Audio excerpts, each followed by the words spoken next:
mereka adalah tim Indonesia yang selalu bisa pergi jauh, tapi hanya untuk jatuh. Dan pada satu titik, dinasti pun runtuh.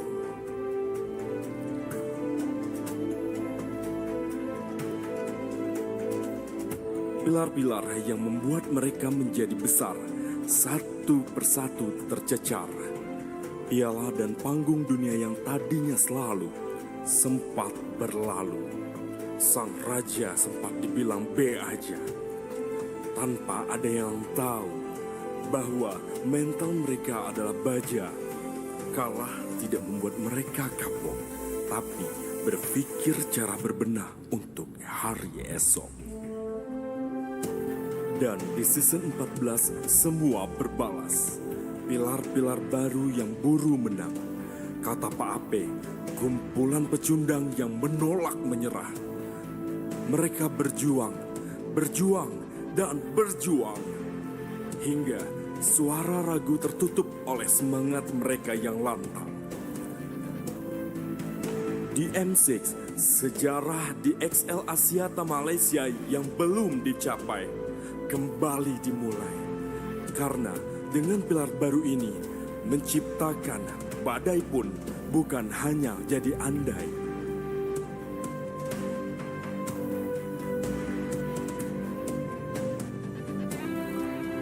Berlaga dari musim ketiga, saat itu menang hanya jadi semoga.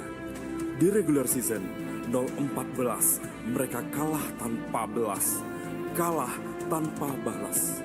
Mereka bukan tim yang sekedar kalah, tetapi memiliki harapan saja sudah jadi hal yang mewah. Di musim ke-8 sejarah diukir, menjadikan analis sebagai player terlihat seperti langkah terakhir. Tetapi dari sana justru harapan baru lahir. Kebangkitan tidak bisa dicegah. Dari langganan papan bawah, mereka terus melangkah hingga top 3. Tapi itu hanya sesaat saja. Di saat ingin beranjak ke puncak, di situ nasib tidak kembali berpihak. Kejayaan seperti hilang tanpa jejak. Chemistry retak, harapan terserak. Saat itu pilihannya hanya 2, rusak atau rombak. Mendatangkan generasi baru, bara menjadi biru. Dari api yang berkobar, jadi penunggang kuda yang membawa kabar bahwa juara baru akan segera kita dengar.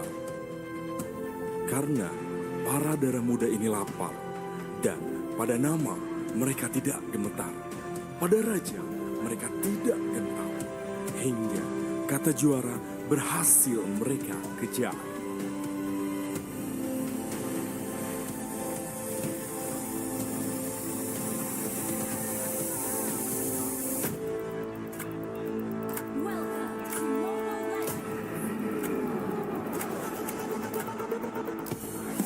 Dan inilah Grand Finalist MPL ID Season 14, RRQ Hosi dan tim Liquid ID.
yang tidak membuat kita jatuh akan membuat kita melangkah lebih jauh. Itu adalah jalan yang kedua tim tempuh. Bukti bahwa mereka telah tumbuh. Di season 13, di babak play-in mereka gagal. Kini di season 14 mereka siap memperebutkan piala di babak grand final. Dan siapapun yang mengangkat piala nanti, itu sudah menjadi bukti bahwa masa depan MPL Indonesia dimulai di sini.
Insurgents and revolution, the cavalry, now a band of young stallions, are under the subjugation of the royal kingdom.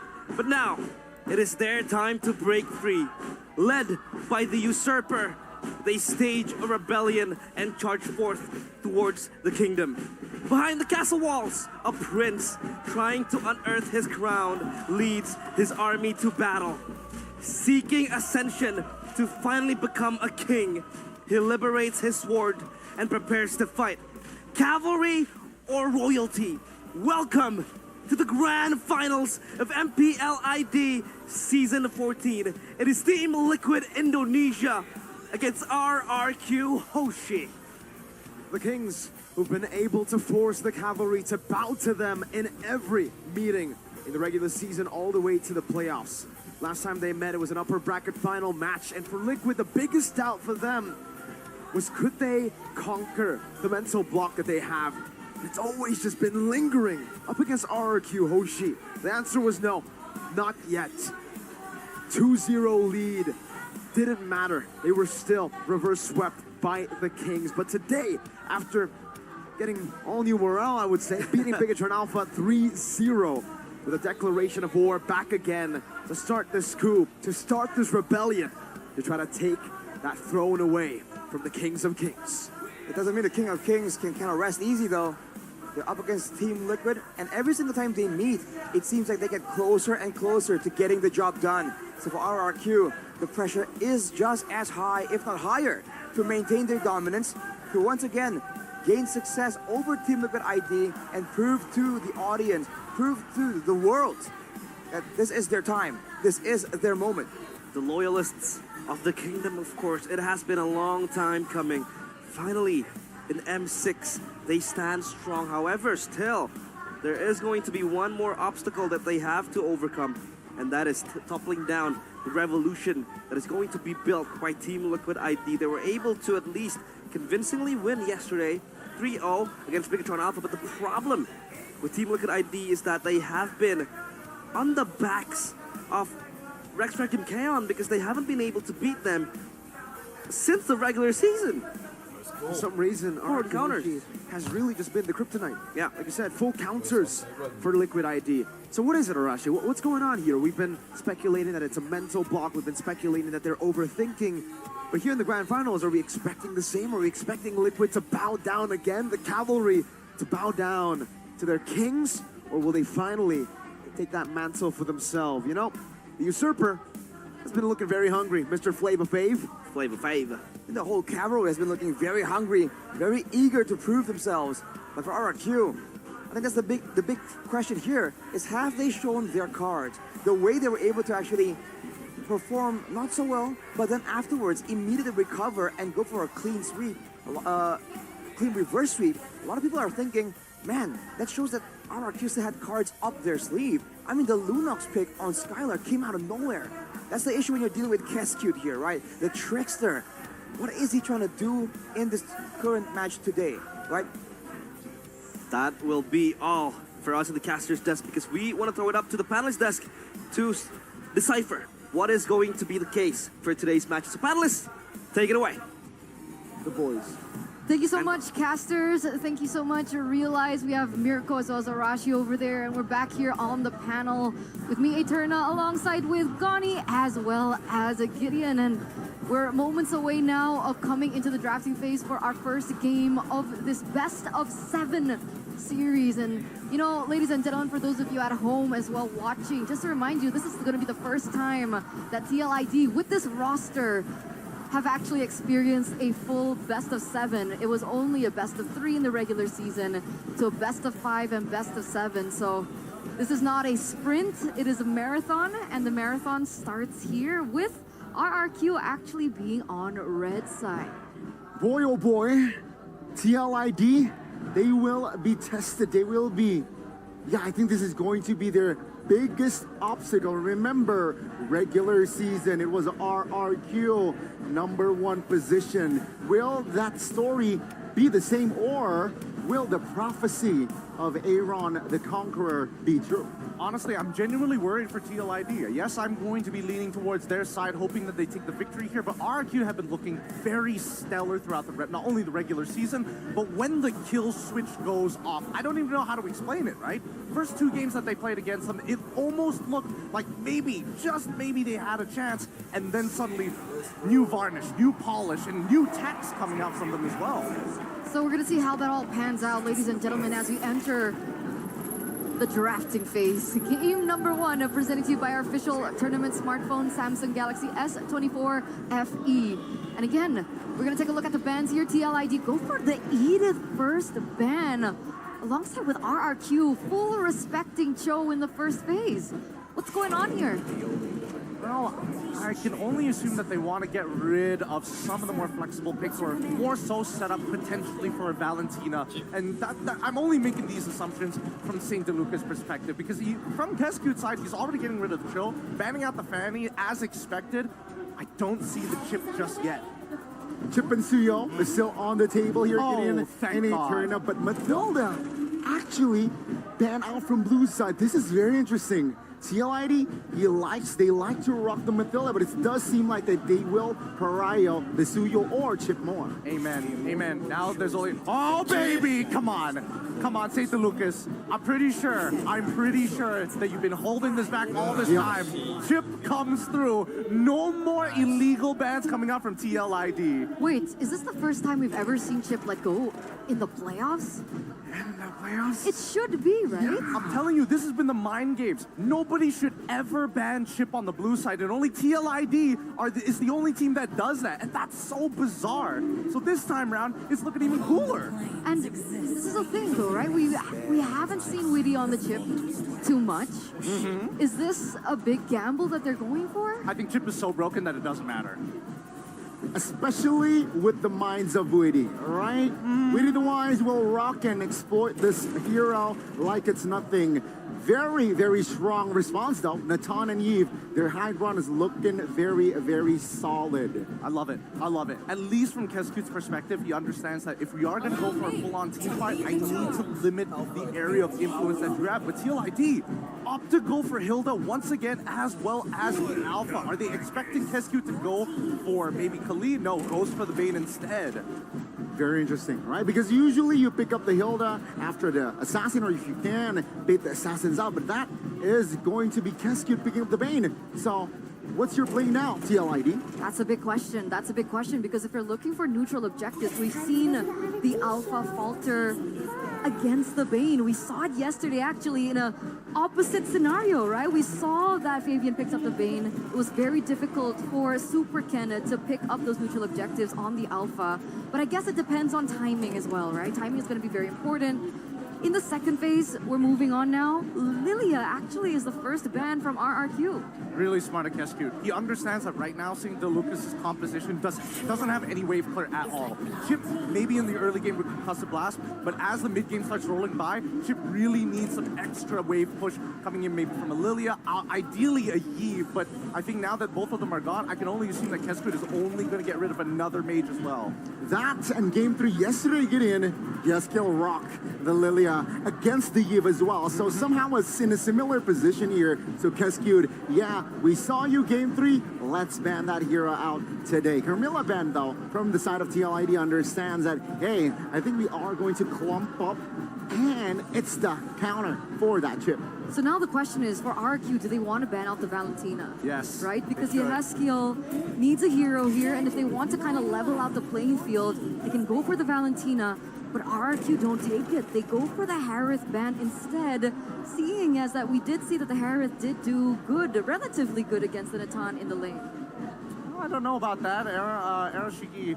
The fact that TLID is in the lower brackets is because he had 3 games on Harith and wasn't able to perform on any 3 of those. I agree with that, up until their performance yesterday against Bigatron. That's the thing. That's why I feel like TLID is a very momentum-based team, right? It's hard to say that everybody is consistent, but when they're heated up, their ceilings are extremely high. But then when they start to cool down, they're just a little bit below average compared to the rest of MPLID. Like a microwave, it does seem like, right? Let's see here. RRQ, though, with the first pick in the second phase, what do they need? They have DPS already. They need bodies, right? So I'm thinking a hero here for... can we expect a Thamos here? It's a little tough. Terrazla Yeah. makes more sense. PZ, Flicker. We saw how... From the side of TLID, actually, Iran Flicker penalty zone on towards the Alpha, and perhaps Dyren wants to replicate that. No, Dyren was the first person to utilize the Charisla in the playoffs, actually. So this is him picking it back up and be like, Iran, okay, wait. Let me show you how it's done. So this is a big problem, right? The setup coming in from the Charisla, sure, it's not as tanky as it usually was when we saw the prime of Charisla, but it still does his job as the facilitator. It does very well, especially against compositions that want to kind of dive you, or you're looking to kind of stay away from the big wombo combos, right? It's a catalyst. It's the beginning of all things. TLID taking the Beatrix and Farsa. Oh, God bless. God bless. Is signature Yeskiel from way back when. Signature Yeskiel that did not perform well, by the way.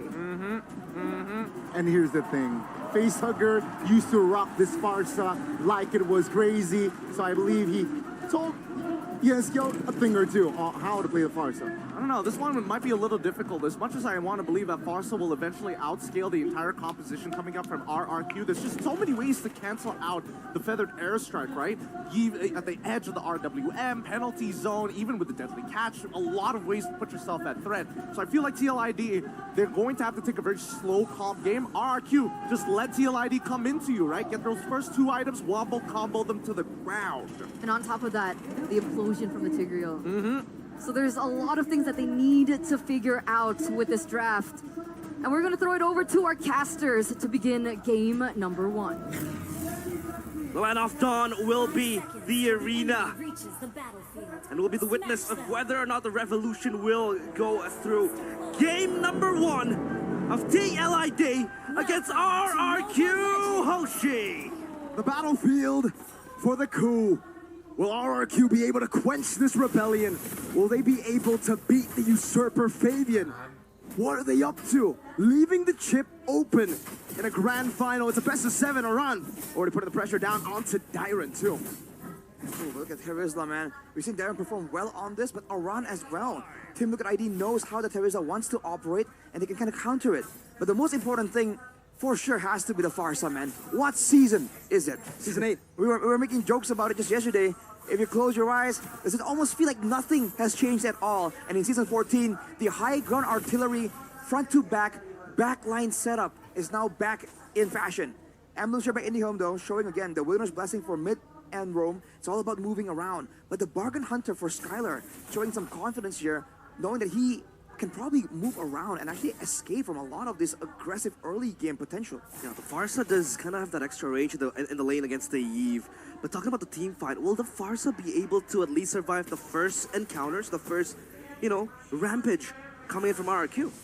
Well, it depends in the collision. I feel like Team Liquid ID with the fighters, with the Alpha and the Hilda will be able to burst a lot higher. But the moment the fight goes long, oh, hang on a minute.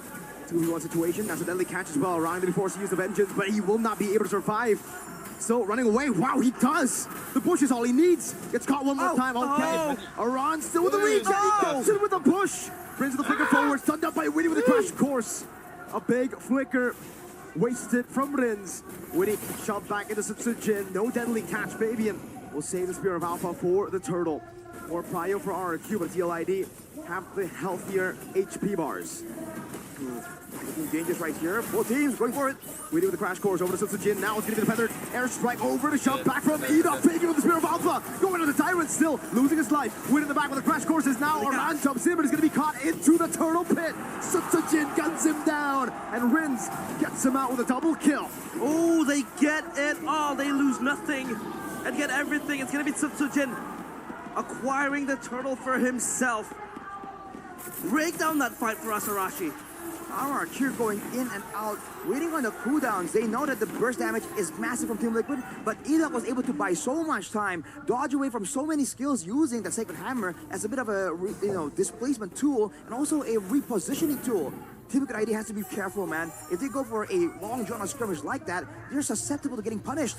But looking at Talon's prediction right here, I'm alone. No, you're not. No, you're not. Mirko is right there with you. Yes, sir. Two Sorry, boats. I got used to us being on a different side. Don't worry, Arashi. When BTR ain't here, Kescute is RQ, right? Hey. So there's a bit of BTR there. Yeah. All right, deal. An alliance made between the robots and the kings for now. But let's see, man. An interesting portion right here is that EXP lane, because Dyron, he didn't go for a Festival of Blood. He's going for the Wilderness Blessing. He wants to roam around there. He has the thrill to actually win out in the 1v1, so he's actually matching up to Aran right here, not really getting bullied. Yeah. It's almost like yesterday, Aran, when he was playing at Terizla, game number 3, he was constantly rotating into that mid lane, right? Just to help build that prio, help with the Wilderness Blessing as well to, fasten up his movement speeds. And of course now Dyron on the subject of maybe a potential dive, but he's still tanky enough to survive the onslaught because he is a Terizla after all. Sure, the body of Smith has been nerfed, but at least he can be able to just hold himself right there. Watching this emoji right there, Sticker. Dyron is playing it safe. No, he doesn't have to risk anything. Wave is still going to be available to be collected by him. Yeskiel, though, rushing the lightning truncheon. Nothing else. Not even the boots. He wants that burst damage. He knows his team is relying on it to get those pickoffs in the early game. He needs to be the one roaming around with the wings by wings to actually combo with Witty. Yeah. He needs that burst damage early game because look at TLID now. They want to advance further. Oh. Amazing poke from RRQ. Rins is popping the real world manipulation, getting the prio over. But remember, for TLID, can utilize it as a quicker forward in the crash course, also with a shortcut. Rins going to be compromised. Fabian with a steal. We're in the back now. Ron jumping in. Skylar getting rid of him, but yeah, Heskill has rotated over. We'll try to go for some damage. A-Rock cheeky with the advanced rage. Dyron's still able to survive right now, but look at the damage, the implosion. Edok finding two. Aran jumping back now, getting one. Getting very low. The push right there. Edok will fall. Aran will live. The cavalry charges, and they get the dub in the second turtle skirmish. Again, a trade happening. Oh! Heron Shiki almost able to take down Rins. What was that, Arashi? It's a great move from Team Liquid ID. They make sure they use Aran to its full potential. That's the combo, but look at Skylar. Whoa. Of course, you has skill with the rotation. Skylar, you have the flicker. Can you dodge from everything? That's one. That's two. A basic from Witty. Dyron trying to help up in the top lane. We'll go for the hammer strikes over to the mini waves. We'll try to survive the power of wildness. will shoot Dyron down. He will have to respect this damage. In the mid lane, that's a split. Solo kill. The Usurper is online. This mid game is disgusting, man. The sustain, the damage, all these fighters for Team Liquid ID and all the long-range burst damage is really allowing them to really threaten our RQ. Even when they're playing safe, it's never really that safe. The fact that the Vengeance is also on a run, he can just go in the back, and even if he gets taken out eventually, Skylar's gonna lose so much HP beating on him. And we've seen yesterday, a run actually goes for the Blade Armor afterwards. So Skylar's gonna lose a lot of HP, and Rince is gonna be zoned out because Aran's gonna run straight at him, kind of negating his effect in those big team fights where the Yve, in theory, should be able to actually spam out more DPS. Now he has the Thunderbelt ready, of course. To take a look at the audience prediction by the new application, go pay 86% for RRQ. Of course, the trust of the civilians of the kingdom still stands tall, unearthed on the kingdom, but Fabian. Whoa, very brave to go in onto Edok, but that will give them a lot of advantage. That's Edok forced to back away. But the airstrike over Rin's very, very low. Entropy forward. Oh, the snipe down from Skylar. Skylar trying to pinch him down with an Amir's passion, unable to find it. Now Zyron will peel. That's a shot down, but it will not connect. Aran caught. That's a turtle taken down by Fabian. Meanwhile, Winnie pops into the shortcut. Fabian pops into that shortcut. Winnie will lose his life. Edok, implosion, finding Winnie. Fabian is slicing through the Kings like they are nothing. Edok down, Rin's down. The two members who've been so reliable are now down, and Fabian wants to continue the battle. RQ don't. The Crown Prince is still intact, but you can see the Usurper inching closer to the Revolution. Fabian again, just diving into the backline of RQ Hoshi. All this pressure, man. 2,000 gold ahead. Even the mid turret, Team Liquid ID pulling off all the stops. They know they have the better early game, and they're just forcing RRQ into these brawls. But the fact that RRQ are able to find something small, very small wins in these fights, kind of keeping them from actually losing too far in gold. But 3K is definitely significant. And Team Liquid ID, they're not stopping here. They do have that shortcut by Chip, so they can keep forcing out these plays from RRQ. And despite the fact that they've been clumping up for the deadly catch, for all the AoE of RRQ, they've been coming out on top, showing again how much sustain is there. Because Riz has the glowing wand. That is the reduced amount that Team Liquid is using to sustain these fights. And yes, Kill just rushed into the Divine Glaive as his second item. But number one was Lightning Truncheon, now it is the Divine Glaive. Talk to me about this item, Arashi. What is he trying to achieve? There's more burst damage, man. Farsa's base damage is already quite significant. So just trying to make sure that any magical defense gets negated will be good for them. But Edok, man, against Aran, it's so difficult to recontest and find anything. Looking at Aaron Shiki, he also has the BOD already completed. So if they really get low from the Farsa, the threat of the Renner's apathy coming in out of nowhere from the sidelines. We've seen a couple of close calls. RRQ definitely have that in the back of their mind. Also, was that a Malefic 4 as well from Aaron Shiki? Yep. Just to try to cut through the front lines of RRQ Hoshi. But then again, the way they spaced away, the subliminal amount of, ultimates that they can use to just push the players of TLID away is so significant. And now the Lord, he'll try to fight for this. But it's like only Fabian standing in the way of RRQ. They're blitzing the Lord. We do the crash course, now also the shortcut. Everybody piling in. Good definitely catch the airstrike will snipe him down. Together with Witty. Daiwan in the middle. Oh, the Hero's passion from Aaron Shiki. Able to find two. Now Rins is next in the chopping block, but Witty will respect it. The entropy backwards.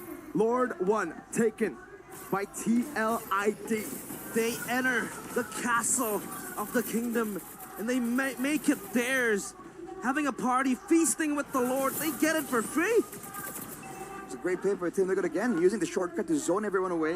And again, Aran taken out, no problem. Massive value for Team Liquid ID. And along with that, even though RRQ wants to try and hit back, the fact that Aaron Shiki can stand there and burst down everyone, full channeling all the ultimates, because Aran has taken away all of that damage, bought in all that time.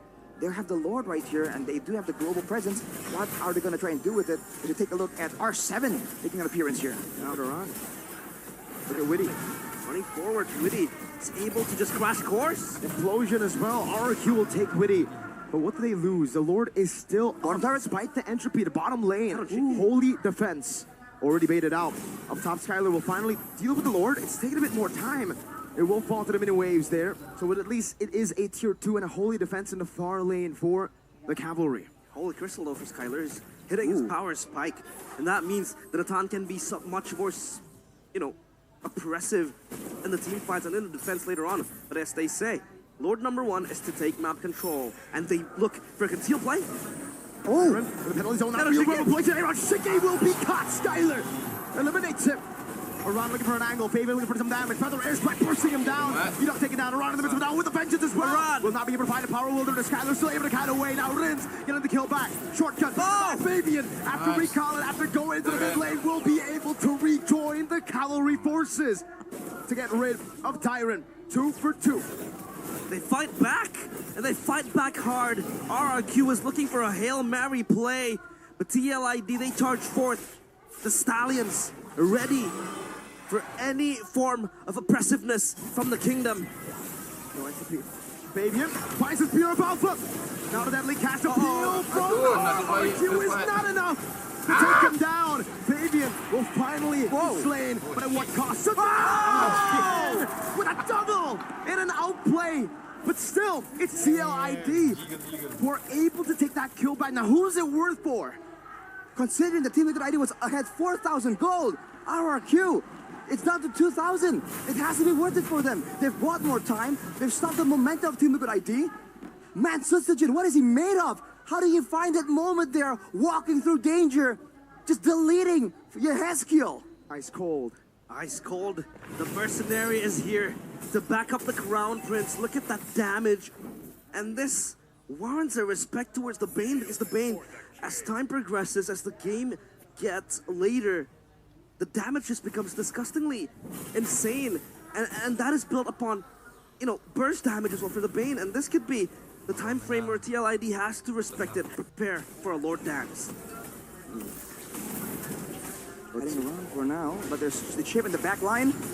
Witty looking for Skylar. Won't be able to find it. Sustajin getting pressure down with a better airstrike as well. The burst comes in. Oh! Sustajin, the mercenary finds it. Meanwhile, the fight with the shortcut as well. Aaron Chicken will take it. He will go forward. Fabian finding the Spear of Alpha. Onto Mins. 1, 2, 3. Kings falling. The shortcut taken by Enoch to look for the Juke. But it's only 2. The clutches of Witty. The clutches of Yahaskill. And now we're down to just 1. It's just Skylar against the cavalry. The Crown Prince looking to defend his crumbling kingdom. Will he be able to hold this? The cavalry charges forth. The further airstrike, Skylar with a flicker. Able to get rid of the cannon forward now. Aaron Chicken passion. Trying to go for it. Fabian falls.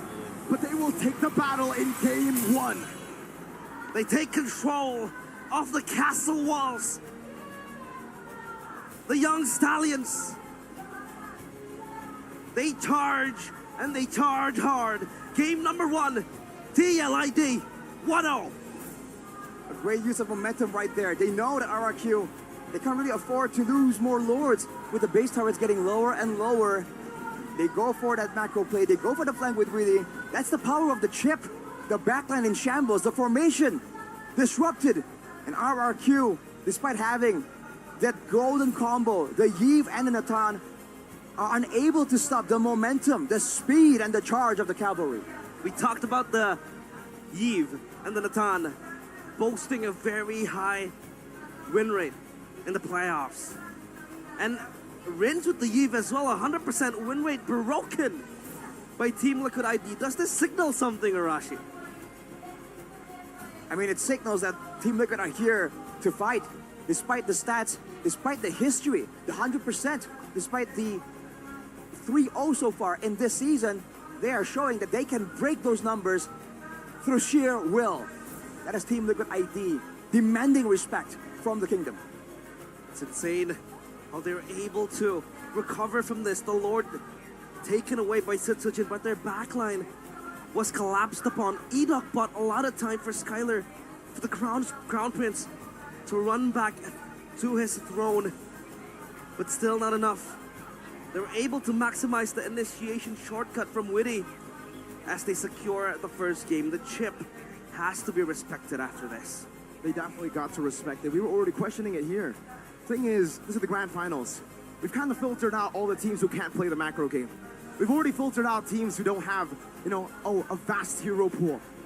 Leaving the chip open was a big gamble. I would even say, you can't even call it a gamble. It was ridiculous risk. It was Super low risk for TLID to take that pick. There was no trades. I'll take it away to the panelist desk to talk about that game. Thank you so much, casters, for bringing us game number 1 in this best of 7 series that TLID successfully will lead here 1-0 against RRQ. That was a 13-minute, almost a 14-minute game. And I would say with the Farsa being picked up, with the Chip, with the Beatrix as well on Aaron, these are heroes that we don't see quite often for this team. And it turns out it worked out wonders for them.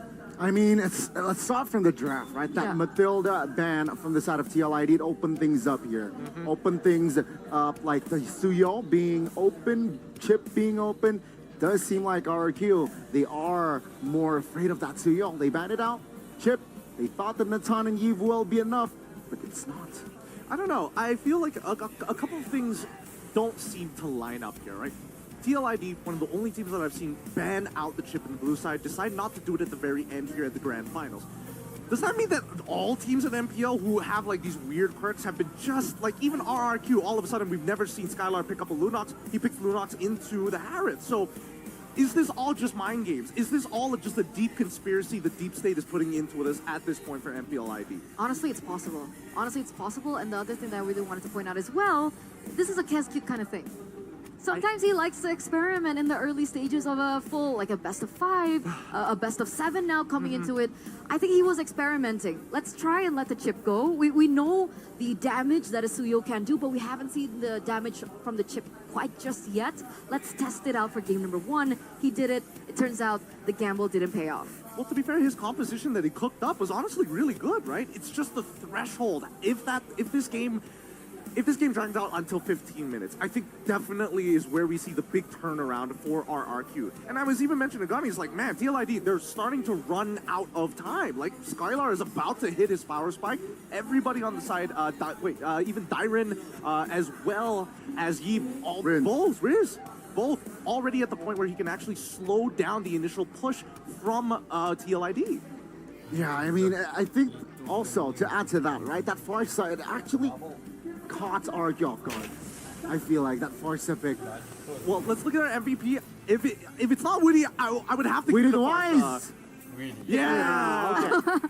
And here it is, the player of the game presented to you by the official tournament smartphone Samsung Galaxy S14 FE. So let's talk about this Chip just a little bit more. So, Chip, usually in all regions, it's basically 100% banned. And for good reason, because Chip forces you to think about the game differently macro-wise, right? Valentina, for an example, makes you think about the draft a little bit different with what ultimates you're giving.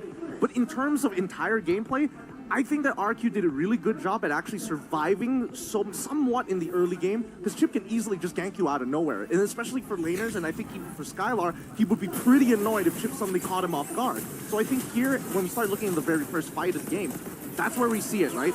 Weedy goes in, he doesn't have his ult, can't really do much about this scenario, they trade equally. And this is where RQ is particularly strong. From this point onwards, once level 4 comes by, I think that RQ should have slowed down the pace of the game, start to focus around, or at least expecting Weedy to dive into that backline to set up for the big wombo combo. It's a very straightforward, direct approach, right? It's rinse and repeat, right? You go to the back lines, you find 2, Weedy will pop the ult, and yeah, they will overload you with damage. You have the Farsa, and one thing that I really like in this specifically in this game, the Farsa has the wings by wings. Give does not.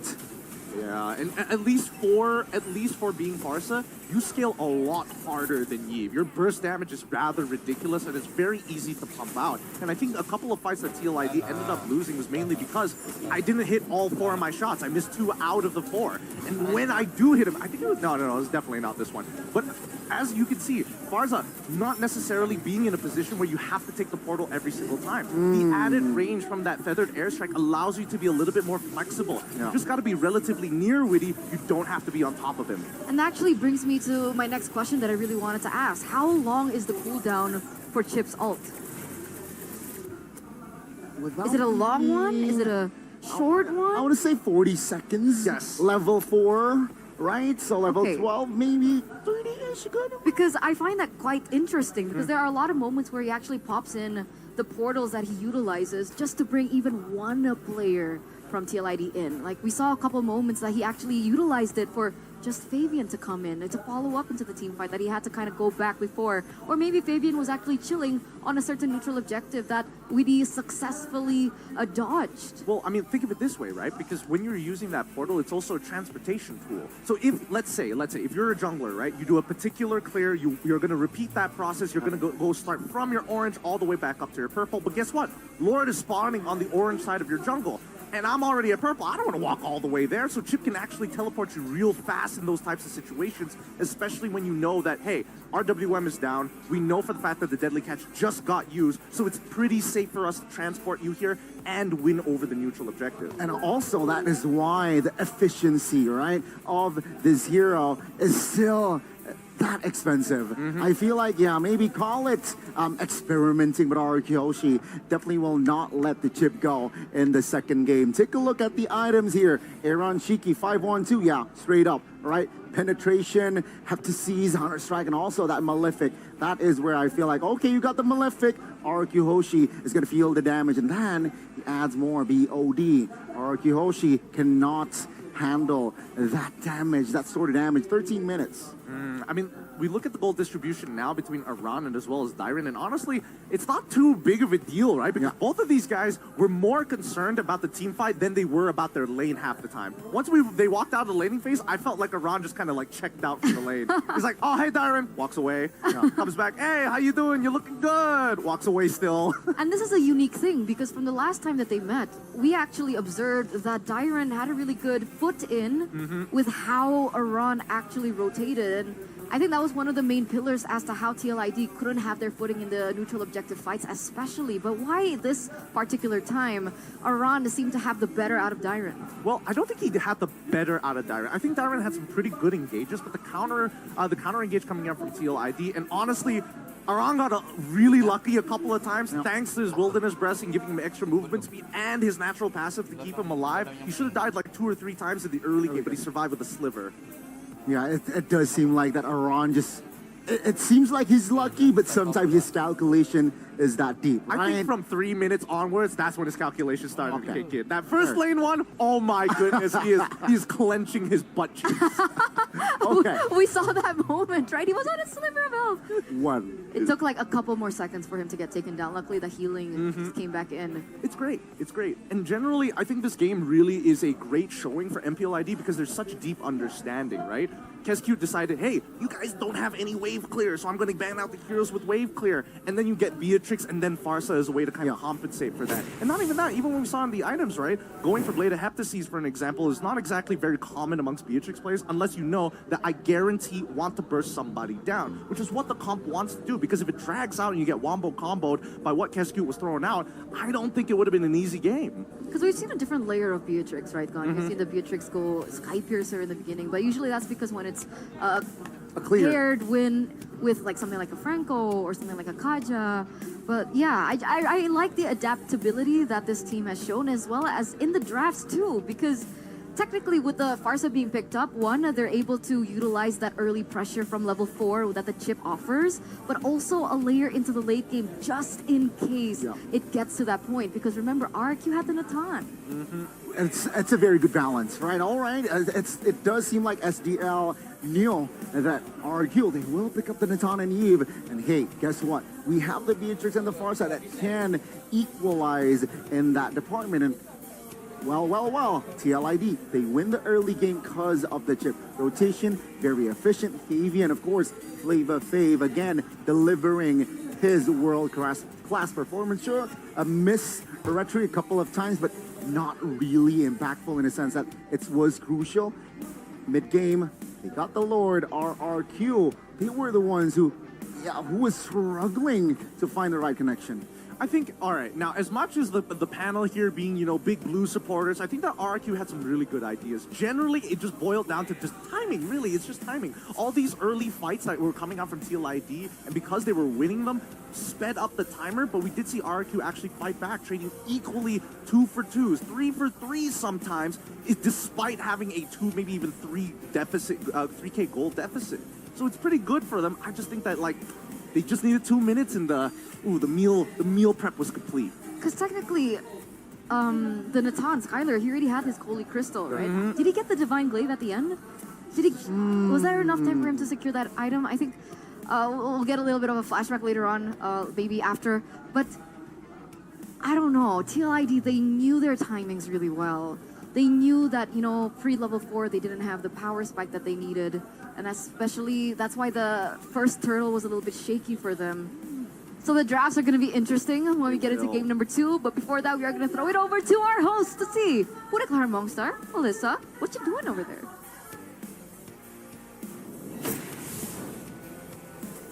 Satu poin pertama yang didapatkan oleh tim Liquid Indonesia. The Cavalry, mana semangatnya? Tapi nggak mau kalah dong, Kingdom, mana suaranya? Dukungan terus mengalir dari seluruh super fans yang hadir. Gak hanya yang ada di rumah yang lagi rame banget nih, pasti lagi ngetik untuk mendukung timnya. Tapi juga ada di, tentu saja di venue ini, ada 2 nih yang tadi masuk ke dalam capturean kita di gelora juara kita. Betul sekali Bude, langsung saja ini dia, boleh silakan perkenalkan dirimu, siapa namanya? Nama saya Ridwan, asal saya dari Tegal. Dari Tegal. Bang Tegal? Ya. Wis Madang? Sampun. Sampun, rang apa kerapanya ngomongnya dewek. Oke, satu dari Tegal. Di sini jauh-jauh naik motor. Ya benar. Untuk hari ini nih? Ya benar, dari hari Sabtu lagi. Dan hari Sabtu, berapa jam tuh dari Tegal ke Bandung? Hampir 7 jam. 7 jam. Kalau sebelahnya boleh, namanya siapa, dari mana nih? Nama aku Dita dari Cirebon. Wow. Cirebon. Ya. Naik apa nih ke sini? Aku naik travel. Naik travel khusus ke Bandung. Iya, khusus ke Bandung nonton RRQ. Dari hari pertama? Iya, aku dari tanggal 23 udah di Bandung. Suaranya sampai serak nih didengar-dengar ya. Iya, teriak-teriakan dukung RRQ. Keren. Tapi kakak-kakak di sini jauh-jauh untuk mendukung RRQ. Gimana sih kalian, udah puas belum ngeliat RRQ mewakili Indonesia ke ajang M6? Cukup puas sih dengan hasil ini. Gitu. Cukup puas ya, tapi Ridwan dan Dita sendiri harapannya hari ini di Best of 7, berapa poin yang didapatkan oleh RRQ nih pengennya? Aku 4-3 menang RRQ lah pasti. 4-3, berarti 7 series dimainin semua nih ya hari ini. Kalau Ridwan sendiri gimana prediksinya nih? Prediksinya 4-1 lah ya. Oh, berarti ngasih 1 tadi poinnya udah ya? Kasih 1 aja ini. Kasih 1 aja. Emang serem nih ya di sini. Ridwan kalau boleh tahu di sini, coba dong tunjukin seberapa cintane tresnone koe karo tim RRQ. Dari kapan sih kamu cinta sama RRQ sampai rela? Apa yang membuatmu jatuh cinta pada tim RRQ? Ya dari season kemarin RRQ kalah kayak gitu ya Bude ya. Kita juga Tegal pernah bikin RKK season kemarin gitu. Ya dihujat sana sini gitu. Sampai akhirnya season ini dapat rezeki akhirnya bisa ke Bandung gitu. Akhirnya bisa ke Bandung menjadi, mungkin kamu ngelihat sejarah berjalannya RRQ makin cinta lagi berarti ya? Ya benar Bude. RKK nih, hasil RKK. Betul sekali, melihat perjuangannya pasti gak main-main. Tapi kalau Dita sendiri udah dari kapan nih jadi Kingdom setia untuk RRQ? Aku sebenarnya udah lama sih, tapi kayak nonton ke MPL itu baru ke stake-nya pas lagi season 12, pas RRQ pulang ke duluan apa yang lawan BTR kalah. Jadi memang Pas di Jakarta. pas di Jakarta, berarti jauh-jauh juga tuh pergi. Iya, aku dari Cirebon ke Jakarta juga nonton RRQ. Demi nih ya. Tapi boleh dong, mungkin ini kan saatnya kalian untuk menunjukkan cinta kalian, menunjukkan seberapa cinta kalian. Boleh langsung ingin mau disampaikan sesuatu atau mau ngajakin Kingdom di seluruh dunia untuk jatuh cinta juga? Ya buat Kingdom yang di luar maupun yang di dalam stack, ya jangan lupa lah dukung RRQ biar bisa juara di M6 sama juara di MPL Indonesia.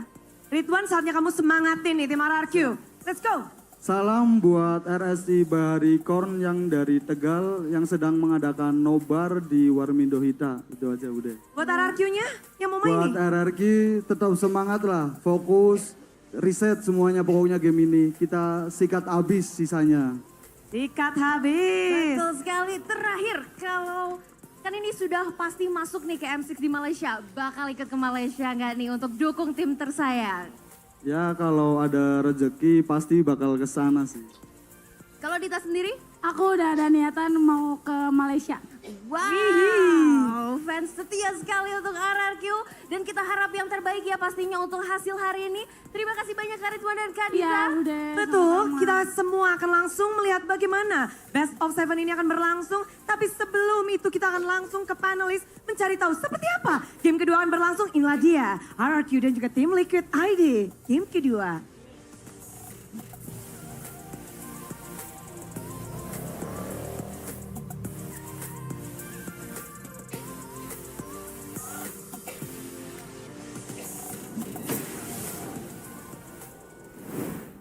Thank you so much, Bude Clara Mongstar, as well as Alyssa, for that, cute interview with the fans on stage and in the venue. Man, I swear I have not seen the venue this packed. Fair enough, it's the grand finals. Not this packed. Hey, Come on, it's All the way FPL ID. outside. I think this is one of our, well, no, not technically, but it is one of our biggest venues that we've had. Is it? Wait, actually? Wait. One of. If you include the MPL festival, it's It's like packed outside too. I mean, would you count like M4? Because I think that would technically be the biggest. I am knocking the ball out of the park here and setting unreal standards. But I will say it's a little jarring for me because I come from MPL MY, right? Stages like this is ridiculous. Like I used to complain a lot about Homeboys fans and Vamos fans being extra loud. This is ridiculous. They had 2 sets of parades walk in. I mean, it's bound to be a good day, when that happens, I'm right? just It glad sets I'm the not casting. vibes. Oh yeah, you're right. When they were walking in, I'm pretty sure they couldn't even hear each other, and I'm sure because of that, it is kind of set the tone amongst the fans. Yeah, it's not crazy. it is. It is. It is. Wild, Wild. intense. Intense? Does that? Wait, are those synonyms that would describe when you're drinking a good day, maybe? If I'm having a good day, I'll be drinking a good day, all right? It's ready to drink. The coffee is in a 3-in-1 ready-to-drink bottled coffee with a variety of flavors as well, including fantastic mochaccino, original cappuccino, tiramisu bliss, and avocado delight. And we actually tried the groovy cookies. Magnificent. Yeah. Magnificent. So this good day, ready to drink coffee is perfect to enjoy while you guys are gaming with your friends, because every day is a good day with Good Day. Yeah. GG, good day. GG Good Day. Every Thank single you. time. Get in, Donnie. Good day. That's actually really cute. It's not that cute. That is super cute. It's not. No, I don't think cute is a right Isn't or it cute, the guys? precise term. Where do I fit in? GAG. Gag? GAG. The gag duo. Trio, sorry. Trail. I meant trio. GAG. Keep your BL fantasies to yourself, woman. Okay, look, we've got professional things Oh, yeah. to do on our I hands forgot. here because honestly, considering that how everything has been kind of playing out, and honestly, even your regular season MVPs have been looking good. Coming into these playoffs here, at this point of time, like I cannot figure out who's going to get the MVP. That's a big question, right? Season 1, it was Watt. Season 2, we have I Am Jago, Udil Rect, Vin, Albert, Luminaire. Oh, Luminaire, he got... Season 7. Oh, interesting. Okay, CW, we have Clay, Kyrie, Sans, Keyboy, and then CW. So, I mean, for the most part, it's always been from, Fnatic Onyx and RRQ. But the big question is, who will it be for this, upcoming grand finals, right? Okay, let's say RRQ wins, and let's say TLID wins. So let's talk from each one, seeing as we've seen the progress that they've, undergone through the playoffs, as well as our first game in this grand finals. I mean, it's the finals MVPs, right? We can't really see their playoff Yeah, performance. just, a little bit of Okay, I'll indulge. a guess. I'll play around. Okay. RRQ, I really like Tsujin. I'm going to say Edok. I think despite being the rookie, I think he is one impactful player. He's one of those players where it's like, oh, if he's doing bad, most people aren't going to even think twice about him. But then it's too late because when he makes like a 5-man ult or something crazy out of nowhere, or even his Franco hook, right? I think that alone is enough. Nightmare. You're gonna stick with Sutsujin? Yeah. Okay. What about you? Me? Oh, I've never been asked back. This feels new, guys. Thank you. Blushing. Oh, I feel important. RRQ, I think I would go for Oh, it's tough. Okay, just reflecting from game number 1. You got a lot of good options here. I think, you know, even Skylar has probably a pretty decent chance at it as well. He's been playing pretty well during the regular season too. So he's been doing great. I think I gotta agree with Gideon. Dyron? Okay, Edok. Yeah, Ooh, I think Edok Edok too. as well. He's great. He's great. I think definitely a standout for RRQ. I think that Dyron is, you know, kind of finding his own, but it kind of depends on the meta. I think agree. if the meta leaned more towards what Dyron likes to play, I think it would have been GG well played. I agree. Okay, let's TLID. Easy. This one's easy for me. Yeah, I mean it's Fabian or Fabian, Witty. for both of you guys? Yehezkiel. Yeah, Oh. I think he is the missing piece to both Witty and Fabian. Without Yehezkiel, I think both Witty and Fabian probably will be at each other's throats. So you guys have included me in this conversation. Yes. Let's include the audience in this conversation too. Not about the MVP, finals MVP, but rather how can RRQ, it's okay, we'll go back to that later. But how can RRQ equalize in game number 2? According to you guys, statistics show 45% give Skylar space to farm.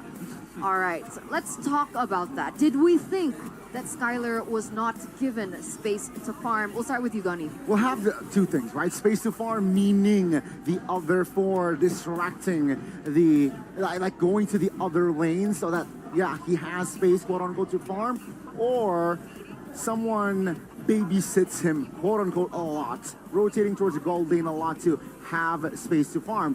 Either way, I feel like it's hard against the LID. I'll say right now, 68% of the audience is wrong. Because they need to be aware, specific, now, let me preface. I like this. Aran, beware of Aran's aggression. It's not because he is aggressive, but what does that tell you? If somebody in lane is low and they start walking up to you, does that not seem suspicious? Like, you're already winning the lane, but he's still walking up to you. That means a gank is imminent. I think that RQ need to figure out what some of Aran's patterns are, because I think he's got some pretty dead giveaway tells about how he plays the game and what that could signal for the rest of his team.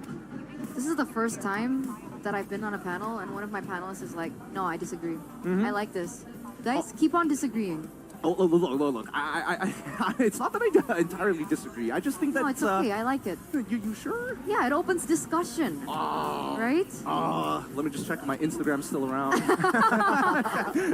I didn't say that, guys. That wasn't Eterna. The genuine fear. Back to this. So now, coming into game number 2, we do see that there is a difference in side selection. RRQ will now be on a blue side instead of red side. And remember, we were talking about this, the fact that they forced a Matilda ban in the first phase for blue side for TLID, but now that RRQ are the ones on blue side, how do you think this is going to change the scene and scope of the first phase? Before we answer that, you guys follow the same system, right? If one team, it's coin toss and then the losing team decides which side they are. Okay, perfect. Yes. So that means that I would imagine that Keskut is probably thinking, okay, now that we know for a fact that they can play chip, we can go back to the standard of drafting where blue side is mostly dominant, which RQ does a very good job at, right? I think right now, if TLID want to stand a chance in this upcoming game in the draft, they need big tempo breakers, because I can only assume that RQ is going to set up to get Suyo for themselves. Tempo breakers, i.e. Cho, if possible. Tempo breakers, i.e. Ruby, if open, or if it accommodates the composition as well. I mean, now with TLID's second pick, I see Yves being the hero that might go and fall to the hands of TLID. Does RQ have the response to that? Maybe the Valentina Ferens. Oh, that's actually a really good point, because technically, Yves has been doing really, really well for all teams who have picked it up so far. Wait, are they still 100% win rate? Game 1, Yves, RQ, they lost. They lost it, right? But TLID is still 100%? I think 80, 90, if not. 80, 90, if not they dropped. If not 100. Oh, no, they definitely dropped one.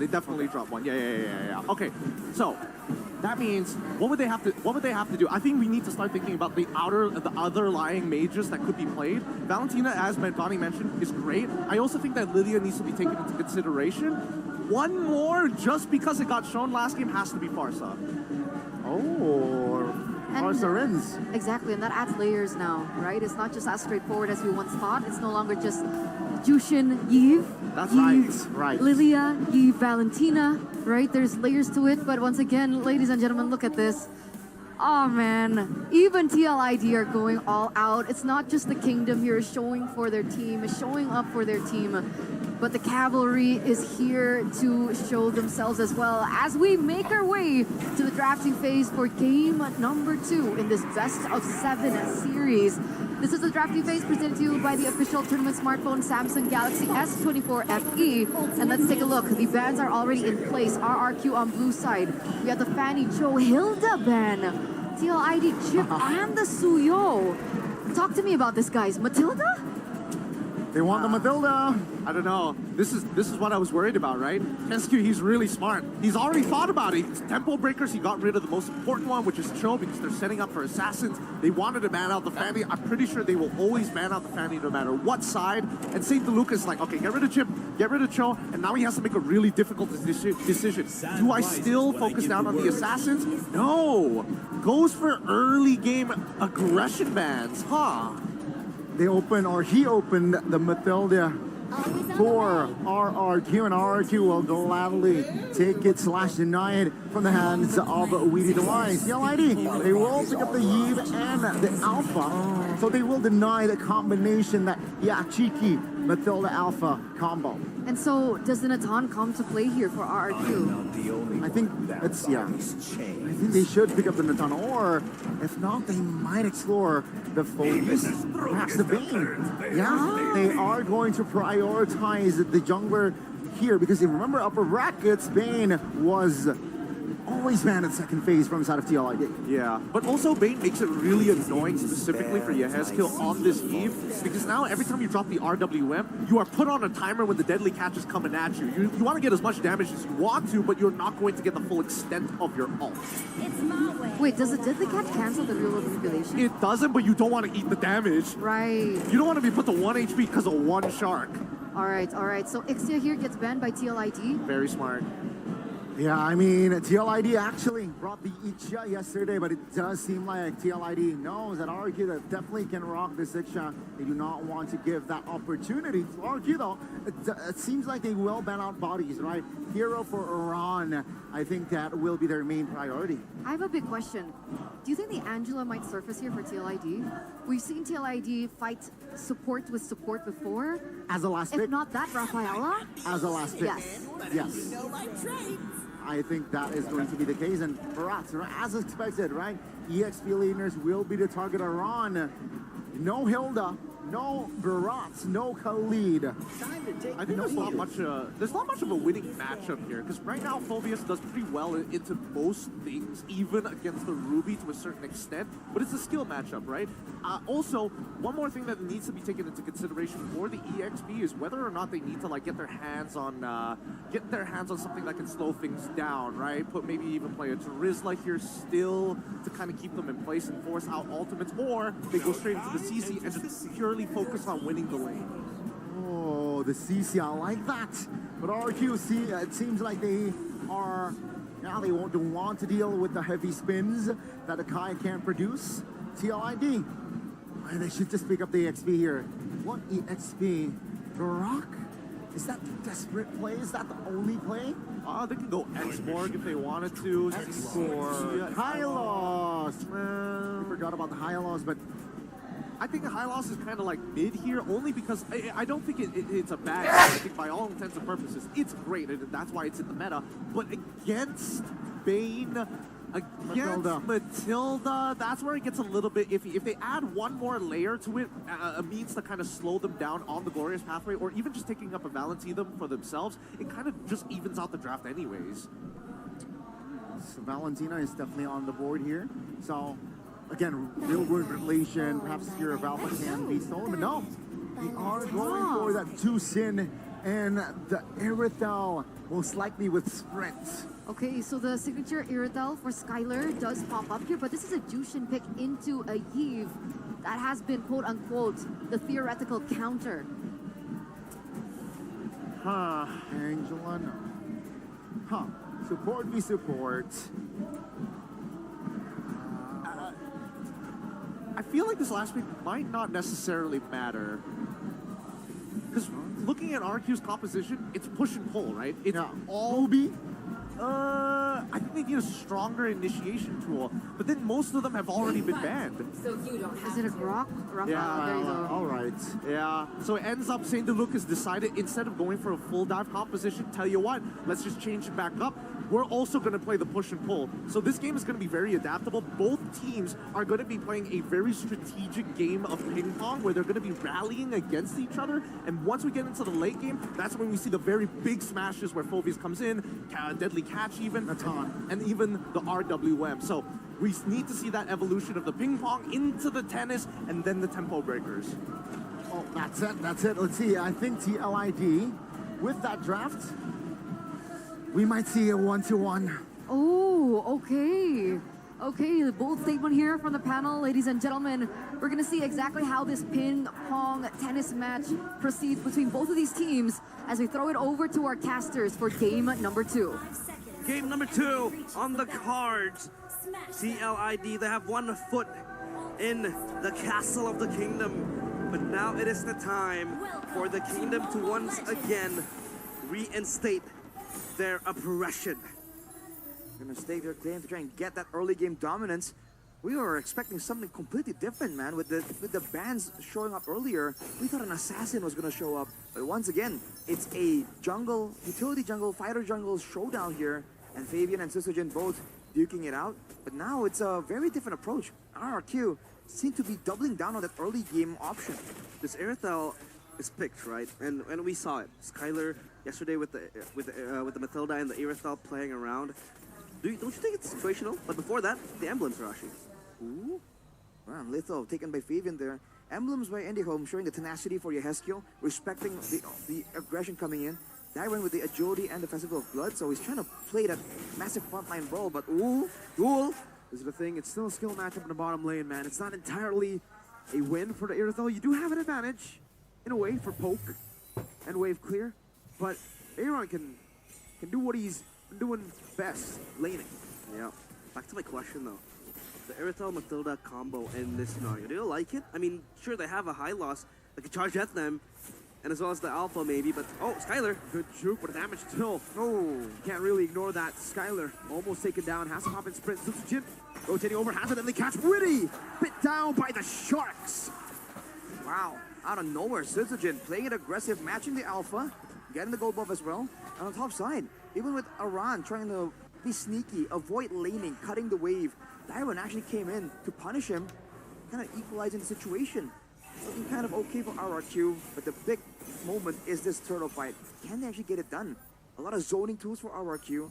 It's tankier frontline technically, but Team Liquid has a lot of damage and a lot of true damage at that, and more sustain. Yeah, TLID, they want to contest this turtle. And Yehezkiel already level 4, has the RWM to just push them away. But now Rin's coming in. Crimson Beacon, a flicker backwards as well. Fabian with the Spear of Alpha over Rins. Now the Glorious Pathway to the back as well. Is now giving the Infernal Pursuit all the way to Witty. Sysogen able to utilize the distraction to go for it. Rins still able to escape. Witty very low. Dyron on the chase. Infernal Pursuit from Dyron. And he gets the kill down. Aran is next on the chopping block. And it's RRQ with an amazing win in the first turtle fight. They strike hard and the cavalry off their horses. 3 kills in 3 minutes, and they get the turtle as well. We've seen this before, dude. The Sushin, deceptively tanky and doing a lot of damage, a lot of distraction in the early game, diving to the back line. It was looking so weird, so wonky, and we've seen it go wrong before, but it worked out right there, and Dyron on the Phoveus, man, putting it down. RQ doing a great job utilizing the strong pick that they first picked, but now can they maintain it? Can they find more? And now the Rafaela pick, right, in the hands of Witty. Yesterday, Key picked it up as well. Now it's in the hands of Witty. What are the comparisons you could draw in this composition, at least, to fight off RQ? Oh, whoa, wait, what? Witty pops the flicker.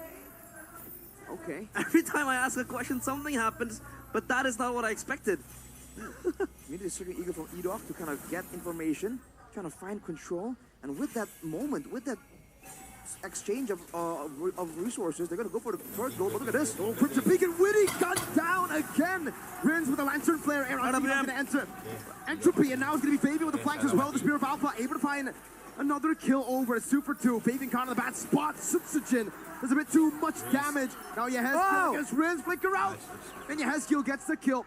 3-for-3 at the end of the day. Comfort zone for RRQ. They're able to dive into the tier 2 turret and force a fight into Team Liquid ID's waiting hands. RRQ, is this the lead they're looking for, Arashi? It was looking so good. I thought the tower was definitely going to fall, but they kind of overextended a bit. Team Liquid ID, the fact that they were able to actually get somewhat of an equal trade there is definitely concerning.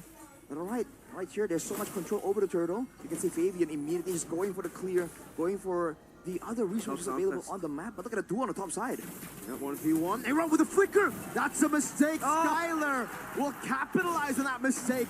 A solo kill. Tyron all alone. Able to flicker out of the Holy Baptism, but you cannot flicker out of the glorious pathway.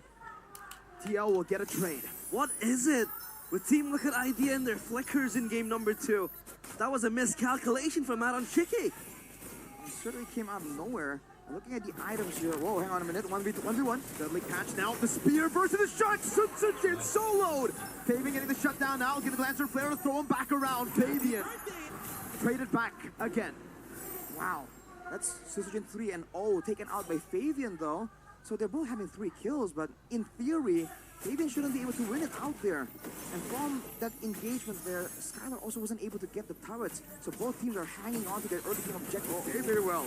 Yeah, the baptism again whipping this time around. Aaron Shiki has the entropy backwards. Circling Eagle, knocking him up. Aaron very low, and now the Lancer Flare on him. Skylar with a heavy crossbow takes them down under the tier 1 up top. The power of the Irithel Matilda combo. This time around, the Crown Prince has company. And even with the Has Claws, there's no need for Skylar to go back. He can stay on the map indefinitely. No mana cost. RRQ are using it as pressure. They're gonna for sure be able to get the tower on the top side. But even on the bottom side, Sutsujin being very active here. Which one will Team Liquid actually move towards? No. One will have to address the wave created by Sutsujin down bottom, but this just gets scarier for Team Liquid ID. But in this scenario, Arashi, in this sort of circumstance, can they still bank on the Natan? I think they definitely still can. Oh, that's a lot of damage. Whew, that's disgusting. Oh man, That's just spoken away. axe. That's just one war axe, man. Around in the back now, looking for it. Oh, Spear of Alpha missing the glorious pathway. Dodged away from now the circling eager to go onto Aran. Meanwhile, Diamond in the back, forcing real rubber. Palladium will be shredded down, and it will be a trade 1-for-1. But Witty picks a kill. It's an XP for an XP. RQ get all the turtles in game 2. I think the big deciding factor here is the fact that both frontliners, the Hylas and the Phobias, one can kind of delay you, right? The Hylas is too beefy to kind of push through, but the Phobias can actually take you out, having a lot more damage built into the kit. So now RRQ can actually be a bit more aggressive because they know that Dyron, however you want to spin it, becomes a bigger threat compared to Aran on the Hylas. And that single advantage is allowing them to just control more ground. But again, Team Liquid have that late game. Circling Eagle, Aran, no vengeance this time around. The Holy Baptism, again from Witty.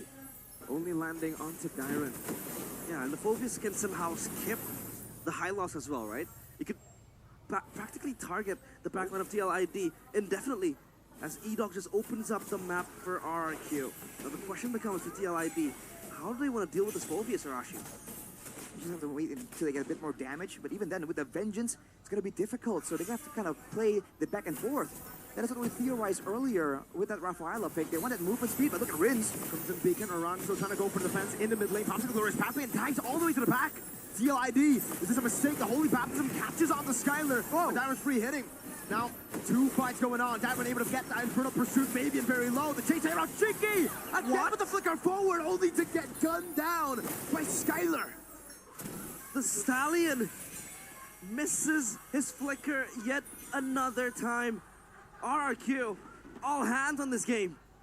6,000 gold advantage. Is this a mental block you're talking about, Mirko? Playing the Natan against the infamous Natan in the ID. A lot of moments here where it seemed so close yet so far. Skylar on this Irithel that really shouldn't be doing so well. 5-1 and 5. the mobility, allowing him to just be so aggressive. Holy Matheson, no, under the turret. Skyler now makes a mistake. Gets caught by the real world manipulation. And TLID, they'll have an advantage. Skyler shut down 20 seconds. And it will be a Lord that is in the Lanadon, up and ready. Mistakes after mistakes, both from the marksmen of their respective teams playing today. Now the Lord, though, they want to blitz it, but I think they're just waiting for Skyler to respawn to get even more source of damage. Oh, that burst, man. Circling Eagle forces the vengeance out now. Deadly catch, Witty! Disappears straight to the back now with the Crimson Beacon. Able to get some damage down as Fabian goes in, gets rid of the back as well. Here on Shiggy with the entropy forward. Fabian slices through Dyron. Yes, Teal gets the kill back, but Sutsa Jin shoots Aran down. Another 2 for 2. Skyler back online. Heavy crossbow onto Fabian. Will use the spear of Alpha defensively, but the circling Eagle to the back will be able to find 2. Aaron getting gunned down. The heavy crossbow is too much for Aaron to handle. And the Kingdom again are able to make it work. Team Liquid ID overzealous. They saw that momentum. They saw the mistake from Skyler. They thought that they had that Lord for sure, but they overstayed. RRQ were able to find a relatively equal trade, and the moment Skylar returns, that was a signal to retreat, but the cavalry just did not notice it. Wow! Almost just one-shotted. What is the damage? Yikes! A lot of damage from the Kingdom. They're angry. They don't want to give up their throne that easily. They don't want the castles to be usurped by the Stallions now. Aaron Shiki 1-5. Aslanatan. Is there still a late game angle? If it goes long enough, there's definitely a late game angle. At 10 minutes, 6,000, we saw that Geekfam were able to come back from such a deficit, but RRQ, what is the plan here to crack open the base? This is the Nathan Eve combo with the Hylos. They do have Siege, they have the Irithel, but the Mage, it's a Sushin. What's the plan here for Kesku to really crack open this base? It might be some kind of dive. Yeah, it's more of a zoning mage with the Zeusin, right? You want the CC to keep on going, but the Lord will blitz and march forward. Lord in the bottom lane. No, first Lord, so should be able to defend this again. It's a Yve and a Natan combination. Last time we saw, I don't think it was day one. Fnatic Onyx having a 12,000 gold lead, but struggling to end against a Natan and a Yve. Now we talk about it, right? The Natan and the Yve. Two of the best base heroes for defense in this patch, in the playoffs at least. Will RQ be able to topple down that foundation for TLID? Oh man, we'll have to see. Looking at the items right now, already the Glowing One and the Divine Glaive. So he's Yehezkiel here, not playing to shred the front line. He knows Iron's gonna be taking up too much damage, too much sustain. He's gonna focus more on having burst damage available in case Skylar makes a mistake, in case Weedy finds a great great stun onto Skylar. He can just follow up and deal a ton of burst damage. For Iron Shiki, it's only about scaling up here. Holy Crystal almost completed. It's gonna be a massive spike. But the Radiant Armor is completed for Dyron, so again, it's kind of neutralized for a bit. Maybe one more item will be required before Team Liquid ID can really claim to have that shredding potential. Yeah, he has his Holy Crystal ready for Aaron Shiki. Now the big problem is he able to exert the damage? Because the problem is he has been overextending and creating, you know, minute plays that is not necessary, flickering forward with the entropy as well. That has been the criticism towards him since yesterday, even since 2 days ago in that match against Beatron Alpha as well. Now it is a matter of how he will hold himself when the time comes. You know, this is a delicate situation for Team Liquid ID. RRQ, just want to get the Lord, try and get some structures, that's fine. But Team Liquid ID, if they fail here, they falter and lose their front line, there's a lot of ground that RRQ can chase them through, and there's a ton of mobility available for them. Yeah, this Lord is important. 7.9k gold lead in the hands of RRQ. They look to even subjugate TLID further. They look for the zone, and here goes the Circling Eagle. They spot Fabian in the bush. Spear of Alpha, eat up. Able to flicker out, but whoa, the healing's there. Dyron with the flicker, finding 3, and now Skylar gets rid of all of them in the back. Sutsa Jin with the red tree. And the Kingdom, they will take the fight here in the second Lord fight of the game. Skylar is a goddamn maniac. The Crown Prince might look for the Savage, but it's way too far. Yehezkiel still riding into the dying night, but the Kingdom is here. They wanna reinstate their oppressiveness towards the cavalry. A lot of damage, a lot of burst. Yes, Gil going for the play. RWM on the Skylar, very low with the Wishing Lancer, but again now in front of pursuit. The demonic force onto them. RRQ will level the game, will level the series in a best of 7. Oh, it is 1-1. Woo! The Kingdom, they will not go down without a fight. 1-1. They equalize the score. TLID. The Revolution still on hold. Wow, what a recovery from RRQ. We saw the draft, we kind of doubted it. It didn't seem to connect, but maybe that's exactly what RRQ wanted. Who needs connections when you approach the fight from 4 different angles? One was that last fight. Before Team Liquid understood, they were charging into an ambush. They were running to the back line. They had their target. They had their eyes on the Crown Prince. But his soldiers, his army, protected him. And RRQ at least, again, that fight, that spirit is still there. Oof, man. I'm seeing great moments from Team Liquid ID still, but RRQ somehow, they're able to just maneuver around the expectations. So many times you saw that guiding wind used to just bait out resources. I think Fabian even showed a bit of discomfort there. Prodded at, poked at, you know, approached from multiple angles, not knowing where is the real attack coming from. Let's take a look at it again. It was looking so weird because Edok made the move so early, and I thought for sure that he might get punished for it. But he flickers out again, baits a ton of resources, including the entropy, and look at the backline. What backline for RRQ? The backline is diving towards the backline of Team Liquid. Yeah, they were giving and handing themselves on a silver platter, offering themselves in the very eyes of the Kingdom, in the very eyes of the maniac Prince. 1-1. That's very just unlike Liquid, I would say, man, in game number 2. The flickers randomly from Aaron Shiki, those miscalculations. Yeah.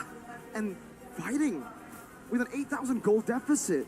Fighting when clearly the power spike has been kind of delayed for the time. They got the Holy Crystal and they thought this was still a normal 11-minute game, still a normal 12-minute game. No, it's a game with an 8,000 gold lead. They didn't defend, they just went for a fight. Well, panelist desk, break it down for us.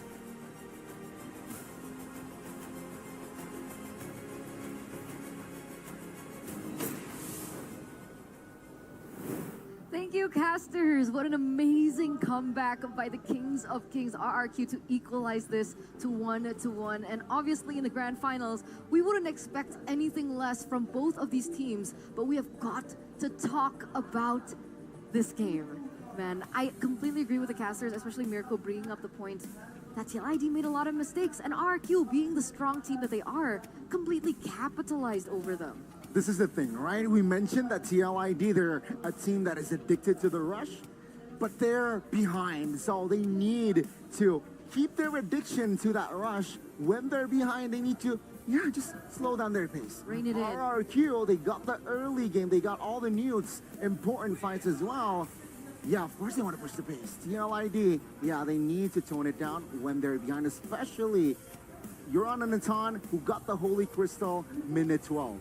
Yeah, I think the worst part about all of this is had the team just kind of kept even against RRQ, this would have been a very different story here. But like multiple times we see that Aaron Shiki tries to go for this 1v1 early against Skylar and misses just one ability, makes one singular mistake. Because had he shut down Skylar early on in this lane, he probably would have been able to be more effective in fights like this, for an example, trading maybe 2 people before the double kill happens. It's again, from the draft, we know that the Rafaela, sure, it's good. It adds mobility, it adds sustainability, but that's why RRQ, they know they just want to push the tempo from the get-go. They can overwhelm them with mobility with the Matilda as well, and we saw how multiple times as well the Guiding Wind came into clutch, saving Sutsujin, saving Skylar, and with Sprint as well, Skylar is able to mobilize very, very fluidly in the Land of Dawn. So we're gonna see who gets crowned the MVP or the player of the game for game number 2, presented by the official tournament smartphone Samsung Galaxy S14 FE. We talked about Irok, we talked about Skylar, but let's talk about Dyron now, as he's able to claim this title for our second game. What did he do to deserve this title? Get his hands on Phoveus is just so good for what he is required to do. Because again, at the beginning of the game, I told you, these compositions, it's going to be a constant push and pull between the both of them. They're both baiting each other out. But the beauty of this Phoveus is that I could make a mistake and I press one button and I basically buy myself 0.5 seconds worth of time every single time he taps that ult. And he can effectively do it as many times as he wants to because he has Edok as a way to bail him out of tough spots. So it's interesting because for me, I thought maybe he was gonna go, if he had full faith in Edok, he would have taken a vengeance. But with the flicker, it makes him very flexible, but it also could potentially punish the Natan. He takes the entropy, goes all the way to the backline. You flicker, passive mark him, and then instantly initiate. Again, you mentioned initiate. Without Dyron here, multiple fights, there's no points of initiation without the Phoveus, right? You have the Matilda that can't really initiate. You're just there to cover. You've got Skylar who will protect his position. Dyron was the sole potential initiator in this game, and he played that to a T. It does seem like TLID, they got ahead of themselves. They weren't really ready in this position, and they took the fight, which cost them the game. Which is why I think what Gideon said was very important, right? He mentioned that technically RRQ don't really necessarily need the tools to initiate. All they needed to do was work around and trust that TLID are a team at the moment that can't hold themselves back, right? There were so many moments that they were so behind, they didn't have the necessary skills available, equipment available, the gold available, the items available, and yet they still wanted to go in for these engages. And RRQ, they were very happy to just get and receive it on a silver platter. I think, overall, Skylar, the fact that he was able to find kills in his lane, would I say it's an outplay? Maybe the first one was the outplay. The second one, probably not. The onus was definitely on Aaron Cheeky, and all the kills afterward definitely were Skylar. He's ending this game 11-2-5. Maniac, by the way. Maniac skipped his boots, went straight into the Haas Claw, and played purely off of the timing of his sprint, which is, again, very bold of him, right? Not everybody is comfortable doing this as well. But in that mindset, right, because your scaling hero has already kind of caught up very fast to the item power spikes of everybody else, like Dyron, for example, when he got just the Thunderbelt alone, you could just see, if people are focusing on that Phoveus, Irithel gets a free access into that backline. And honestly, if I'm in TLID's position, I'm thinking that by the 5th, 6th minute, our two biggest problems is Phoveus as well as this Bane on Sutsujin. And it's evident in that game, right? Sutsujin getting the important fights, sustaining in most of that team fights as well. And that Zushin is so annoying, Gideon. And also, why? I can't touch on the draft. Remember, Keskin banned out the Hilda. Against Zushin, the Hilda would do so much. It would get so much value. And that's why Keskin, he wants the Zushin, and that's why he banned the Hilda out. So that Rins can focus on elsewhere instead of hovering around looking for Hilda in the jungles of Sutsujin. Oh, come on, Skylar. 945 GPM. I guess it did make sense, right? He got to that power spike so quickly, on top of the mistakes that Aaron made. I mean, if he didn't die Talk to us about that, right? Well, You think it would have hit 1K? it would have if he didn't die twice. Because that was a huge shutdown when he overextended. He was like, all right, Edok, take me out. Edok. No! And Aran just stuns him before he gets it and dies to the RWM. Like, there's only so much you can really do. And honestly, this isn't even Skylar's highest score of yet. This game was going very well for them, but at the same time, I hope to see that Team Liquid ID is going to take blue side for this upcoming game. And RRQ Hoshi, I want to see some innovative ideas for red side. Because again, now that we've kind of like taken away the identity of these teams and gone back to the standard meta which we're used to, blue side has a huge advantage of predetermining what kind of draft is going to be coming out for the game. Really shows that the blue side really dictates the draft. And the first big value seems like the Matilda is just popping off. Also, Team Liquid game 1 blue side, they picked up the Matilda and it really supplements their victory. On the other side, red side here, yeah, that last big value, not really showing in the series. Which is why this is such an incredible matchup. Because notoriously, even if, let's say, TLID gets red side, if they let the Matilda go on blue side, not a lot of teams can actually utilize the Matilda to how well Weedy as well as Edok utilize it. Because yesterday with Bigatron Alpha, Key picked up the Matilda, but the impact just wasn't the same. Yeah, it's a different mindset here, right? It really boils down to how connected you are with the rest of your team when you are playing that Matilda. You want to be able to like communicate, oh, I could save you without having to say that verbally. It's a kind of like a sixth sense almost. Chemistry comes into play as well, all right? Communication, coordination, and RQ, they got the better coordination in that game. They know what to do. They press the right buttons as well. TLID, slow things down. All right, I think that's just my recap for TLID. RQ, keep doing what you're doing. KSQ, believe in you.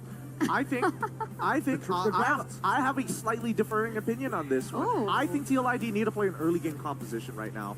Because I think that honestly, Aaron Chiki is doing pretty good against Skylar. He made a couple of mistakes, but he was like, it's Natan versus Irithel. It's like a one auto worth of difference between the two heroes at equal level, at equal items. So, this is the lane phase, of course. So, if you play something a little bit more lane focused, I think he's got a very good chance, and it might actually force Skylar to play something a little bit more on the scaling half of the thing, the scaling half of the marksman spectrum. Yeah.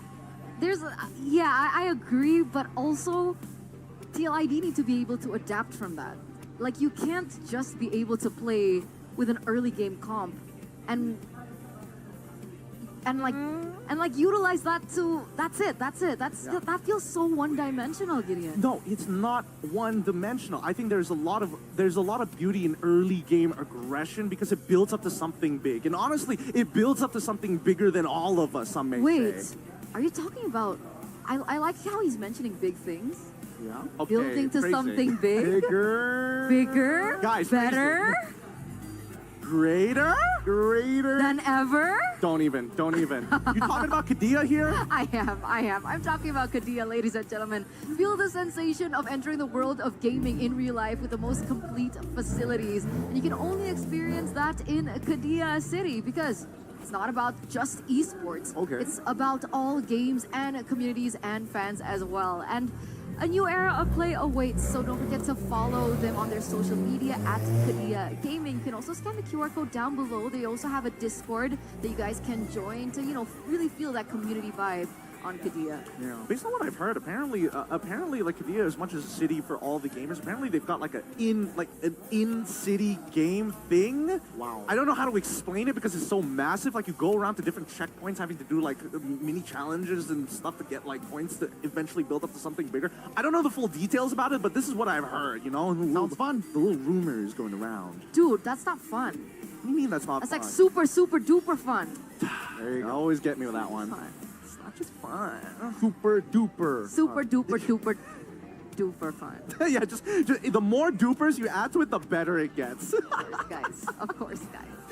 But okay, let's go back. So 1-to-1, let's tackle that a bit because I feel like Aaron has this continuous behavior of making plays like that. We've seen this throughout the entirety of the playoffs, and sometimes he gets away with it because his team is already leading. But isn't that something that he needs to fix? That discipline?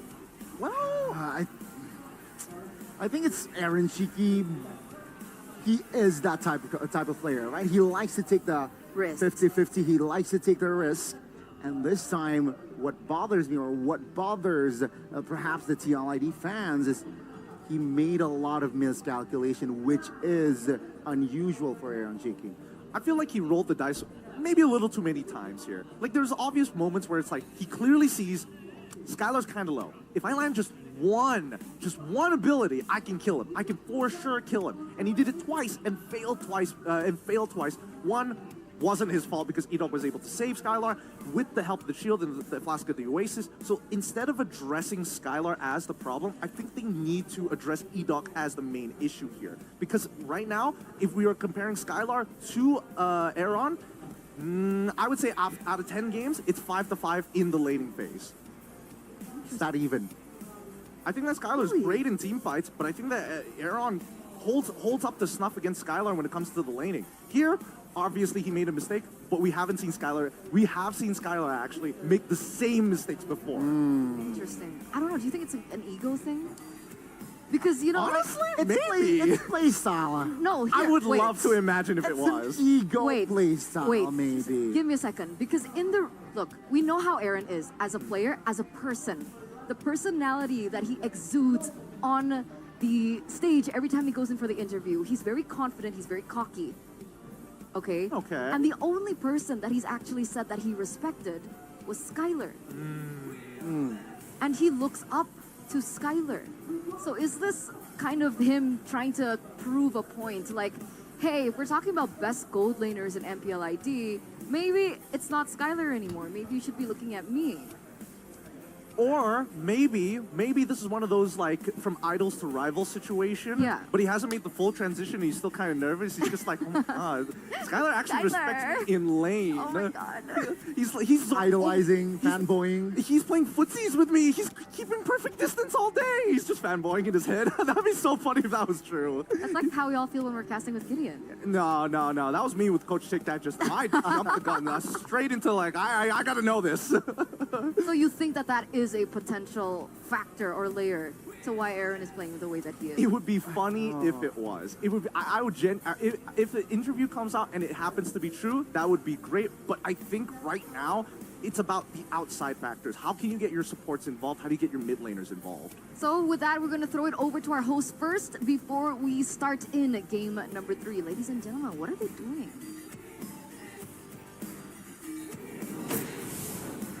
Satu sama poin yang didapatkan oleh RRQ Hoshi sebagai penyeimbang dalam game kedua match Grand Final MPL Indonesia Season 14.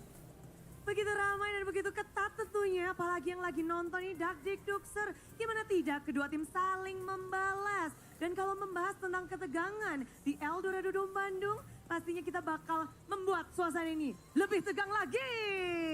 Betul sekali Bude, karena kita akan kembali bermain Franco Hide and Seek bersama salah satu penonton yang di sini kayaknya win rate-nya nih tinggi banget nih Bude. Benar, karena hari ini spesial banget di hari Grand Final. Hadiahnya bukan hanya redeem code saja, namun juga ada Samsung Galaxy. Jadi pemenangnya akan langsung mendapatkan satu buah Samsung Galaxy. Dan pastinya penonton juga akan mendapatkan redemption code yang akan berkesempatan mendapatkan skin gratis. Ya banyak banget pastinya yang bisa didapatkan, kita akan happy-happy bareng. Jadi kita langsung saja panggilkan Franco hari Grand Final. Franco Hide and Seek by Samsung Galaxy. Halo, siapa nih namanya? Andre, Andre. Dari mana Andre? dari Bandung. AA Bandung. Bandung asli. Asli. Asli, ya sampurasun. Nih gimana kalau ngomongin Franco Hide and Seek, win rate-nya berapa nih Andre? Untuk saya 701 match 63,6%. Lumayan ya, keren naik loh.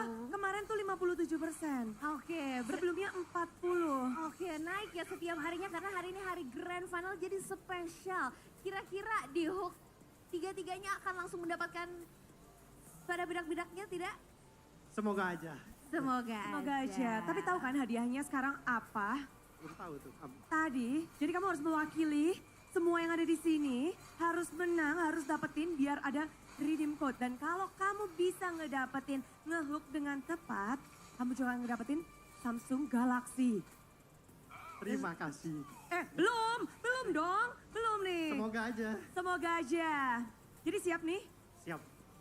Oke, jadi kita akan panggilkan nih untuk lawannya Andre yang akan bersembunyi. Silakan tim MPL, let's go! Oke, ini dia penantang yang akan mengumpat di sekitar area bus yang telah ditentukan. Pastinya di area sungai dan juga di area turtle pit. Oke, dari tim MPL.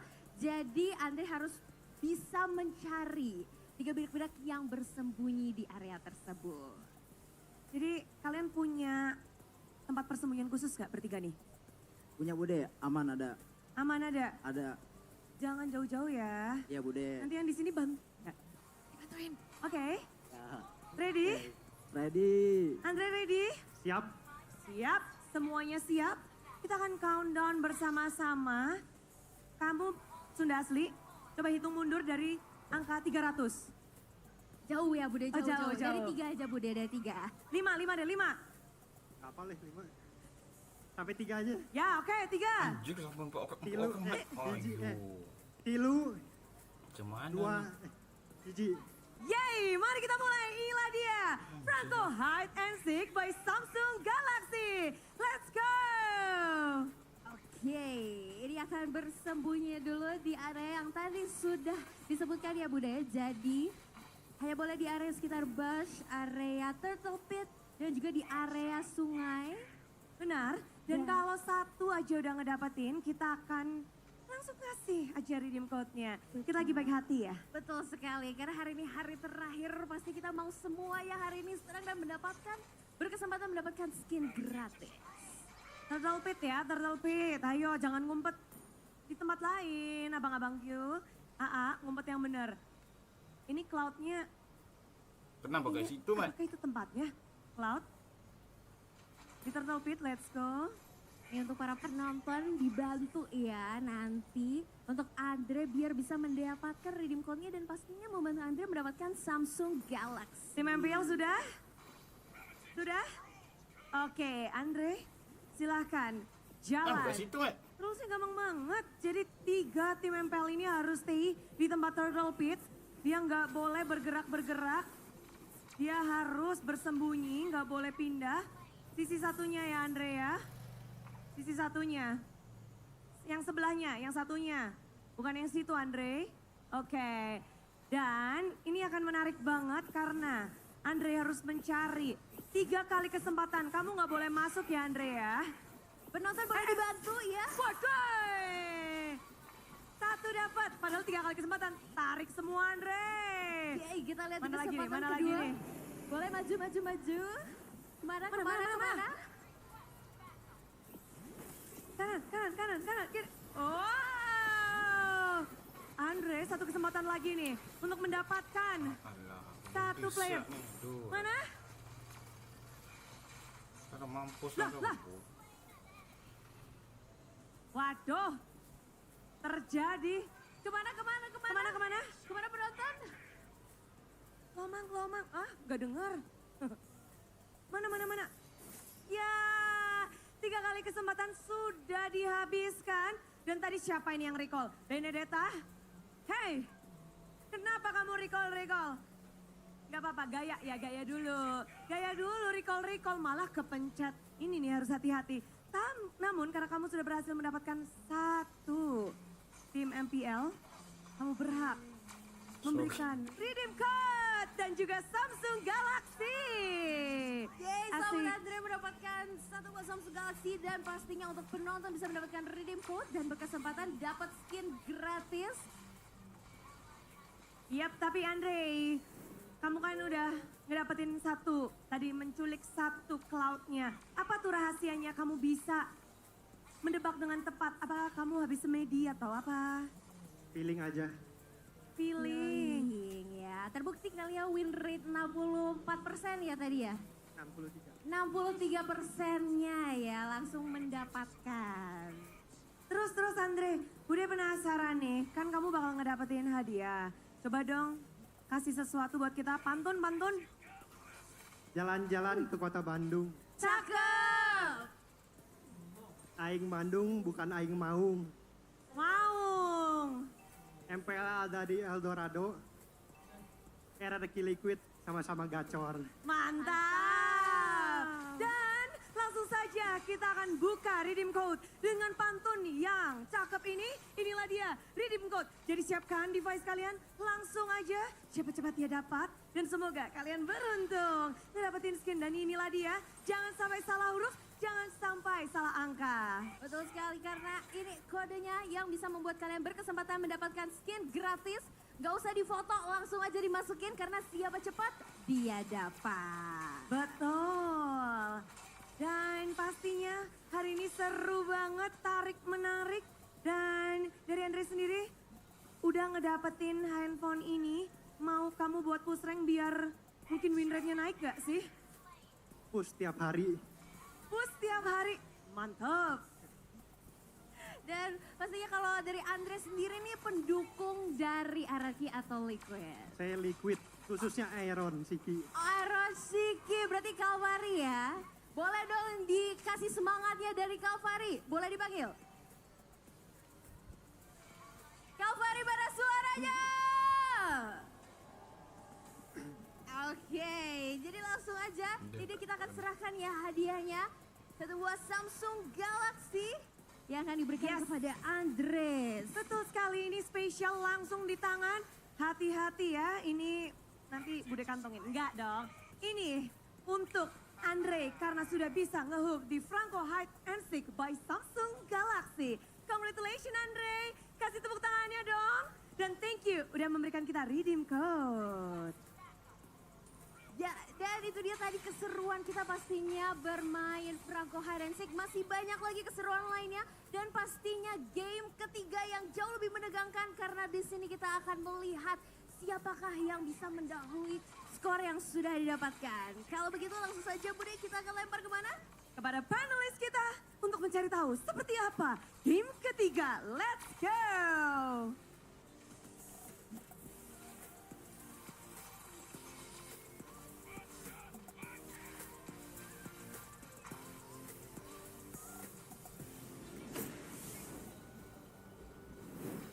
Oh my god, I can't believe you got the S14. I'm jealous. I'm so jealous. Not for free. I don't know. You guys are handing this out. Hey, he got a hook.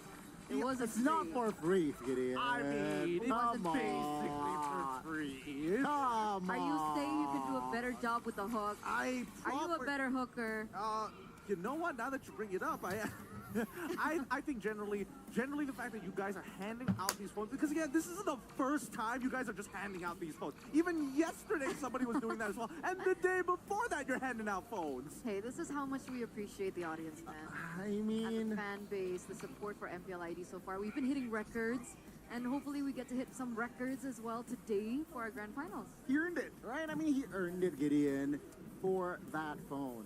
I'll trade that phone for a Labubu. How about that? Think about it. Think about it, I right? haven't received my Labubu. I think it's in the back somewhere. I'm pretty sure Popmart. it's just waiting to get. I think Popmart is just waiting for you to walk in their store to make it a whole event. Okay. Oh, what? Interesting. Dude, what? Yes. How packed is it outside? It's not funny. Here in Bandung, the weather is usually cold. There's so many bodies in here. I think it's like gone up by 4 degrees. I mean, That's hopefully true. it doesn't rain, That's right? true. Whoa. Oh man, we're in the dark for the top 3 combo picks, literally in the dark. In each region. So, you know, let's take a look at this. We have all these 5 regions, actually, all the way up until NACT. What do we see is like a thing that we need to point out? I mean, NACT really likes the Julian, huh? With the Aurora, with the Cho. And it does seem like the NACT here is the only region that really likes the Julian. But these are combo picks, right? So True. bear that in mind. True. Combination between Edith and Suyo. Yeah, okay, I can see it. I can kind of see the combo potential. But then again, anything with Suyo is like dangerous. As long as you deal somewhat like enough, like 50% of the person's life total, like Suyo will do the rest of it for you. The interesting ones that I have to say, like Ling Tigreal, okay, sure, that one's like not as common as I would have expected. Vixana Tig is the more go-to. Phoveus Moskov.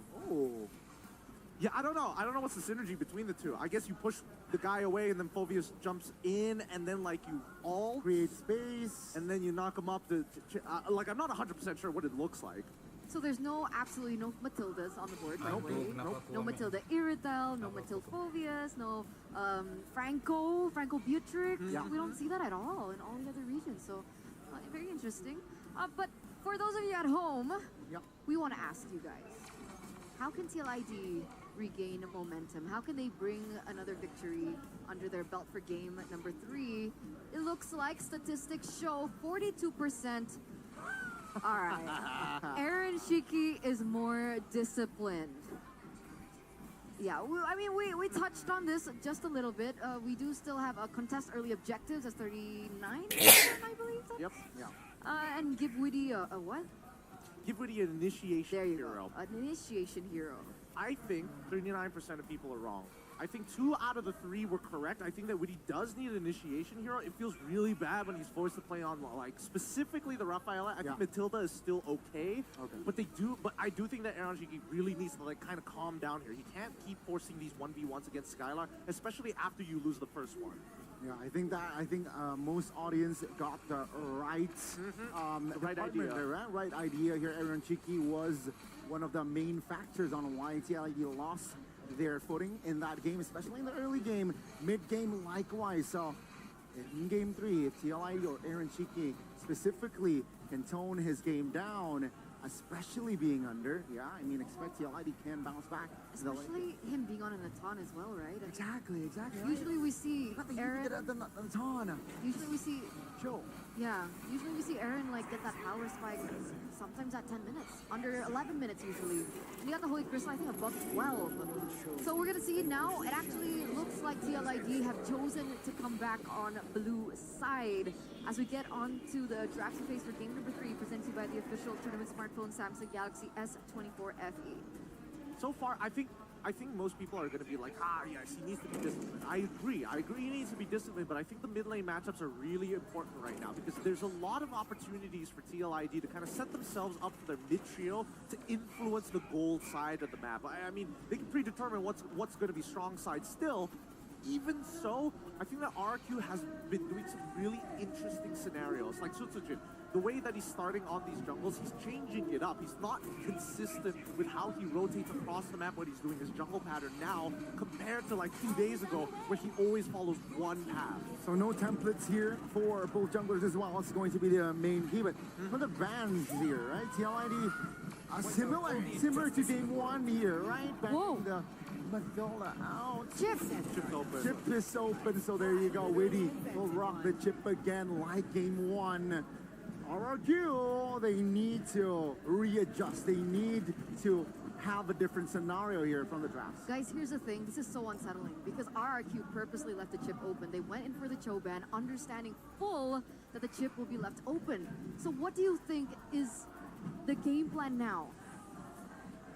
Do they go for an early counter towards this chip, pick up something early like the Carmilla in the first phase? I think Eve for sure. The Carmilla, I think they might want to hold off on that. Because it's really difficult to play Carmilla when your lanes are already in a lot of trouble. So it's one after the other. You cannot go before and then before. I mean, Gatotkacha is also open, but no. They actually deny the Hilda pick from Iran.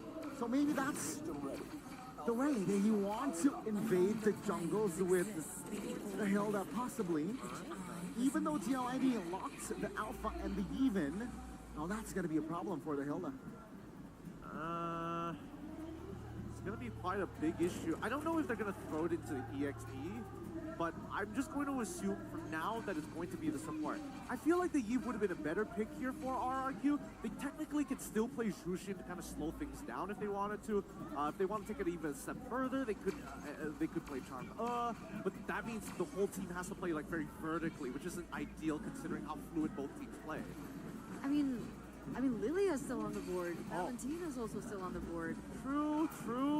But I think the point of this Hilda is that you're trying to deny the early invades, right? Yep. Because with the chip being in the hands of TLID, they need someone strong in the mid lane. They choose the Jushin. The Jushin in lane against the Eve is that mid prio. I mean, game 2, right? Jushin against Eve as well. From Yeskel, it does seem like Rins was able to somehow monitor the members of TLID second phase. RQ, they can somehow eliminate the gold lanes here, right? They have the first pick. So yeah, they can live. Oh no. Instead, they eliminate the possible of a penalty zone. They're really targeting Iran here. Hilda picked up, Terizla banned out. Yeah, they don't want to deal with like secondary engagers, and not to mention, I think this is like a dead giveaway that most likely this Hilda is going to go into the EXP. Because as much as Hilda can like, you know, beat down the Terizla clears the waves way too fast compared to the Hilda. And by the time he's like down to 50% of his HP, it becomes a pillow fight at that point. So I think that Keskut is thinking ahead. He's thinking about the EXP matchup. He wants to hold the support matchup for later down the line. All right. Okay, here's my question. If the Hilda does go into the EXP lane, the only way to prevent the Hilda from roaming around is to win that lane. Who wins lane against the Hilda? I'm thinking Thomas. Edith. Edith also Van been Dal. pretty good, yeah. What other really decent ones? I mean, it'd be weird if they pick Yutong now because like against that comp, it's just you're gonna get like peeled away so easily. Dyroth, if you're talking about 1v1 Raw, Dyroth wins. Then again, Thomas, Dyroth though, I mean, Hilda can roam around, but let's see your first pick, second phase.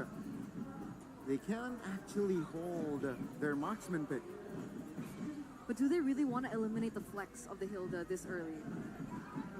Probably not. I think I'm with the turn on this one, that this is where they could start considering maybe going for, oh, okay. They reveal it so early on. I mean, technically this doesn't say much, right, about the matchup. It's True. just a flex at this point. So they can still hold it up until the very end. So yeah, we're both wrong, but both correct at the same time.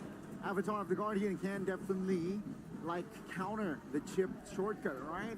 From range, can actually just jump your formation out. TLID with this in mind. They need DPS for a run. Natan is untouched for the first time in the series. Natan may be untouched here. I guess they could pick it up. I think it's between Natan and Carry at this point because they're mainly dealing with the frontliners. I don't see for them for a waste. Benedetta. Oh! Okay. Huh! Very ambitious pick.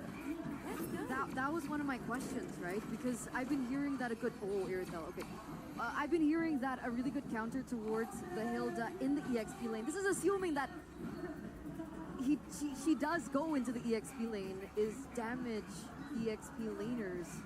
But the current trend is Benedetta tank. What are we expecting here? No, I think Benedetta tank is kind of legal right now. Doesn't provide us, especially if you take Revitalize. If you take Revitalize Benedetta tank, I think that you should be punished for that. It's a heinous crime. I prefer Petrify a lot more because there's a lot more scenarios of which that is useful. Because when you have Revitalize, you have to go in, but then also have to figure out a way to go back to your team to actually get value from it, just to maximize it. So with that, Aran being back on one of his signature heroes from way back when, we're going to see how this pans out. Will it succeed or not for game number 3? We're going to throw it over to our casters. 2 down, 5 more to go. We are at game number 3 of the grand finals of MPLID Season 14. Still equal. Structure of Kaon against Team Liquid ID. A Benedetta pick finally in the hands of Aran. Man, I mean, this is an interesting situation. Aran, target banned technically, and target picked away from as well. The Hilda that was such a menace, such a problem in game number 1, now is in the hands of RRQ, even though now there's the chip to kind of consider. But look at Tyron. Whoa, go back and forth. Oh, this is a bit of a different Hilda. It's a Revitalize, not the vengeance that Aran has been able to take, and it's actually not the Revitalize Benedetta. It's a vengeance Benedetta. What difference does it make? The Hilda with the Revitalize and the Hilda with the Vengeance? The Hilda with the Revitalize can get more value from the shielding of a bush and the regen from a bush, but to a degree, it's already limited when you're in a fight.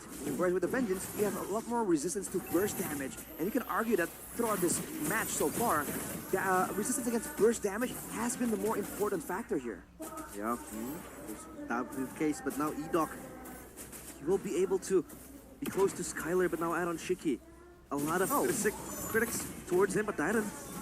Uh-oh, a deep cut. Oh, great eye for an eye. Comes to the Vengeance. Rin's Lantern Flare, even with that eye for an eye. Aran should still fall. Dyron picks up first blood. Aran in no man's land, punished. And Dyron, with his own weapon, with that Hilda snatched away from the hands of Aran, he has to fall. Smart moves for both teams. I mean, for Skylar, kind of knows that, hey, there's a lot of movement from my team on the bottom side, and they don't see anyone. So most likely they'll be on top. So he played safe there on the Irithel. Hard to catch anyways, but look at Dyron already roaming around. Wow. Dyron will give a lot of prio towards the laners of RRQ as they prepare themselves for the turtle. Oh, waiting on level 4 just yet. Lantern Flare will pick him up. Now Crash Course on a 2, real level place into the backline. Super J to be compromised in this position. Alan is the one who takes the turtle. Now Rin's caught in the bad spot. No Crimson Beacon just yet. Slows down, and Aran will be looking to go for the kill. It's a slow back kill, but our Aaron Shiki actually will pop into entropy to rotate to the mid lane too. So they're looking to capitalize on that turtle fight win. Definitely a bit more of a spontaneous reaction there from RRQ. Not having the level 4 is quite, quite detrimental to their success there. No massive lane coming in from Rins that we've seen RRQ use to try and sow chaos in the formation of Team Liquid ID, and no Avatar of the Guardian. Those two massive ultimates could have swung things in favor of Team Liquid ID, but they didn't get the turtle, but they got a couple of kills, they got the level 4s, and they were able to get a bit more of a momentum in this early game. Now it's about maintaining it, especially with that EXP lane peskiness coming in from Dyron. Yeah, and Aran is still just roaming around again. Like, it's almost the same, similar playstyle Wow. as the Hilda. Great read. As Witty is scouted out by Sitsujin. He needs to get that purple buff. Uh-oh. Skylar in the back spot, that's a Guardian. Shortcut coming down, Skylar with a heavy crossbow, Aaron! Oh no! He flickered, he went away, but he got all the way to the bottom lane, but there's another skirmish happening! Aaron just teleported to his demise! Dyron walking forward, Fabian taking a brunt of the damage, Dyron with a double! He might be able to get a triple now! Chasing the chip, trying to run away desperately with a crash course. Aran stunned down, Yeheski with a slow, Dyron with a chase, one more shot, triple for Dyron! Is he really going for the maniac? Pops into the vitalize, in the bush, that shield, that regen! Edok walking forward, looking for the help. And it's another revitalize. Dyron versus Aran. He will be able to escape, but my goodness. The sustainability from the Hilda provides Dyron the cover to pick up the triple kill.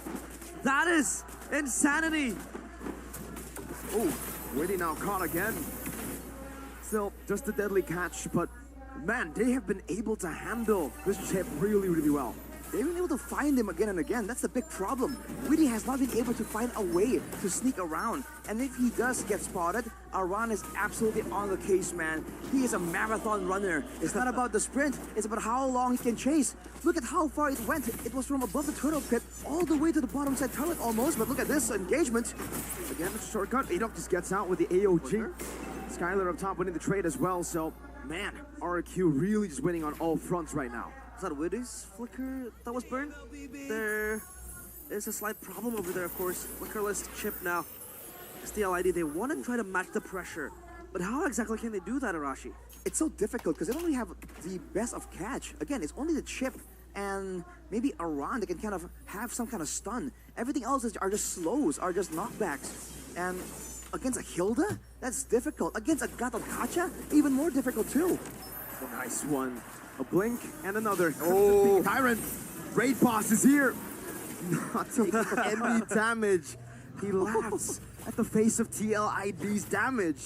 Raid Boss for a reason. And other items, Arashi. It's a Thunderbolt Benedetta, so still the Diablo way of the Benedetta, but now it's with the Vengeance. This is a Thunderbolt in the hands of Dyron, and he has been proccing it left, right, and center, dude. With the War Axe completed for Sitsujin, it's gonna help with his sustain as well. And look at Dyron, almost taking the position of the roamer here, looking for info. And this is how fast you move in the bushes, in the river as well. The Benedetta from Aran just can't really match this pressure. And the only thing he can do is to cut the waves, make sure it doesn't crash towards his turret. That's about it. The Benedetta needs to also match the pressure, maybe come to the mid lane as well. For the chip, we'll try to open up the shortcut, maybe no. Edok and just scouting around. This is a very, very well dictated game played by RRQ. Yeah. RRQ is doing a great job just making sure that the Hilda and the Gato Kacha are the ones in the front, but look at Dyron's damage! Half of Yeheski's HP. Collapse on the Dyron, but the AOG will find one. That's going to be fake. Lock in. Dyron's able to survive. You're not going to miss him at all right now. AOG was looking for the kill. Fabian shreds through the HP bar, wins no flicker, has a Crimson Peak and a Lantern Flare. And now Skylar comes in again with the heavy crossbow. Yeheski, who teleported in, will teleport to his demise. And Witty, who has been isolated, will fall as well. RRQ. Wow. Dyron cheats death for I don't know how many times around 1v1. Against Skylar. One more dash should do it. Skylar solo killed up top by the assassin, but the turtle still falls in the hands of the mercenary. That might be the only real problem for RRQ. The fact that Aran can go. Oh, Dyron! Woof! Oh, no damage! What is this Hilda pick, man? He cheated death in the previous engagement. Edok almost gets the catch there. again, they're just sending the Gatot and the Hilda in alternatively. And if they jump on Dyron, Avatar of the Guardian, if they jump on Edok, he flies away. There isn't really an easy way for Weedy to find an engagement at all. Talk about tankiness, right, Dyron, and the fact that RRQ, they have a lot of disengage tools to just further themselves away from TLID beats. They can prolong the fights. To be able to sustain even further shortcut. I don't know if you want to go on to Edok though, right? So exactly, every single time you see Edok, the crash course, it's literally just a crash course. It's a test. You don't want to go for the shortcut. But I have a question for you, Arashi. In the bottom lane, Aaron getting sandwiched there. Oh, okay. No Crab Claw Cannon. Fabian rotating as well. Red Tree already used up. Oh, what? Fabian, a rare mistake. He dashed into the deadly catch.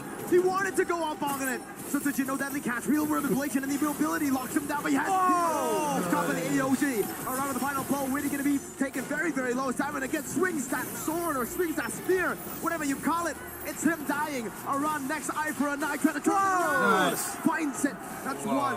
Shut down though. Poor Dyron. How do they fight this? Every time they want to try to fight back, every time they want to try to revolt, RRQ just collapse upon them out of Shiki. No flicker. Aaron entropy to the back, goes in for a Riz. Oh, the flicker, but Riz gets the kill. He puts the light on Aaron Shiki's head, Illuminating him, finding him in the darkness of the jungle, but Edok does not get hit. Dyron, 7-0. Not really going with the same build Aran was going with the Vengeance, with the Blade Armor. He's going for the Dreadnought instead, trying to make sure that Fabian gets mitigated, that Aran can be chased away from the backline. Again, solving these issues for Skylar. And again, even with the global presence, the movement speed alone from RRQ is allowing them so much prio. But now the Lord is here. Team Liquid ID definitely have more emphasis in getting control around this area. Okay, I have a question, Arashi. Is this Dyron Hilda thing a hero that he's practiced before? Because he's 7-0, he's doing better than Aran. Oh, when you talk about that Weedy getting shadowed, I don't know about this, man. Even when he pops a conceal, I don't think there's any threat. RQ want him to pop in the shortcut. Because if you shortcut in, you shortcut to your demise. Weedy with a flicker forward, pops in the shortcut. No one should take the spear pop into the back, finding Skylar actually. But look at the damage from Sutsujin. Crab Claw Cannon, look at the sustain from Edok. Aaron checking with the entropy, still able to shot some damage. Dyron continues to chase, but slowly but surely, Aaron is able to dish out some more. Renz melts Aran down. In the end, it's a 3 for 2, but RQ take the Lord. The Hilda in the hands of Dyron is acting like the castle wall for the kingdom. Dyron Wilderness smack. Boom! Right in the head of Aaron Shiki. He's legendary. How do you stop him? Dyron with the guitar solo, putting it down once more from the EXP lane. Dyron dictating the whole pace of the game. It's only a 3,000 gold lead. Team Liquid ID has the great late game combo again with the Yves and the Natan, but RRQ. What's the plan here? Dyron alone. It's just so much for them to handle. They're going to lose a bunch of structures right here. Expect the gold lead to really increase in gap. Yeah, the Lord marching up top still. A relatively easy Lord to take down, but the Deadly Catch will zone them out. Now the problem becomes the Hilda, right? But when the Hilda is there, Erythal will also scale. Sutsujin as well with the Bane will also be a problem for TLID. Do they really want to bank on a base defense again and again? Oh, hang on a second. Weedy actually has made his way to the back, but Dyron is zoning Aaron solo. But watch out, man. Skylar does not know he's there, but Edok is the one opening the way! Great read from Edok. Gets the taunt. You don't want to pop the shortcut there. It's a shortcut for Weedy to get back to base. 5th death this game on the chip. Edok reads minds. Is able to know that Weedy was in the back looking to pounce. And now, Dyron, this is his lane. Everything is just onto him right now. Look at the way he just moves. Look at Aran. Whoa, Fabian, good damage. Beer Valve put to the back, respecting the damage. Skylar, oh my goodness! Forcing the reload, flicking, and even that doesn't really matter. Skylar surviving. Deadly catch, the shots on the Fabian. Aaron Shiki with the kite, but now he just smacks him to the ground. What's the counterplay? Insanity. The Kings, they have divine intervention behind their very backs. Repeatedly, they cheat death. And death is something that they want to bring to the cavalry. Chase him, Dyron. They're just gonna go round and round. Aran gonna be chased down. Final blow. Lantern flares up. Aran brought back. Rinse. Constantly putting the Lantern Flare on him, but Aran has the dashes to escape. Meanwhile, what? A desperate play to the back. He pops in a shortcut. Fabian takes it. Skyler. Caught a spear of Alpha. They go in and they find him, but they all get fed to the shorts of Sujin. Fabian, there's no way you can 1v3, not on the Alpha after you use the spear of Alpha. He gets taken down. It's a shutdown over, but now it's the AOG to the back. Edolf very low, taken out. Aran running away. Tyron continuing the chase. It just feels like a stalemate at this point. Oh. What was that fight, Arashi? It was just pure chaos. RRQ are living for it. Gonna get some more right there. But look at the goal lead, man.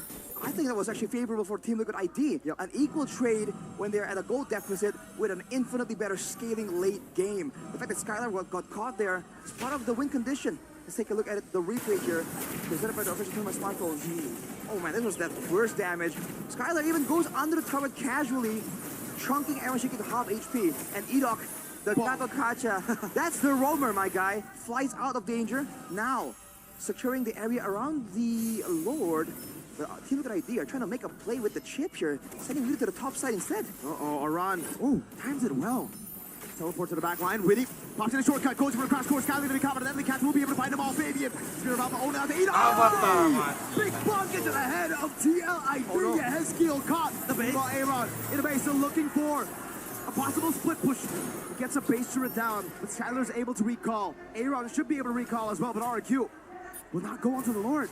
Fabian, not back up. 18 seconds on the clock for Witty. Aaron, can you defend it without an entropy? Skill 2, skill 1, used up Divine Glaive. Aaron against the world. RQ will not risk it. They will go back to the Lord. They'll take the base turret. Public execution of the usurpers in front of the Lord pit. And it's Aaron Shiki having to watch his teammates die. Now the Lord is going to be conceded by TLID RRQ. 25 kills in 14 minutes.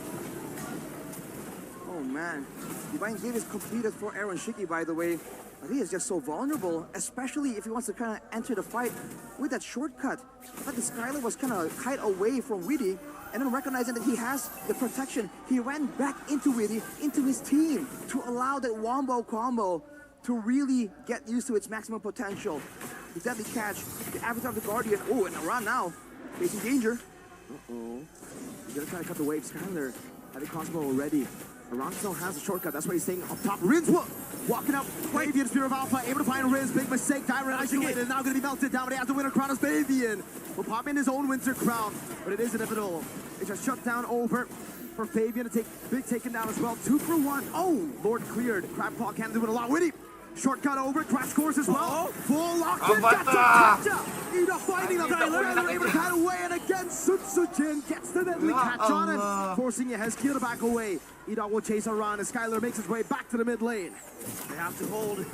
Heskiel has to hold with Aran as well. Can they hold? Can they defend? How do you do it? How do you do it? The Crab Claw Cannon will be used for the passive to just go for the base as Skyler gets the kill on Heskiel. That is game number 3. 2-1 over to RRQ.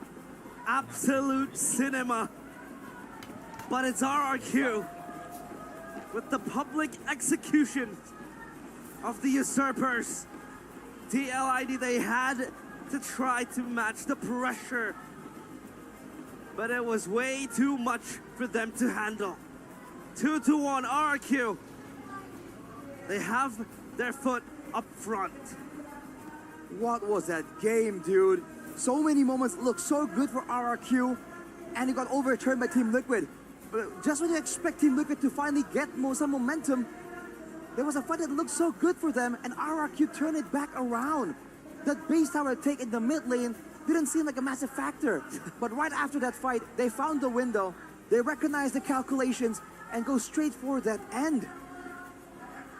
They were looking for a Hail Mary play. That was split push up top. The way Witty wanted to dive to Skyler, open up the shortcut, get the Crown Prince, steal his throne, steal his crown. But it all didn't work. He has 4 soldiers circling him. And let's not forget to mention Dyron, man. We've seen the Hilda in the hands of Aran. It was oppressive. we thought, man, this is a great pocket pick that only Iran can use. Dyron comes up, steals it away, and look at what kind of chaos he's able to just demonstrate in the Land of Dawn for this game. Again and again, just not dying, just doing so much damage. And the fact that this composition again was found by Keskewed, letting go of the chip, beating the team fight, and then getting all the combo, man. Every single team fight just looks so tough for Team Liquid. Where is the front to back? We didn't see Iran get to kite, Aaron Shiki get to kite back and forth properly a single time. They can't play the front to back when RRQ is just running rampant into the face of the cavalries. What a way to win game number 3. Dyron with the revitalized Hilda, the shielding. Felt like no one could kill him. But we want to ask our panelists on what they had to say on game number 3. Take it away.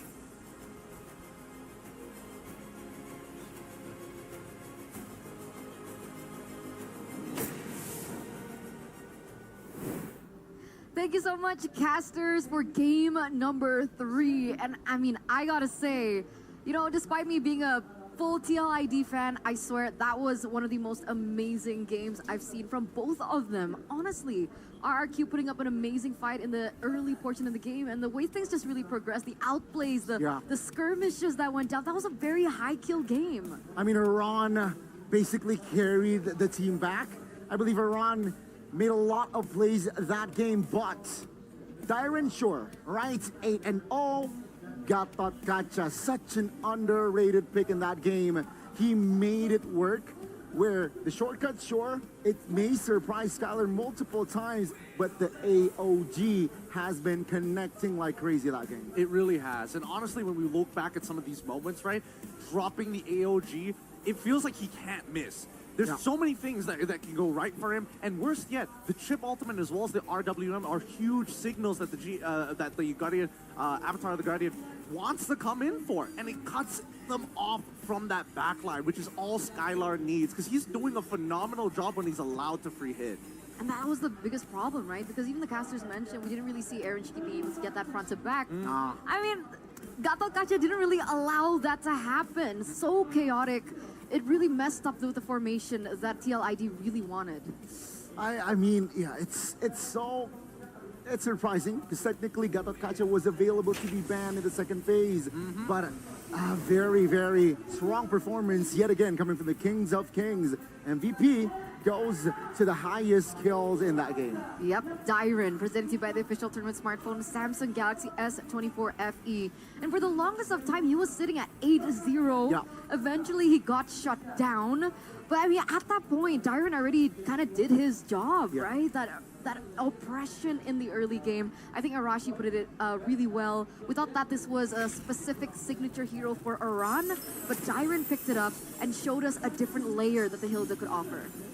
Not only showing us a different layer, but at the very least, just maintaining so much control over the early game, right? A lot of these, the fact is, Dyron knows that despite getting these kills, he's not going to be able to scale into the late game as a penultimate tank. He's going to be on the weaker side of things. He can't really wave clear like Iran, but at the very least, he is slowing down Aaron Shiki from getting that third item. He is making sure that Yehezkel always has to keep an eye out for that Hilda to peel away from Fabian. Yeah, I mean, this was the only fight where I feel like TL got the better of RRQ. Even then, RRQ, they were responding, right? It's a 3v3. Aaron Shiki got some kills, but again, I talked about Gatot Kacha being an underrated pick, but generally speaking, Hilda, game 1, caused havoc. Game 2, game 3, Keskewed denied the Hilda away from Team Liquid. I also think the Hilda addition into this game, there was a reason why it was first pick prio, especially for RRQ on red side, right? The fact that the Hilda had so much oppression into the enemy jungle disallowed Weedy to have that information into the opposite jungle, and therefore it was very difficult for Weedy to utilize the chip to its utmost value. And we see him getting punished because of that, right? With the bot side gank or initiation, or with the help of maybe a split push from Iran to try and pull attention away. They just eliminated the possibilities, right? As long as you're standing on top of two of those portals, and one of those portals is in a spot where you don't expect any action, it really just limits it down very, very quickly. Such a good game, brilliantly played. And again, Dyren, Edok in this game played a crucial portion in why Rin's, Sutsujin, and as well as Skylar got the efficiency that they need, got the optimal farm that they need as well. All right, looking at perhaps the post game here, it's 15 minutes. It's not bad. It was an average of 13 to 14 minutes for our first two games. Finally get a little bit of a longer game, despite it only being like a 2-minute difference. But the one thing that I really wanted to point out here is, shout out to Reptar, or Redmar now. He always gives, I want to give my flowers to a certain player. And, my flowers go out to Aran. Despite this loss, we saw what he was able to do on the Benedetta. It's very nostalgic to the old Aram that we used to see. Do you not think so? Very individualistic. I mean, split pushing, doing a lot for his team macro-wise. Yeah, Fnatic Onyx lost against Benedetta Aran. Thank you very much. Yeah, of course, I remember, but this time it's a tanky Benedetta. He was on the Vengeance as well. He knows that he wants to target Skylar, and one of the ways is that Vengeance. Yep, and not to mention, not only did he have the Vengeance, he also bought Blade Armor, right? So every single one of his auto attacks would reflect a good amount back at him on top of the critical reduction that you get from the Blade Armor. It's a very good idea, of course, but even so, Skylar, mechanically, you can see that he's hyper aware. He's very sound. He's playing a very hot game today. He hasn't made too many mistakes overall, and I think, with the supplement of the consistency of Sutsujin specifically, these neutral takes have been looking better and better and better, and Sutsujin, he's focused on the Lord until Skylar says the call, hey, I have an angle. All right, let's pivot. Do you think it would have been different, that final moment? If Weedy went in, portal, they tried to target the Irithel, they tried to target Skylar. Skylar was able to outplay. Do you think it would be different if Skylar died there? Ooh, yes, I think it would be different. It would be different because I think that Aaron Shiki would be able to kite back Sutsujin, who would be the only other person to deal some real damage to that Crystal. I'm not sure whether he will be able to buy 11 seconds worth of time, but clearing that wave seems very likely if he could. I think it actually might be. I think it's Iran mispositioning because he could not recall in that moment. He had to walk to the base, which made RRQ, the base wide open basically, and Iran, unfortunately, in that last sequence, he was out of position to recall safely. And that the gel of the chemistry in RQ in that final moment was insane. It's ridiculous. Right? Oh, the outplay from Skylar, but that was facilitated by Edok jumping in. AOG. It was beautiful to see. Oh, the new pillars of RRQ wreaking havoc in this game. I love to see it. And it kind of reminds me of something like, when R7 and even Clay decided to join RRQ that time, and everyone was like, man, I miss the old guard. And then they became staples themselves. I think we are seeing the next generation of RRQ really solidify themselves as one of the best teams here in MPL Indonesia. I agree. And for the past 2 games, we've been highlighting so much about Skylar and so on and so forth, and we actually even mentioned, Dyren's a good player, but we haven't really seen him shine. Finally, Dyren gets the recognition he deserves for game at number 3. Which makes me wonder, right? If he's pretty decent on this Hilda, I wonder why his performances on Khalid are a little topsy-turvy. Because they kind of do the same thing, except you have a utility ult that actually does something in team fights compared to Hilda, who is just I don't like you specifically. Yeah, I mean, I think it's a different kind of feeling as well, right? Is it though? Hilda. Is it though? You just go in, you be like, bah! Just a little tap, just a little nut tap, and then you walk away. Right. Be a little sneaky boy. You're right, yeah. Quicksand guard somehow same. Like the timings of the abilities are different, but the general concept is the same. So I would like to see whether Dyren can expand his hero pool even more. If Hilda is so good, I want to see him be really devastating on Khalid as well. So now the big question is, well, what do TLID do now, right? What's the main problem here? I think their main problem right now is that they don't necessarily have an answer into catching Skylar specifically because Cho keeps on getting banned. They need a new answer to this and something that doesn't require a hero to dash, if not be able to close the distance very quickly against Skylar. Because they keep forcing this Natan into Irithel matchup time and time again. And yes, it's a little more favored to Natan if he has full items, but half the time, and based on what we're seeing, the laning phase is where we see Irithel really take control. So if that's the case, is Irithel worth to ban? Compared Switch to Bane, blue side? I think Bane is something that they need to get rid of. I think Bane is a big deterrent here because every single time they're about to fight, they're like, oh, I'm gonna free hit, and then Bane's like, oh, but I'm gonna ult, and it's like, I don't want to be there. Keep in mind, RQ has been taking the Bane first phase. They have. So, is it really worth to ban the Bane one slot in that first phase? Maybe not. Maybe TLID should just pick it up for themselves. Because so far, in terms of rating, I don't know what the stats are exactly, but so far the win rate between Bane 2 Alpha against each other seems a little more Bane favored. Right now, especially in this matchup, Okay. So they have to think about Bane, Irithel. I mean, Chip now, yeah, Gatot Kacha. That's the answer.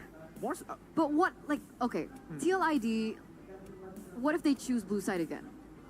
TLID blue. And then again, RRQ, leave the chip open. You can't allow the chip to be given to RRQ either, right? They gotta open the whole draft up. Okay, well, we're gonna see how it pans out before we get into game number 4, because we're gonna throw it over to our host to see exactly what they're doing over there. What are they doing? Guncang, deg-degan sekali ya Bude pastinya. Iya Alisa, nih Bude tuh lagi bingung ya. Mau upload juga untuk membagikan momen ini. Wow. Nih, pilih yang mana ya Alisa ya? Loh, Bude itu lucu banget. Itu gimana cara ngeditnya, Bude? Anjir. Gampang banget kalau pakai Samsung Galaxy, semuanya bisa. Nih Bude tunjukin ya Alisa. Oke. Alisa pasti tahu kan sebenarnya. Oh, yang pakai icon bintang itu. Oke, jadi tinggal klik icon bintang, lalu klik Portrait Studio dan bisa langsung pilih, wah ada komik, kartun 3D, cat air, dan sketsa. Coba pilih yang kartun 3D deh Bude. Dan klik buat. Wow, gampang banget ya, canggih banget Samsung Galaxy S24 FE ini. Laju lah. Dan kita bisa lihat. Tinggal dipilih, ini banyak banget pilihannya Alisa. Oke, Bude langsung berubah banget ya. Wow, oke. Ini gampang banget menggunakan Portrait Studio dari Samsung Galaxy S24 FE. Dan pastinya fiturnya banyak banget. Wow, pilihannya cantik-cantik banget Bude. Bude mau upload. Kalian juga bisa loh ikutan kayak Bude. Seru nih. Betul sekali. Pilih. Pastinya dengan membeli Samsung Galaxy S24 FE ini karena khusus penonton MPL bakal ada diskon loh Bude. Wow, diskon serius. Betul, karena dengan pembelian harganya mulai 791 ribuan aja per bulan dengan cicilan 0%, bisa dapetin total bonus hingga 2,8 juta dan pastinya gratis 2 kali memory upgrade sebesar 256 GB, Bude. Buset, seru banget ditambah lagi. Khusus penonton MPL nih, ada yang spesial karena kalian bisa ngedapetin travel adaptor 25 watt, lalu ada Google Play voucher 200.000 dan gratis screen permanen MLBB untuk pembelian di samsung.com/id. Pakai kode voucher promo Galaxy S24 FE XMPL. Dan gak cuma itu aja Bude, karena kamu juga bisa dapetin tambahan diskon sebesar Rp500.000 untuk pembelian pertama di Samsung Shop App. Waduh, jadi buruan ya, karena promo ini hanya sampai 31 Oktober. Jadi tunggu apa lagi? Get yours now. Betul sekali, jadi bisa langsung aja dibeli di toko Samsung terdekat kalian karena promonya khusus untuk penonton MPL aja. Benar, dan atau langsung ke toko Samsung terdekat. Betul, atau bisa juga langsung scan barcode di bawah ini atau di deskripsi. Jadi kalian bisa langsung gampang banget check out dan punya HP yang sama kayak aku dan Bude. Yeay, tapi nggak hanya itu karena ada sesuatu yang spesial dari Samsung Galaxy juga nih. Karena ada Samsung Galaxy Quest. Buat kalian yang mau ngedapetin ini nih, bisa. Betul, caranya gampang banget karena Samsung Galaxy FE24 ini prosesornya sangat cepat juga dilengkapi dengan vapor chamber yang bakal dukung kamu untuk win streak seharian tapi HP kamu tetap adem. Jadi buat para gamers wajib banget untuk punya Samsung Galaxy S24 FE ini, ditambah lagi karena ada fitur Galaxy AI yang bisa bantu kamu jadi lebih kece pastinya. Iya, jadi kalian bisa ngedapetin ini secara gratis. Samsung Galaxy Phone gratis, mau? Gampang banget, kalian tinggal jawab aja pertanyaan yang akan Bude berikan. Pertanyaannya adalah, berapa kapasitas baterai Samsung Galaxy S24 FE? Yes. Berapa yuk, berapa? Langsung dicari tahu ya Bude, dan cara jawabnya gampang banget, tinggal langsung aja follow akun X dari Samsung ID. Pastikan juga akun X kamu tidak di private supaya kita bisa lihat jawaban kamu. Dan langsung ketik dan cari pertanyaannya di Google. Berapa kapasitas baterai Samsung Galaxy S24 FE. Lalu posting hasil pencarian kamu. Dan pastinya bisa berikan alasan kreatif kamu kenapa kamu harus menangin HP ini. Mungkin para gamers-gamers yang HP-nya aduh udah panas dan lemot banget ya kan. Dan tinggal langsung aja masukin hashtag Galaxy S24 FE, hashtag Galaxy AI, hashtag Fun Experience, dan jangan lupa buat mention 3 teman kamu. Dan tentu saja, satu pemenang yang beruntung akan mendapatkan 1 unit Samsung Galaxy Phone. Syarat dan ketentuan berlaku. Yes, dan pastinya periode ini hanya berlaku dari tanggal 23 sampai 27 Oktober 2024 aja, dan pengumuman pemenangnya Akan ada di X dari Samsung ID. Jadi buruan sekarang ke X, langsung follow dan jangan lupa untuk jawab pertanyaannya. Dan kita ngelihat kalau pertanyaan itu banyak banget ya untuk saat ini. Selain dari untuk ngedapetin Samsung Galaxy tadi, kita juga bertanya-tanya nih, kira-kira mana nih yang masih semangat dari para super fans untuk grand final kita? boleh kita tes dulu kali ya Bude. Aku mau dengar suara dari Kingdom, mana semangatnya? The Cavalry, jangan mau kalah, mana semangat untuk tim Liquid ID? Semuanya riuh pastinya karena kita akan menyaksikan, akankah ada raja yang akan mengambil kembali tahtanya atau akan ada juara baru di season 14? Jadi untuk melanjutkan permainan, sudah saatnya kita melihat bagaimana jalannya pertarungan untuk selanjutnya. So panelists, it's yours.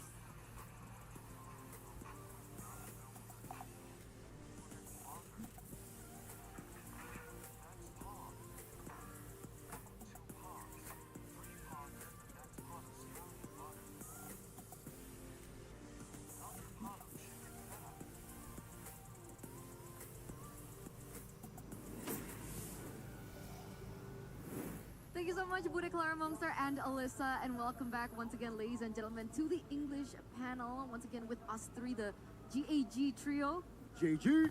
the gag trio. We really got to come up with a better acronym. It's sound. Why? What's wrong with gag? Let me think Is there about it for a something minute. wrong Wait, with it? that's You're why. gagging, yeah. That's why. That's the problem with it. Look, we're professionals here. We need to be at the top of our game, and I don't think gagging's part of that. But even so, I am starting to get a little worried for TLID because at this point, TLID have a lot of problems that RQ continue to pose to them. A lot of it has to do with the draft, and I think even in their gameplay, they made a couple of weird decisions in both Game 1 and as well as Game 2. I think right now, TLID are just looking for a way to kind of break out of the stalemate. It's a very good. Yeah, I think it's a very good challenge here, but I really want also to touch on TLID and RQ. They made it to M6. There will be new faces in M6 as well. Yeah, for the first time ever for M Series, we're gonna crown a new champion, right? From PH. Yeah, no AP Bren. No AP Brand. No Echo. No Echo. Liquid Echo. TLPH now. Yeah, no Blacklist. No. Who else? Oh yeah, that's it, right? Wait, how many M Series have we had? 5. Well, I mean, if you Fine. really want to go, it's No Evos. Exactly, evil. Evil. M1, baby! M1! M1. I mean, it's exciting to see these new faces because it's not like we haven't seen them before. Some of these people, like Aurora and even Sanji, came through the wild card even, and even when it came down to EWC, Twisted Minds was part of it as well. So I think that it's great to see teams who have been longing to get that championship spot actually achieving it now. And especially now, it's going to be a Swiss round, right? Yeah. So possibilities are endless. Woohoo! Speaking of endless possibilities, what did you guys think? If RRQ are now leading 2-1, how can TLID come back for game number 4? 59%, is that right? 59%. Aaron must avoid mistakes again? Are we... I understand game number 3 being... Aaron related, but for game number 4, do you guys agree that this is Aaron related? Game number 3. Game 4. Specifically for game number 3. Oh, 3, yeah. I don't think it's 100% Aaron's fault there. I do think generally there is a bit of an issue with the draft right now. It's hard to answer it because if you are taking away something, you're giving away something. And I don't think that TLID have been put in this type of position where Rudy is losing out on his really big playmaking heroes, but at the same time having to deal with a draft that is technically pretty passive, that wants TLID to over-aggress and over-commit.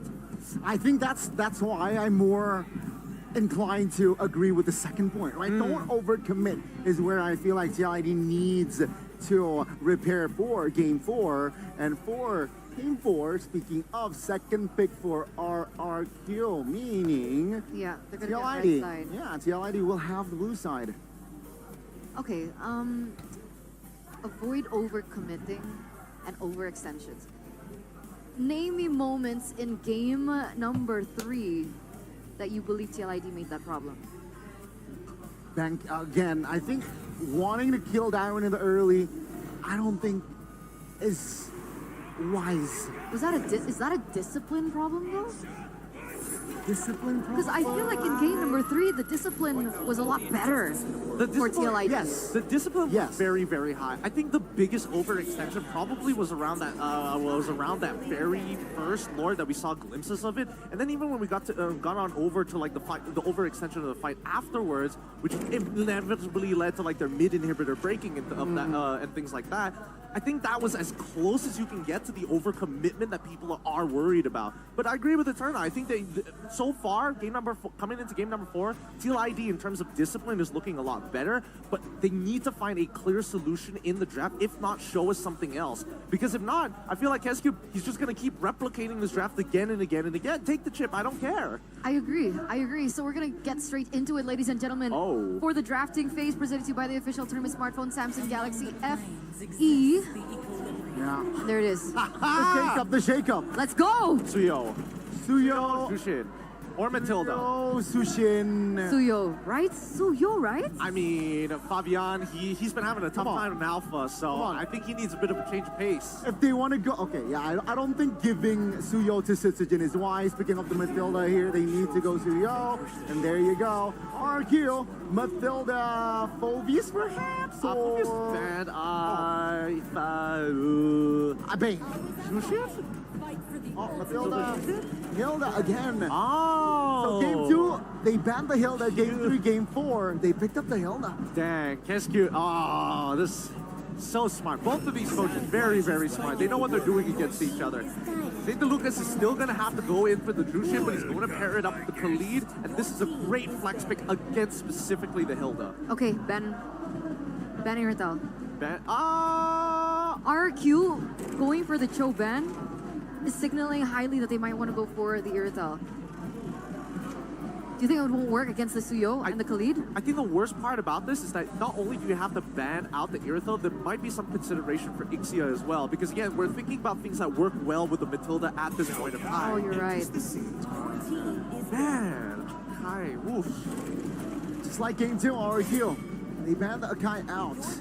Oh, okay, TLID, you understand that maybe Hilda, Bane, and Paramis, and of course Matilda with favor. They do not want to combine Matilda and Paramis in the same composition. So, yeah, TLID, they're running out of bans here. Ixia, or Irithel, or let them both open. I think might as well let them both open. It'd be really annoying if we see like Harith into Lunox once more, but I think the iframes are going to be very useful in this game. We'll see what these next two bans are before we get into that.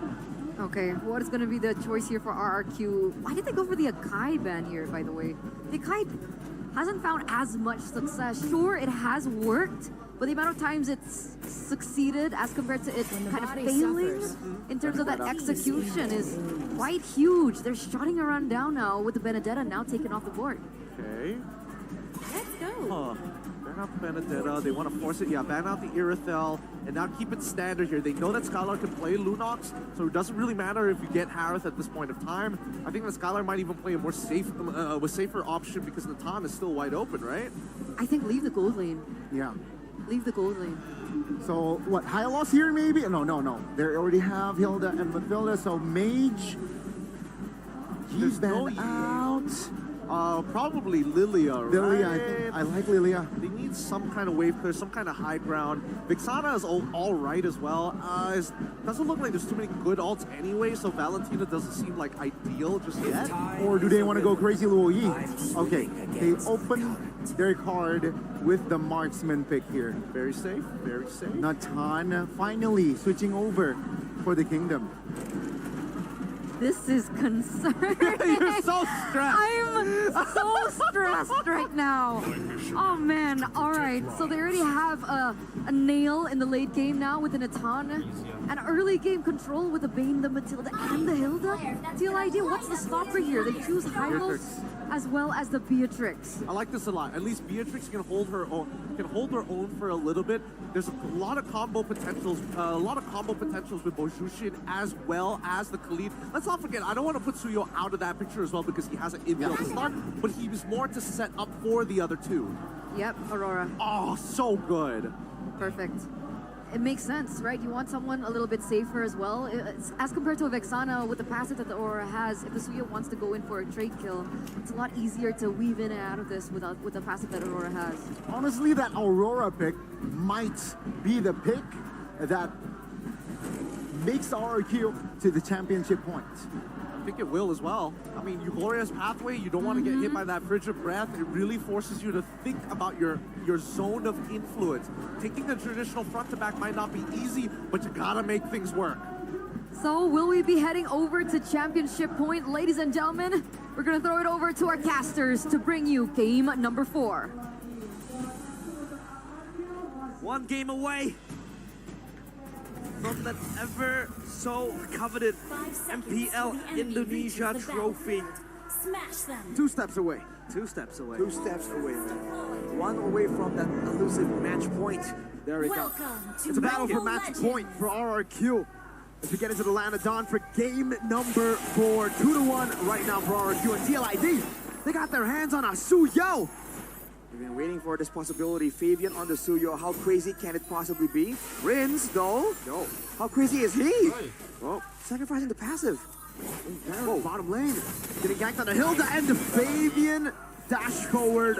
First blood for Suyo. Well, we talked about the Hilda being the pick to kind of keep the Suyo in check, Not to like contain it. But what is he supposed to do in the situation now, Arash? Well, that was the idea, right? Cut the wave, go into the jungle, be a nuisance while your lane opponent, Aran, is supposed to stay right next to the turret and kind of, wait around. What did Weedy do? Ooh, that's a roam. We thought it was going to be the Hylas, I think. I at least expected Weedy to be on the Hylas, but on the Khalid, we've seen it match up to even the likes of a Cho, so it's going to be a lot of damage in the early game for Team Liquid ID, but the poke, the AoE, definitely favors RRQ. Movement-wise, though, Dyran with the Wilderness Blessing, going to be roaming around a lot more. And Skylar, despite being up against all the aggression, Weapon Hunter and the Weakest Finder, but look at that damage! Forced out a flicker already. Yeah, that is going to be a very, very important resource because he has burned the passive, he has burned the flicker, and next up on the menu would probably be the turtle, so they have to be ready. As Widdy is there counter invading the jungle, Fabian has so much freedom on getting and plundering Sujin's resources down bottom in the jungle. The problem with Suyo now is, of course, he has level 4, he has level 5 even, and they're ready to take this turtle. should be free, you know. RQ can't really go for the battle. With so much pressure on the hands of TLID, Fabian gets it, saves his retreat. Trying to go for a cheeky little steal, but knows that RQ will have avenues to try to stop that from happening. Yeah, the early damage is what it is, man. I mean, it's the Sushin, it's the Khalid, it's the Beatrix. So many ways for Team Liquid ID to pressure. Just like Edok and Daiwan even, they're both kind of a bit more concerned about their survivability, unlike game number 2 earlier, where they can kind of do whatever they want because they were just too tanky with the Gatak and Hilda, but oh, look at Edok. Something, but he won't be in much trouble. Of course, TLID, they have better rotations, I suppose, with the Khalid always on its toes. But Vanguard is to heal up, and Fabian has the Hunter Strike. But Dyron, good so far. All right, maybe not. Maybe you can't take that damage. What the heck? Suyo, very balanced. Dyron is punished now twice. What's the difference between previous game, Arashi? Maximum missing HP damage in the Suyo allows them to really burst down targets like Daiwan. They want to play with regen, but all things considered, the Natan really hasn't really been the recipient of a lot of big pressure items, and Edok doing a great job just monitoring, shadowing Weedy, ensuring that not a lot of laners really fall behind. But from the jungle, from the farming difference alone, already a 2k gold lead at 3 minutes. Quite significant. Where do you Sandstorm dodge from? Ow. Good dodge, Witty. Knocked out by the Circle Eagle, able to flicker out with the regen too. Gets a bit of HP. TLID will just respect this. Well played RQ to escape from that. Well played Witty to escape from that too. They want to brawl out in the early stages of the game. Now still Dyron with the same scenario that it has been in previous game. 1v1 down bottom. So we get to see how much damage you can truly do on the Suyo. If you can burst a Hilda, that's a lot of damage. Revitalize even. There we go, power wildness. Now Yehezkiel should be able to lift him up. The stun connects, and the execute should get him down. Turtle up top, though, gonna be dealt with here by RQ, held down. Good snipe over to Rins, now walking forward, throws it down. Frigid Glacier will lock him down. Sutsujin with the help of the guided wind, not able to survive. Winning just slashes him down. Rins cannot sustain from that damage, cannot take that damage. Lantern Flare, Aaron Shiki will gun Skylar down, and Edok will be forced back. The cavalry recharges their energy, and now they are ready for yet another revolt. Everything is going south for the kingdom. Wow. They have legging potential, but the early game is looking really, really rough. This approach from Team Liquid ID to just double down on that early game aggression. I mean, we talked about this a bit, Mirko. Hey, if the game never reaches the late game, because the fights keep happening, because both teams, you know, have it personal. They want to just win it out and show everyone they're better in these fights, in this early game. Then why even get these late game tools? Look at this, though. Circling Eagle on a run. Nothing available for RRQ to really realistically get. You're only trying to make sure that Sutsujin doesn't fall too far behind, and Skylar at least gets some really good fun. It'll be okay. Around pops the glorious pathway. Running through Ray Sandstorm on the Sutsujin. Frigid Glacier able to stop the deadly catch as well, but now Fabian comes in. A snipe from Aaron Shiki down in the mid lane. Will be the end of Sutsujin. 0-2-0 right now. Problematic for RRQ. We actually talked about how the Hilda is actually a very good pick against the Suyo, and the draft planned out by RRQ is way solid compared to the previous one. But it's now going so hard for them. What's the big problem here, Arashi? I think it's just Suyo damage. I mean, are you seeing how much damage Fabian is doing? Oh my lord. I mean, even against Daiwan, he's just shredding him down. It's way too much damage. I think RRQ, in theory, have a good composition, but individually, these heroes are way too strong. And considering the gold lead has increased to 7,000, RRQ are definitely in survival mode. You can see Widdy understanding that, recognizing that, looking for avenues to set up traps in the jungle. The execute Fabian. Whoa, will you take him away? Skylar walking up with the entropy. Now Frigid Glacier able to lock Fabian down, but no, he brings out the safety. Widdy zone Skylar away, and they will be able to steal away the orange buff here. Fabian takes it. Widdy trying to zone RRQ away from the tier 1 of the mid lane. Only a shot over to the Hilda. They can't take it, and it should be a perfect turtle take for Team Liquid ID. What's the call now for RRQ? What do they want to do? Back on late game again? They might have to really bank on that late game. Again, the Suyo in the end is still an assassin, but Skylar! When he walks up, they try to go for that shotgun for the Wesker on Skylar, but he has the entropy. It's a scary situation. Skylar also doesn't have the Purify. So, Raging Sandstorm, the stun from the Suyo from Iran, there's danger everywhere, and Dyron zone away immediately, dude. These towers are falling down like dominoes. The bully gets bullied in this game. Dyron is not having a good time. And take a look at how much pressure, how much control TLID has circling Eagle. Ooh, quicker. So much respect. Knowing that if you do get knocked up there, Rince could just flicker forward and, you know, combo them together with the Aurora. So in theory, for the late game, they still have a good composition, but survival, right? Is that even possible with all the pressure? And Susujin actually gets his purple, but man, Weedy is just relentless, dude. Always in the faces of RRQ, and that gives all the time. But look at his play, though. There he goes, though. Once you use the flicker, you are going to be susceptible to that. Whoa. Dances to the back. Whoa! Hey! With a flicker backward, but still, look at the sustain coming over. TLID favor with the playing backwards. Skylar trying to go for the chase right now as Edok walks forward. Breaks the quad. Skylar ends up getting the range. I did not expect that.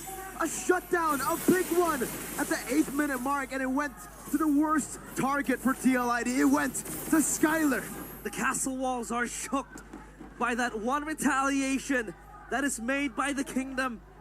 They get a lot of kills on that altercation. TLID shut down after what was looking like a very good initiation from Winnie.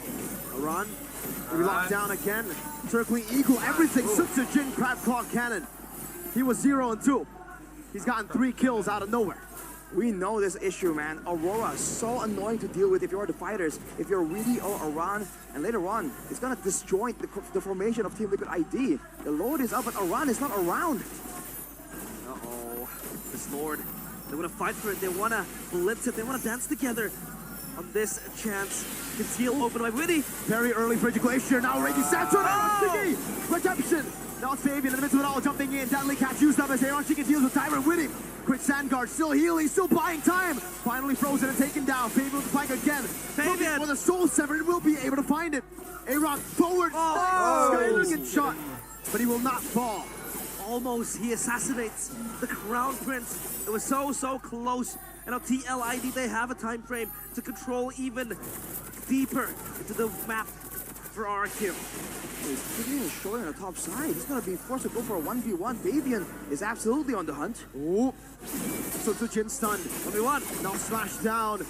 What is Bane going to do against Suyo? He's just going to run. But even then, Suyo can chase. Glorious pathway in the bottom lane to cut them from the Lord. Still Skylar, has to find a space to go for some hits over to the Lord. 2,000 HP. Diamond gun down here on Shiki. Nibiru's passion, but again, RQ has dealt with the Lord. TLID, they contain any possible pressure exerted by RRQ. They want to play with the side lanes. It was Sutsujin overextending, and he was punished for it. Now they might look for a siege. A few more minutes, but still, the passive from the turrets standing strong. The Holy Crystal is completed for Skylar, though. So the man has absolutely enough damage to be a real threat. The fact that he was able to get that shutdown earlier definitely was a big value moment. But looking at the items here, Queen's Wings completed for Fabian, trying to get the reduction just to survive long enough to use the output potential. And Aaron Shiki adds on a vengeance here, going with the Heptases, the BOD, the Malefic Roar. He wants burst damage, he wants to take down RRQ. He's not trying to do DPS. Therein lies the concern, though. He can be great in sieging down turrets, but in the defense, RRQ have so much ways to kind of deter a Team Liquid ID from moving forward. But as of right now, the gold lead that earlier shrunk down to 4K is now back at almost 8K. So Team Liquid ID have regained that momentum. Yeah, pretty late Hunter Strike there from Sutsujin, but 7.6K gold up for TLID. They're waiting for that Lord to spawn so that they can get that Lord and maybe stage yet another siege. The talisman as well for Edok. That extra cooldown reduction, but now TLID, they're playing the safe. Even Yehezkiel is itemizing towards that Blood Wings. He wants that extra shielding, Arashi. Extra shielding and extra movement speed on the shield. Plus Skylar, though, whoa! So he's all good. There's limited crowd control for Team Liquid ID, but there's a lot of burst damage. Skylar might want to be a bit more careful during that. Look at the damage! What is that? Disgustingly good. And on Shiki, accurate. And so impactful as well with the Renner's Apathy. Man, Aaron Shiki with the gun fu is gunning down the members of RRQ. Dyron now not having a lot of chances to proc that Thunder Belt. Not nearly as tanky as he was in the previous games. Oh man. Again. Whoa, let's repeat. Ooh. Witty has to Raging Sandstorm defensively. And that is one engage, two taken down. But the cooldown, of course, is not going to be a big issue for Witty and TLID. Free Lord Arashi, they blitz it. Oof. Divine Glaive completed for Skylar, so damage is there. But can he survive though? Team Liquid ID are notorious for being able to find their targets in a team fight. And Skylar just isn't on the same kind of hero like the Irithel. He isn't really as maneuverable. If they were gonna let go of a Lord, I would think it would be the previous one instead of this one. But now circumstances has pushed their hand with the Lord for Team Liquid ID marching down the mid lane. Do they have enough right here with the Frigid Glacier, with the entropy? In theory, in the base, Skylar should still be able to just stay safe, to really be that, you know, static defense for the base. They have proper dive though, Liquid. They do. The Raging Sandstorm will open up the map and the way as well. Where's pathway popped up? No, Skylar gets caught. Raging Sandstorm from Witty!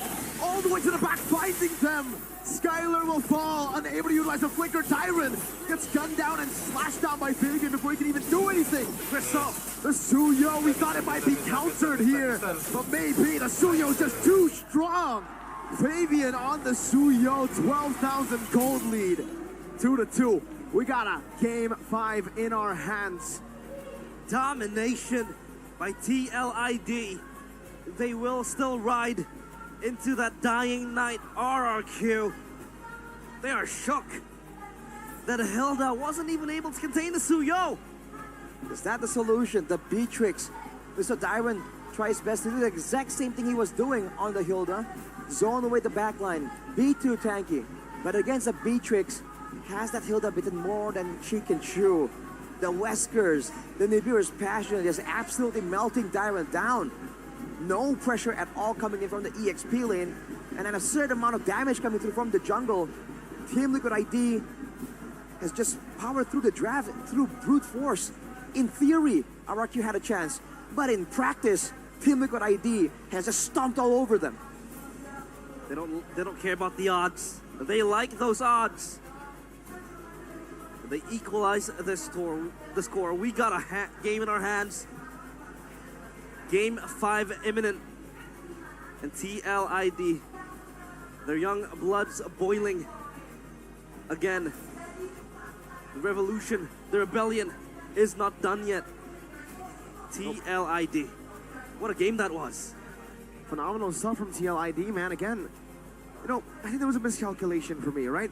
I expected the Hilda to, I think they expected the Hilda to be able to match that damage of Fabian, but man, I don't think so. I think this is just why Suyo's just been auto-banned every time.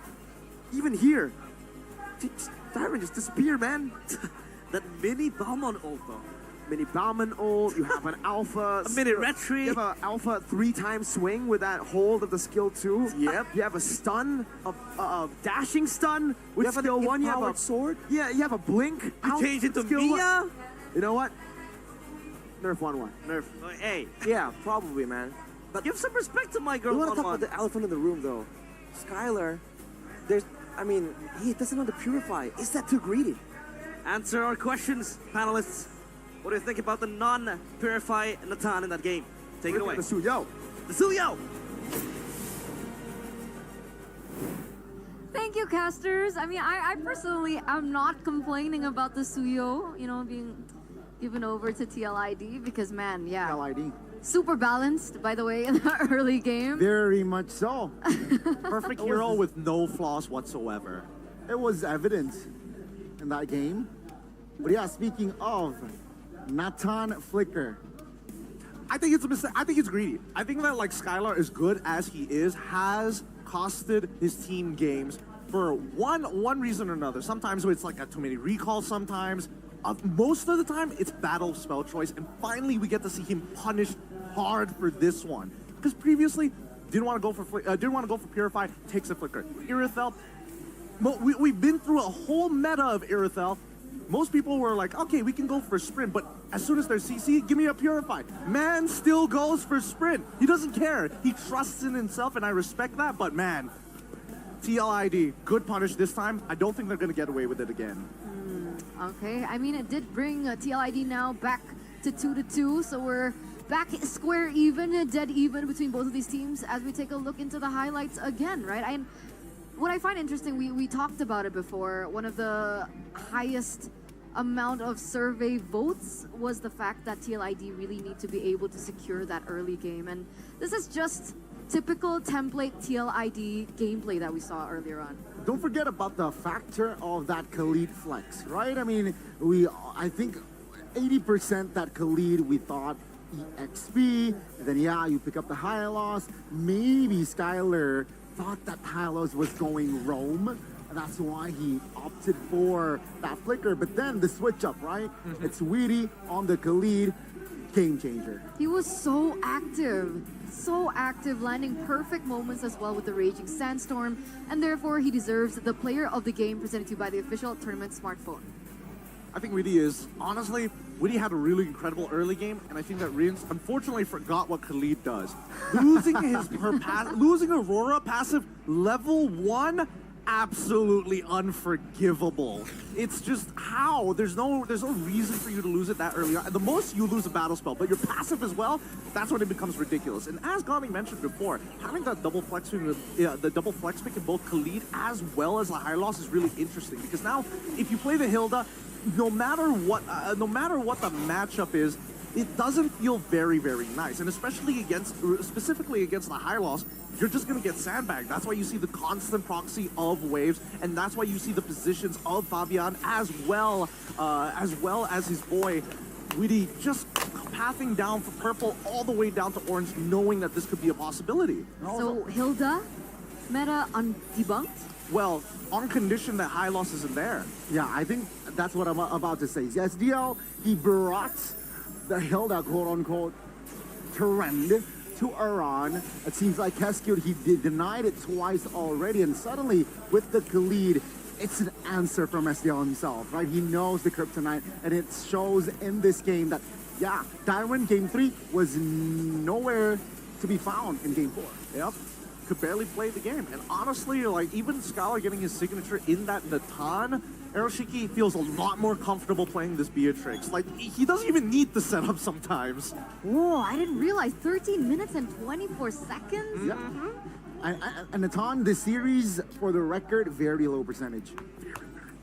It's not looking good for Natan all across the board, but generally, I feel like at least Steel ID is back in their element, right? Playing towards that early game, having a couple of late game securities, but generally just designed to team fight and to end this game as early as the mid game. Because RRQ, as you can see, once Sutsujin is put on this Bane, they immediately go a more passive route of play.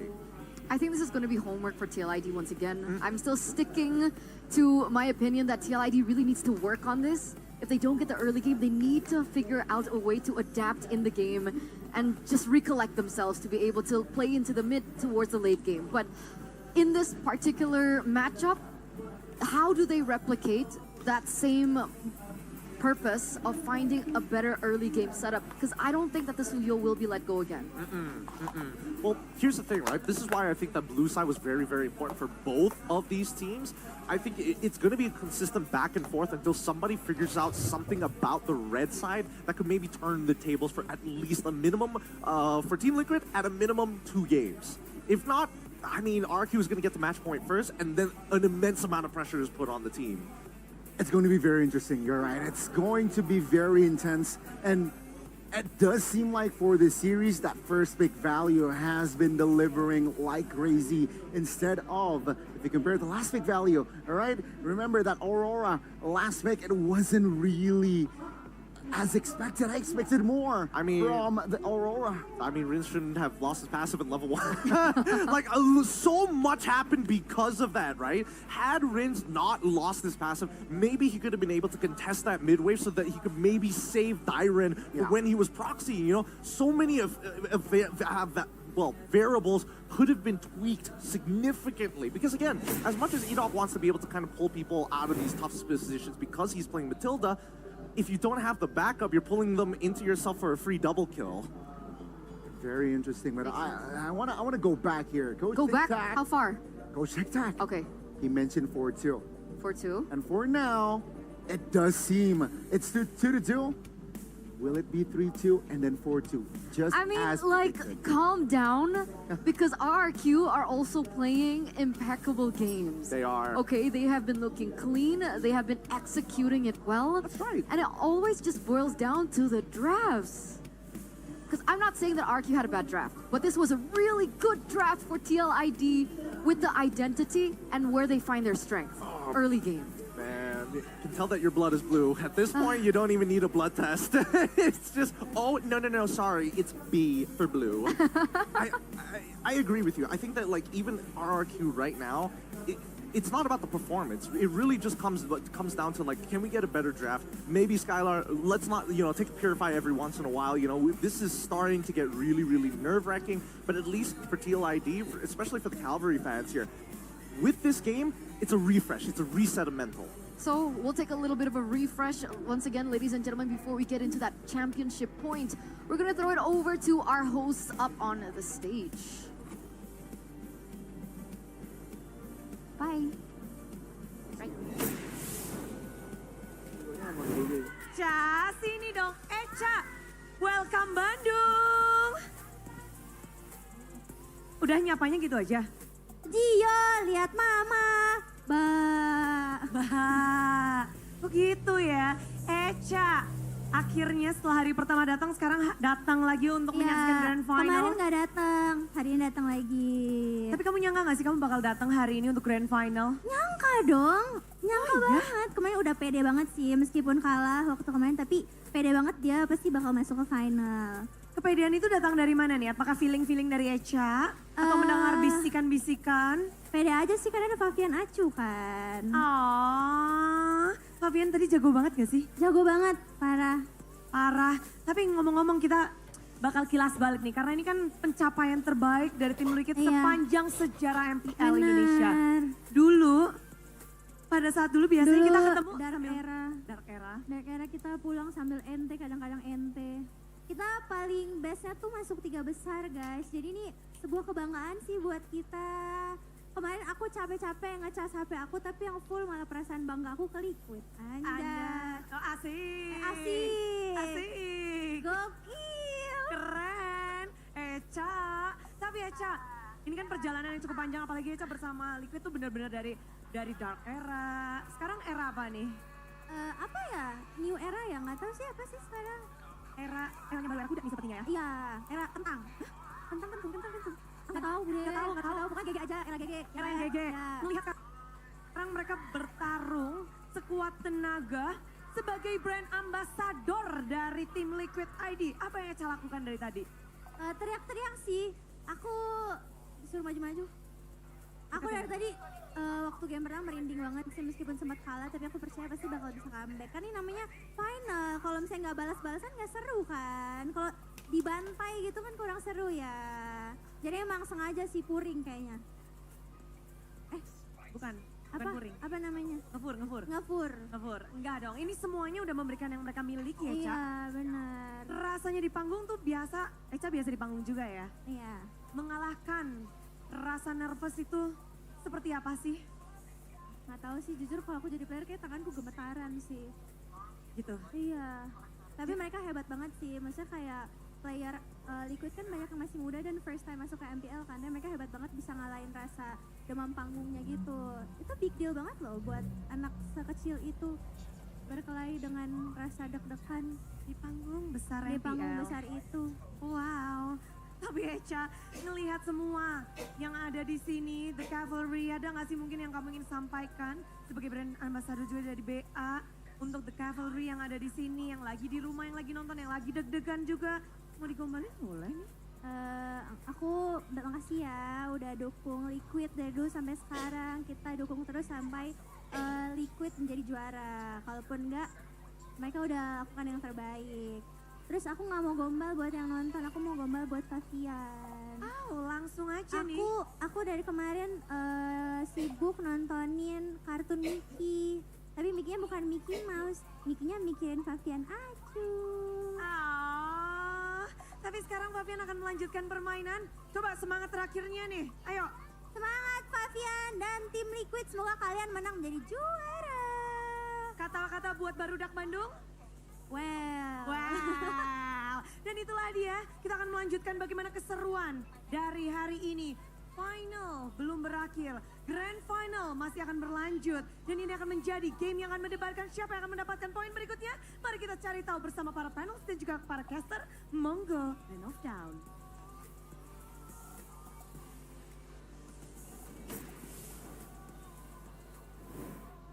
Thank you so much, Bude. Thank you so much, Echa Aura. She's actually, okay, she's not Echa Aura anymore. She's Echa TLID, sorry.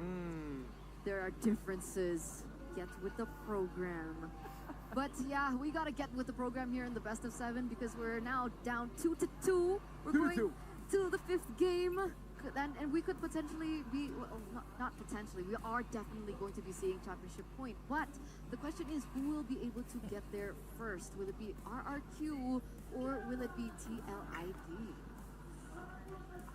So intense. I genuinely don't know anymore. As much as I've already predicted that it's going to be a 4-3, it could go either way.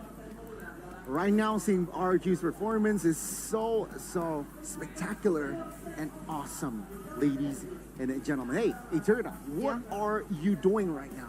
Sorry, you know how, so TLID are going to M6, right? And, Yes. And I think I could be potentially going there as well. That is, okay. But I don't know how to ask Yao Yao. How do you, okay. There's... Just as friends, by the way. I just want to grab like Yeah, totally. like coffee or There's something. a feature there where you can actually ask the AI. Do you know that? Wait, The what? AI feature on a phone? Wait, what do I do? Oh, is it this? I mean, practically, ladies and gentlemen, the Galaxy S24 FE. For those of you who are looking for a phone, it's flagship performance, but also a very budget-friendly price. All right. How do I ask? That's an AI out feature. in M6 Malaysia? Oh my god. Okay. Okay, I'm using the AI feature. So I could choose whether to have a casual or professional response. What? Yeah. Okay. Okay. That's very convenient. What does that even mean? Like if gonna it's be like like, a professional setting. Is casual good just be like, hey girl, how you Wait, I doing?" forgot to set it in English. Oh, no. Oh, that's kind of awkward. But for those of you who are curious about it, the Galaxy S24 FE is a perfect choice. Price only at around... I keep forgetting the Indonesian numbers are huge. 9 million IDR. Its gaming performance is 2 times faster than the previous version. Not only is it great for gaming, but the Galaxy S24 FE also has impressive Galaxy AI features that Eterna currently is exploring. And also, one of my absolute favorite here, Gideon, the feature that is... It's called Composer. All right, this feature helps you create chat messages, captions, emails, and more with the help of Galaxy AI. And it's also perfect for inviting your crush to play together. How it works, Eterna is showing how it works. Eterna, show the audience. Stop indulging in it. Eterna, Huh? What? Eterna, show the audience. Oh, right, sorry. Show it to the audience. I forgot. So basically, all you need to do is like open the keypad on whatever, chatting thing you use, guys. Super easy. And there's like under the chat box, under the chat box, there's the AI icon. Yeah. Oh. You just press it. Okay, I'm gonna press it now. It's very simple, by the way. Super simple to do. Yeah, I press it, and then all I need to do is write what I want. Ask away. Ask Yaoi, yeah. And then you can choose standard or not, casual or professional. You can also change the language, which I just did. I changed it to Tagalog. Okay, and then choice. And then it auto-generated it for me. Okay. Very simple. It auto-generated? That's how AI works, apparently, Gideon. Dude, I was thinking like Dude, small mama. stuff. I was thinking about like, There you go. emails. I'm like, no problem. But now you can even open up to your crush like, that's the whole paragraph. There you go. And luckily, we can check it first. Okay. So that's it fair. doesn't auto-send. That's a We cool... can tweak it here and there. I don't understand what this means. It even added emojis into it, right? Yes. What does this mean? Very, very interactive indeed. So you guys, what are you waiting for? Get it. Because again, ladies and gentlemen, for you MPL viewers, you can get it a free 25-watt travel adapter as well, a 200K IDR, Google Play voucher, and a free permanent MLBB skin when you buy on Samsung.com/ID by using the promo voucher code of Galaxy S24 FE X MPL. I remember, repeat that. Galaxy S24 FE X MPL. You can also get an additional discount of 500,000 IDR That's for a your lot. first purchase on the Samsung Shop app. Hurry up because the promo only lasts until October 31st, 2024. So buy the Samsung Galaxy S24 FE now. What does Gandamo I don't- Yawi mean? I don't want to get involved in this bit. This is the part where I draw the line because as soon as I don't know the language, I know somebody is messing with me. And I Okay. know that from my Filipino counterparts. Okay, but you know, we don't want to mess with you guys. Thank you, po. Thank you po. Chantel po. I'm sure she's watching this, by the way. Kamusta? Okay lang. Let's go, guys. Filipino. Anyway, for you guys at home, once again, you know, whether you're Filipino or not, you know, everyone around the world, we want to ask you guys, not language tips, but more so, how can RRQ make a comeback for game number 5? Yeah, okay, it's pretty self-explanatory. 45% ban or pick Suyo. Should be 0%. No, that's a balance zero. What do you mean? I mean, 45% of the audience is correct. I don't know who the other 55? Yeah, 55% of people are Quick like, math. Suyo's not the problem in that game, man. He's not the problem. You should limit Wheaty's initiation hero or power. No. No, it's Witty. It's all Witty's fault. I think that Witty, yes, he has a couple of tells, but I don't think his initiations are great, but they're very, very telegraphed. And he only goes in when he knows he can guarantee get the hit. So it's like, why do you care so much about the initiations, especially when the early game was so heavily driven, not only by Witty, but this Suyo from Fabian? All Wave right. of Fave to win work. And I don't think that's gonna happen again. I mean, look at your screen right now. Second pick. Oh. TLID are now on red side, so RQ chose first pick. I hope TLID has something interesting for red side because again, it feels like they kind of figured out blue side, but they don't want to show it off again to RRQ to maybe pick up on some of those habits. So keep them on their toes. You know what? I expect RRQ now being on blue side, they might ban the Hilda out. Ooh. Like game 2. I don't think Cute has a direct answer for this Hilda, even TLID has shown what they can do against the Hilda game 4. Do you think Fanny Cho Hilda again? Fanny Cho Hilda. Yeah, I think they want the Matilda, if not the Suyo. Or maybe TLID is trying to be cheeky. Let go of the chip. Oh, to Edok? Oh man, I don't know about this. I don't know about this, Mr. Gotti. I don't think that's a good idea, Mr. Gotti. Don't stress us out. Don't stress us out. Okay, let's get into the drive team phase for game number 5, right? 5. Presented to you by the official tournament smartphone, Samsung Galaxy S24 FE. There you go. You hit the nail on the head with this one. It's one for one, each and every one of them. Fanny Cho Hilda. Fanny Cho Hilda. Game 2. So what did RQ go for? They went Matilda in game number 2. They did go for Matilda in game number 2, but at least St. Lucas is already like put a big clamp on that, right? They get rid of Matilda, they get rid of the Suya as well as the chip. Now Fovius is gonna get first pick for the side of Cascute. To come back to St. Lucas, let's see how he's going to manage this. Because again, I feel like Fovius for certain teams are a hit or a miss. Yes. And based on game 3, I believe. Yeah, Dyron rocked the Phobius like crazy. TLID, they should have the scenario, right? They should have the radar that Phobius first pick. But it seems like they're taking their time here. Wait, do they go? Do you want Bane or do you want? Do they just go Angela Ling? Okay, sorry, that's crazy. I mean, it's a little tough. Bane and Alpha is Alpha. Yeah. I don't know. It feels like TLID always lean in, especially when they have that first option. We'll rather the Alpha over the Bane 9 times out of 10. But Witty now getting access to the Khalid once more. Pretty big deterrent for RRQ. I mean, if we're talking about how Khalid is supposed to play in lane against the Phobius, generally Khalid has a slight advantage pre-level 4, but then afterwards, Phobius doesn't really care what the Khalid does at that point. He can tank for days, he can poke him out, and most importantly, he can break him out of the quicksand guard. What about the clear? The clear, Khalid is gonna take 90% of the time. So the Zushin and the Bane, okay. So RQ, it seems like they will not prioritize the Eve. It seems like Rins is more comfortable here on that Zushin as well. TLID, they will take the Eve. So it's a very, the theme is still as game one in this series. Yep. They basically kind of given what their main laners are going to be. 2 out of the 3 of their mid trio as well. Ooh, they get rid of Irithel. Yeah. So does that mean first pick Natan and then they kind of say, you know, whatever happens, happens? Beatrix, I think. I think now Skylar wants the Beatrix. With this Irithel ban. If not TLID, ban for that last Actually, spot. I think Kesku should ban out the Beatrix, to be fair. It's red side, and they've already got 2 enablers. They've already got the Raging Sandstorm. They also got RWM as well. If you pair that up with the Beatrix, you've basically got a death trap. But if they do that, what's to stop them from picking up something crazy like a Claude? Like a quad? I prefer the cleanse.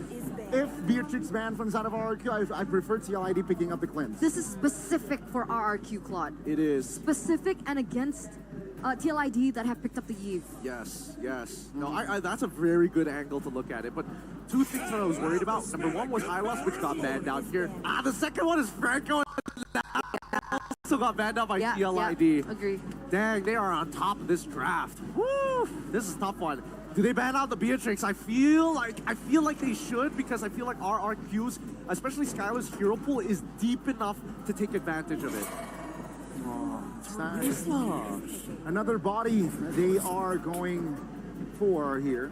Terizla is one of the main factors. TLID, they will pick up the Natan early here. So they're not practically concerned in leaving the hero for Aaron Shiki last. Guys, this 1-1, but outranged by Eve. Yep. It could still be Beatrix, right? Beatrix. Even Kaja is an option. Because Kaja, you want to pair it with a mid laner who has more burst. Jushin is not very bursty here. And I feel like unless they've got like some... I mean, it could technically work with Bane, but I think Bane still would need items first before he can do that. All right, there we go. The Beatrix comes through. Shawhead. Okay. Jeez. Oh, boy. Oh, I hope Aaron brings Purify. Owen, are you there? Owen? Akai is good here. TLID can pick up the Akai.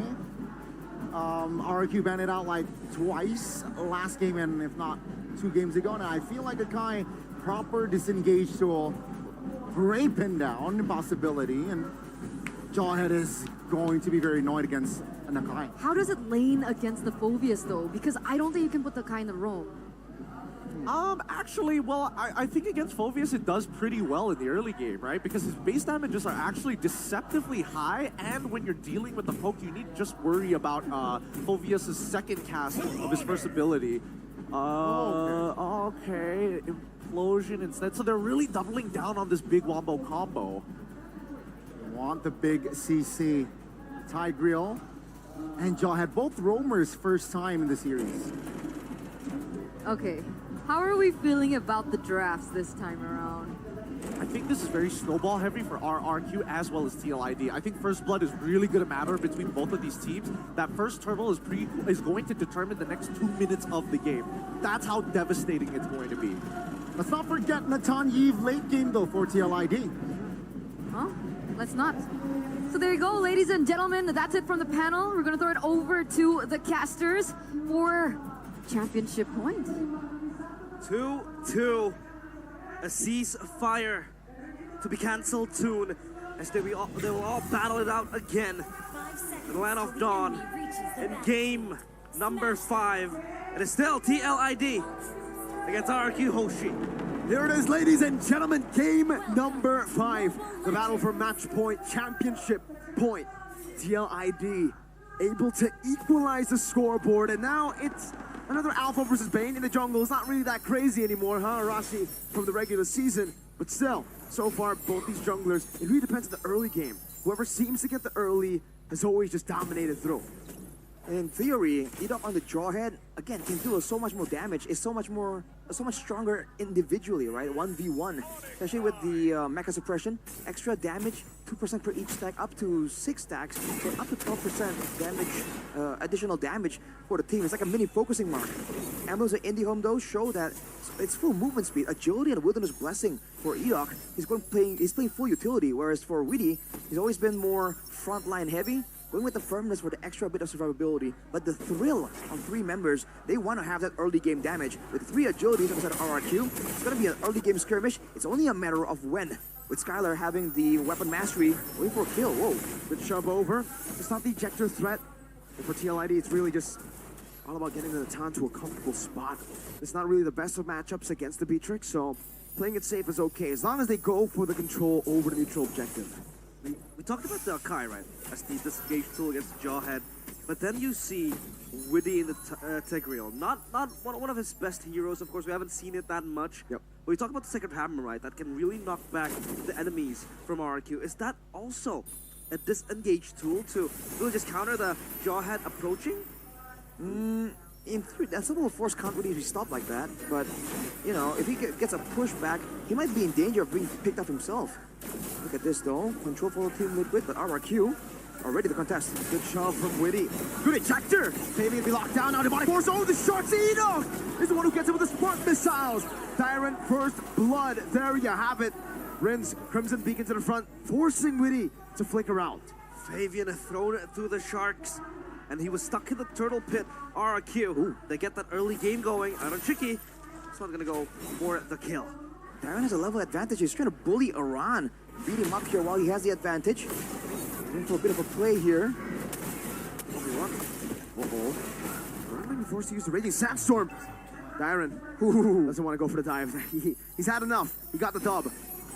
Witty, though, pressured by Rins and Skylar with the Beatrix. How is he going to fare in this lane, Arashi? In the lane, I think for Beatrix, it's about getting some poke in with the Renner, clearing the lane and rotating. And we've seen Edok. This be a big problem here for Team Liquid ID. If they're just waiting around, Edok doesn't really have to commit to really do damage with the smart missiles. He can just walk around and have that extra shield, and he'll just win the trade by default. But I think it's going to be a long wait till the next neutral objective here for both teams. So I got confirmation. Witty, this is the first time ever that we've seen a Tigreal pick from Witty. A debut pick, you would say, for Witty in the grand finals. Oof. Is it a card up his sleeve? Is it desperate times with desperate measures? Edok, though. Whoa. Real world equation and the Spear of Alpha. Iran walking forward. Edok. It got reload. Raging Sandstorm to take him down. Now with Lancer Flare, Tyrant moving forward. Crimson Beacon. No Spear of Alpha means you're dead. Alpha down. Iran in the back of his run. Jumped out by Tyrant under the turret. Witty getting the shot, but there is no way that they can go for any kills. There's no one alive to do so. Iran forced back RRQ with an early game win. They know they have the Phobius. They know the longer the game goes, the fight goes rather, Tyrant is just gonna pop off, dude. As long as it's a front to back, as long as Team Liquid ID are kind of corralled together for safety, it's fine. But look at Witty, though. Whoa. Oh, with the shove back again. Iran into the front. Whoa. Good knockup with the Fabian Spear of Alpha. Rins, no Crimson Beacon. Big resources spent earlier. Fabian, no Spear of Alpha. Tango, they want to fight Iran, this run. Raging Sandstorm out of 2. Retreat on point from Fabian. Gets out. Deadly catch from Sutsujin will not find them. Great trade there. Iran sacrificing himself to get the turtle. And Tyrant actually comes in to try and flicker in, disrupt the turtle take. A bit too late, though. But RRQ setting up for something on the top side.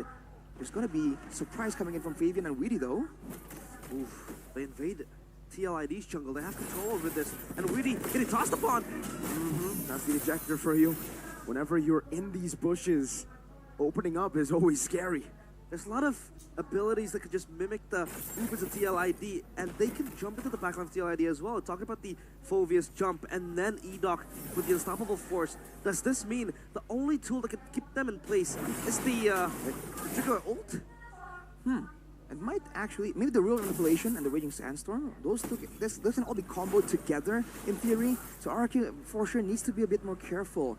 Not for now. I mean, RRQ with this control, they can use the Jawhead even more efficiently. But look at this dive, though. Very aggressive on the Sutsujin. Iran also walking up concussive blast. Ready, Sutsujin will be taking down Fabian. Dead will be traded back. Dyron. Oh, Rins. is the guy Darren has given the kill over to. At this point, man, Darren is just absolute menace, but ooh, implosion from Witty. A shot. Skylar, no Purify on the Beatrix. And that's why they picked the Tigreal. They know Skylar will be vulnerable. This is a very good kill that also cements the lead up top. They get the turret going down. And this might be the chance, but it's, of course, Mr. Ade. Is that an RRQ jersey? Yeah, it is. It is. Hey, Rachi, I'm just saying, man. I've been watching this guy's streams, or at least his clips. And whenever he wears someone's jersey, they lose, man. They use the Pikachu's jersey, man, you know, so. I want to see him flex his M1 medal. He did that in the regular season, right? I don't think he'll do it twice. Maybe Enoch will do it twice. Ejector again onto. Whoa! Good dodge with the Spear of Alpha. Away from the Bennett's Rage. And we have Ade acknowledging that he's been featured here. Hey, cool. Just like RRQ with their engages, conceal play. Shove over into the real room ablation. Witty looking for an implosion. Raging Sandstorm combo with the implosion. Two members, but Rins. Oh! And that demonic force from Dyran. Onto the back. Aaron Shiki disappears.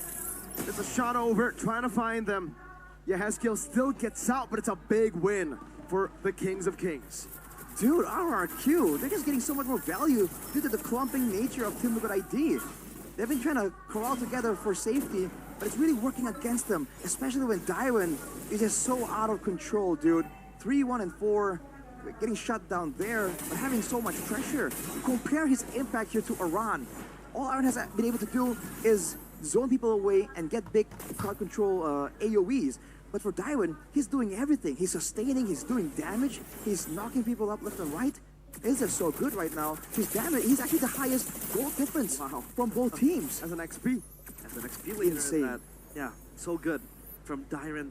Has been able to get the targeting going on as the Phobies as well. Jumping into the backline, TLID, they have nothing that can protect them unless either Iran lands a peeling Raging Sandstorm or maybe an implosion also going on as RRQ. They want to take control of top side and Iran is there just to safeguard the players of TLID. But now for TLID, what's their winning condition, Arashi? The win condition is to get Aaron Shiki on curve and get a combo, right? If they can actually land a massive combo and catch 3 members of RRQ, it could be a big moment. Oh, Witty! Whoa, they go on to Witty. Implosion used up already. Demonic Force now. Dyran in front of pursuit into Aaron Shiki. Good Spear of Alpha from Fabian, but Dyran just flickers out. Meanwhile, Witty will be dealt with by Sutsujin. Rince picks Yehezkiel up. Fabian has been isolated by RRQ. Usually you see the cavalry run people down. The Kings are running the cavalry down. The lone stallion beheaded by the kingdom. They want the revolution to stop, and they are on course of doing it. Edok has Flicker. They have a window here with 2 members down. No Tigreal. They're going to go straight for the purple. Go straight for the Lord. I don't know if they have enough damage to rush it. There's definitely a lot of damage available. But Rince, that was a great play to really saturate, to really break apart the composition of Team Liquid ID. This is the problem here for Team Liquid. If they go and group together, they lost earlier because of the AoE, of the combos. If they spread apart, Rince just kind of wedges himself in between all the members, and they just kind of win regardless. They just don't have enough damage just yet. 5,000 gold lead, Lord coming up, RRQ. If tempo is what they're looking for, they're doing a great job. Yeah, they're excelling in their own rights. But TLID, the only thing they can do is just cut down the creeps, farm it up, maybe just wait for Iron Chicken to get his power spike, that Holy Crystal, maybe. And this Tatan will have a very, very huge responsibility of carrying this game. Is Skylar with the BOD. This will just even exert more damage towards TLID. But other items though, Arashi.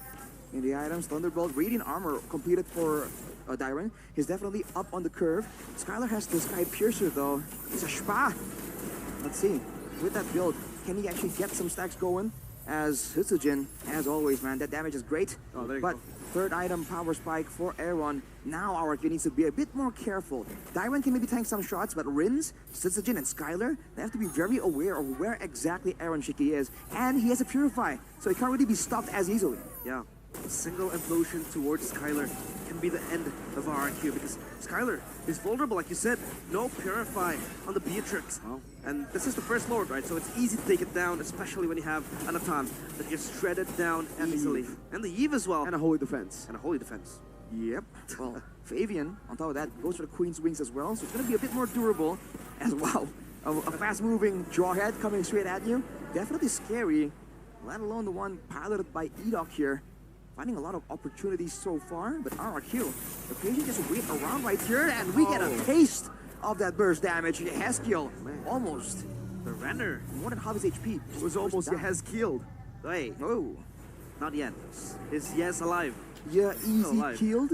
Hey, Whoa. dirty like that. Because he'll play from TLID. They want to reclaim control of their top side jungle because the wave is shoving towards them. But bottom side, still a slow push for TLID. Tyron might jump in. He does jump in. Ejector, not ready to get ready. Sandstorm onto Rin, still has a Purify. Good disengage here. You're not going to be taken very low. Real world Legion, unable to find him.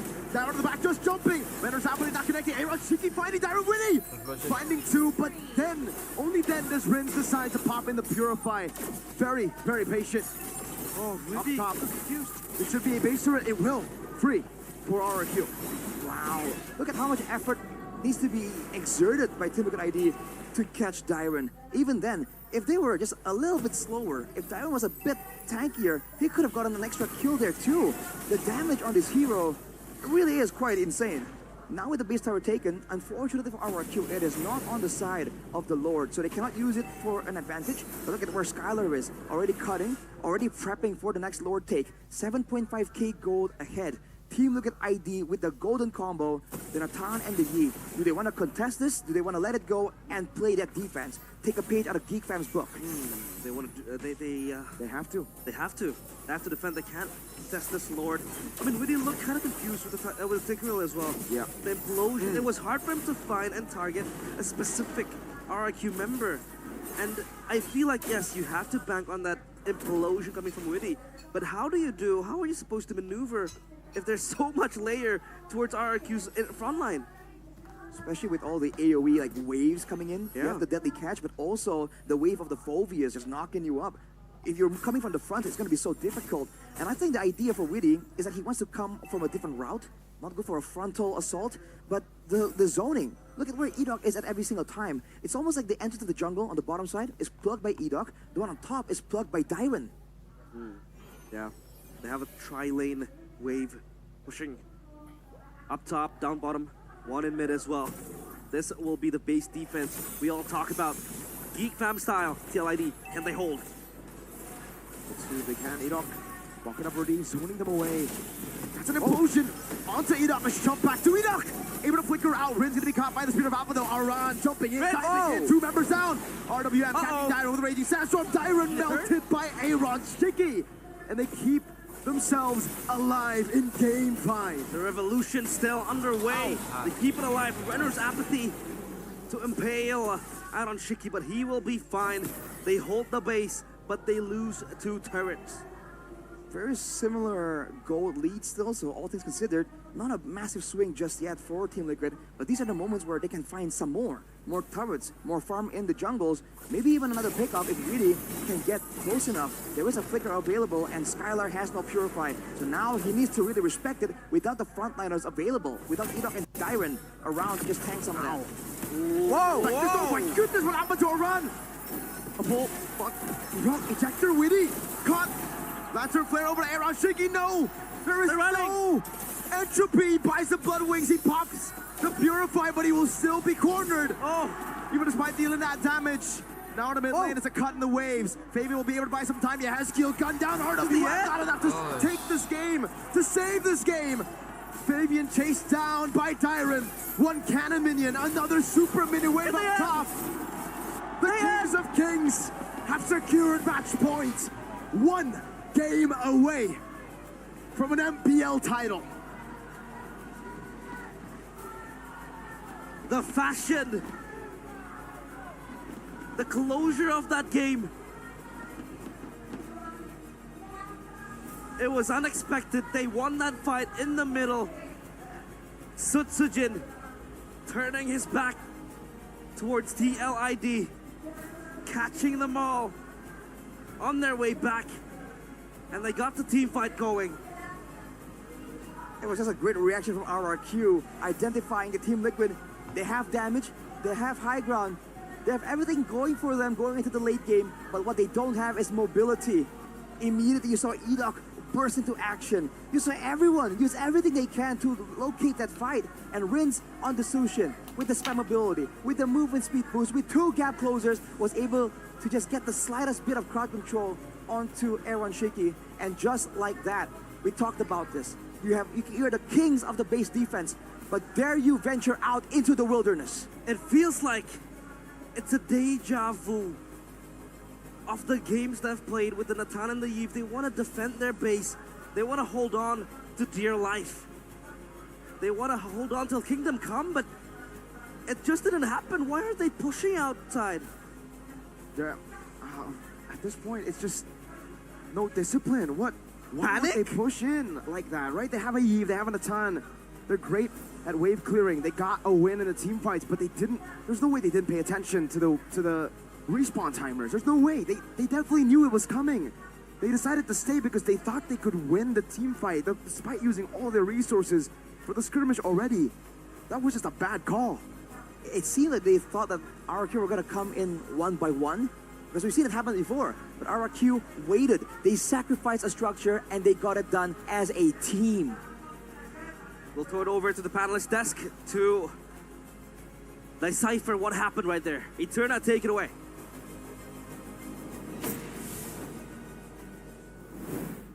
Thank you so much, casters, for that game. Game number 5, and we're finally at championship point. RRQ just need one more game to be able to win the Raja Galaxy title for Season 14. Everything has led up to this point, and what a game by RRQ. Very clean. They held control from the early portion of the game, and it felt like TLID had absolutely no answer to that. Again, I think the series, just first pick value again. Dyron just rocks the Phobius very, very well. And last pick value, that Witty Tig Witty.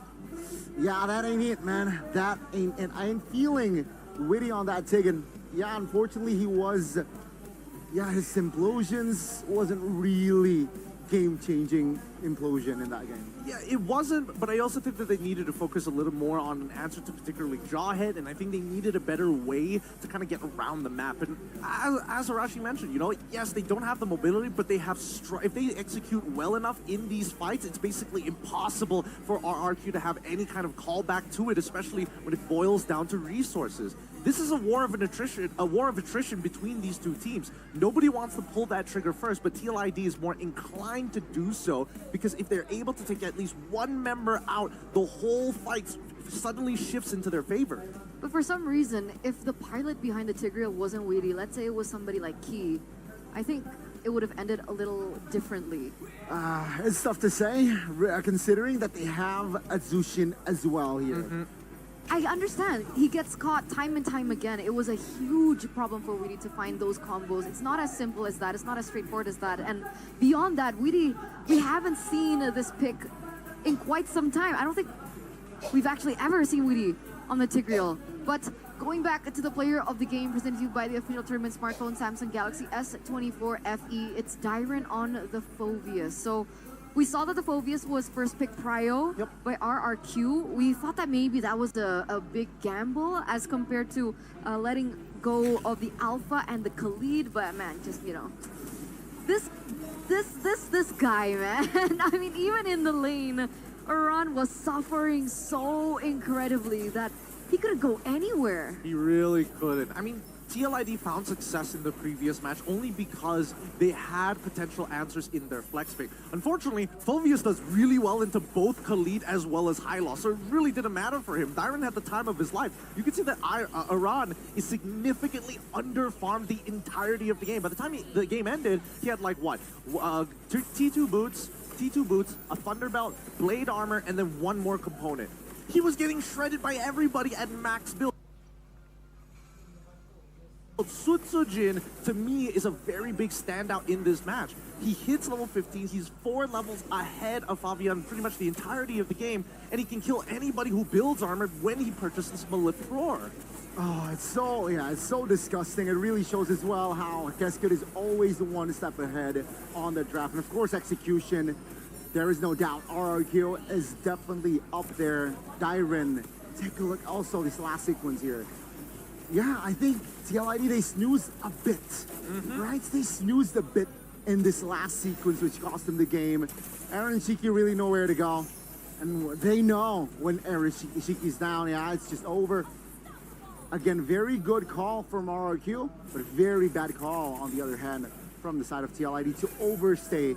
I know that they want the inner, but it's really not worth it. I think that, like, even so, at a certain point, you need to just throw your abilities out, right? I feel, unfortunately, it's starting to look like everybody is looking for maximum value at all times. Sometimes I think that Yehezkiel just needs to drop the RWM to stop the bleeding, man. If you're missing a leg and you're running out of blood, you're gonna die faster unless you cauterize it. So he's got to be able to slow them down. And in the end, RRQ, they completely capitalized over that. Oh, man.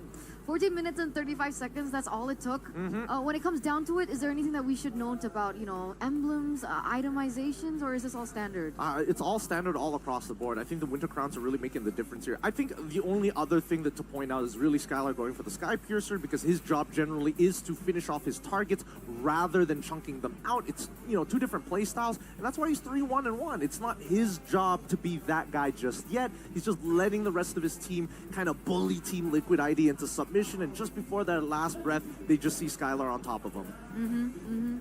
So does this warrant Jawhead being a good replacement towards the Franco and the Kaja as that, you know, combination with the Beatrix? Not necessarily. I think that Jawhead was in a very unique position here because he is good in the early game, but he's not a game changer. He is more so a lead extender. Any kind of small lead you have, he's like a 10x multiplier who walks in and is just like, big money for you, big money for you. Yeah, I mean, with the Jawhead picker, they're taking a risk because if they win the early, they will surely control the mid fairly and, of course, control more, snowball more, which RRQ evidently showed in that game. But if RRQ slipped, let's say, yeah, it's going to be tough for a Jawhead to be that game changer if Team Liquid got the lead early. So RRQ taking a risk, but very well calculated risk because they have Dyren on the power pick, right? That Phoveus was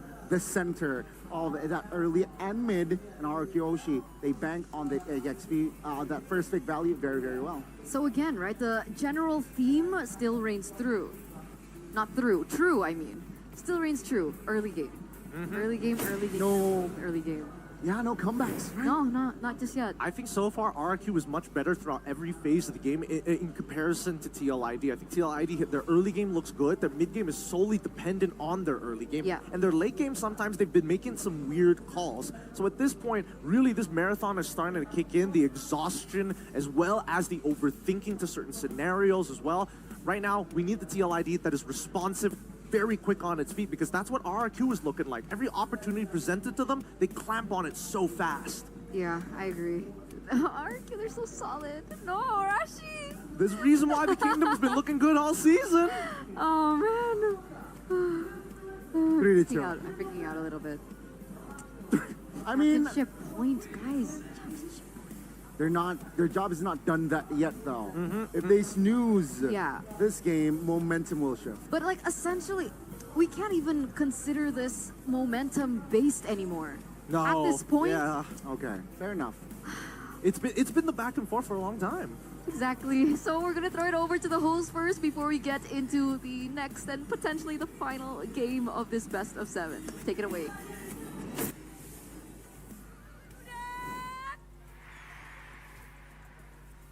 Superfans, mana suaranya? Ramai banget pastinya karena kita melihat Grand Final nggak hanya yang ada di dalam Eldorado Dome aja yang benar-benar penuh, di MPL Festival juga sampai membludak. Membludak Bude sampai parkiran tadi aku lihat dari jendela mobil nonton Bude buat nonton Grand Final MPL Season 14. Seru banget pastinya. Gimana? Seru nggak? Kalau seru tepuk tangan semua.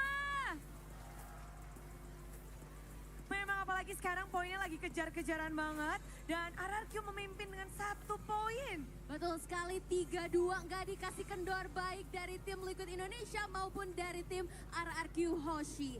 Tapi ya Bude, karena kita sudah sampai di MPL Festival, kayaknya nggak lengkap kalau kita nggak kasih challenge buat penonton. Betul, Bude akan challenge semua yang ada di sini kita bikin wave. Asik, tahu kan yang wah. Siap nggak? Pakai tangan aja ya. Jangan berdiri, nanti kesundul. Sundul Bude nih. Kita dari arah sana dulu, dari kiri Bude. Nanti akan dilanjutkan untuk wave di MPL Festival. Dari kiri ke kanan. Siap nangkep? Siap semuanya. Oke, kita cek ombak dulu sebelah kiri apakah sudah siap? Tengah siap. Kanan siap. Yang belakang siap. Oke Bude, Mantap. langsung aja kita hitung pakai bahasa Sunda ya Bude. Monggo, ayo, ayo. Oke. Mangga, mangga. Ayo. Mangga, kita coba. Tilu. Dua. Hiji. Wow. Wow. Berinding. Balikin. Dari kanan. Tengah. Kiri. Seru banget. Bude berdiri sini MPL Festival Bandung Baruda. Well banget. Super well ya, saking luar biasanya memenuhi Eldorado. Tapi gimana nih prediksinya, siapa yang kira-kira bakal menjadi juara pertama?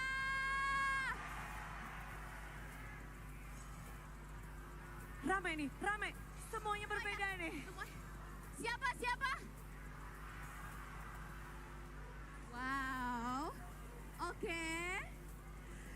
Di MPL Festival, memang semuanya itu lagi nunggu-nunggu tim favorit mereka untuk juara. Yang RRQ rame banget, yang tim Liquid juga rame banget. Semuanya menantikan kalau di sini semuanya rame untuk menunggu nih. Akankah tim RRQ bisa mengambil kembali tahtanya? Ataukah tata tersebut akan jatuh ke tim Liquid Indonesia? Bisa ada juara baru, kita nggak akan tahu bagaimana pertempuran best of 7. Para player sedang berjuang, mereka harus menguji semua yang mereka miliki dari segi mental, gameplay, dan juga tentu saja bagaimana mereka bisa mengalahkan diri mereka dari hasil-hasil sebelumnya. Betul sekali Bude, jadi kita akan lihat sama-sama ya di game selanjutnya apakah tim Liquid Indonesia bisa kembali mendapatkan skor dan kembali imbang. Jadi game of 7 ini akan menjadi full series. Langsung saja kita akan lihat analisnya dari panelis, silakan take over. Barudak!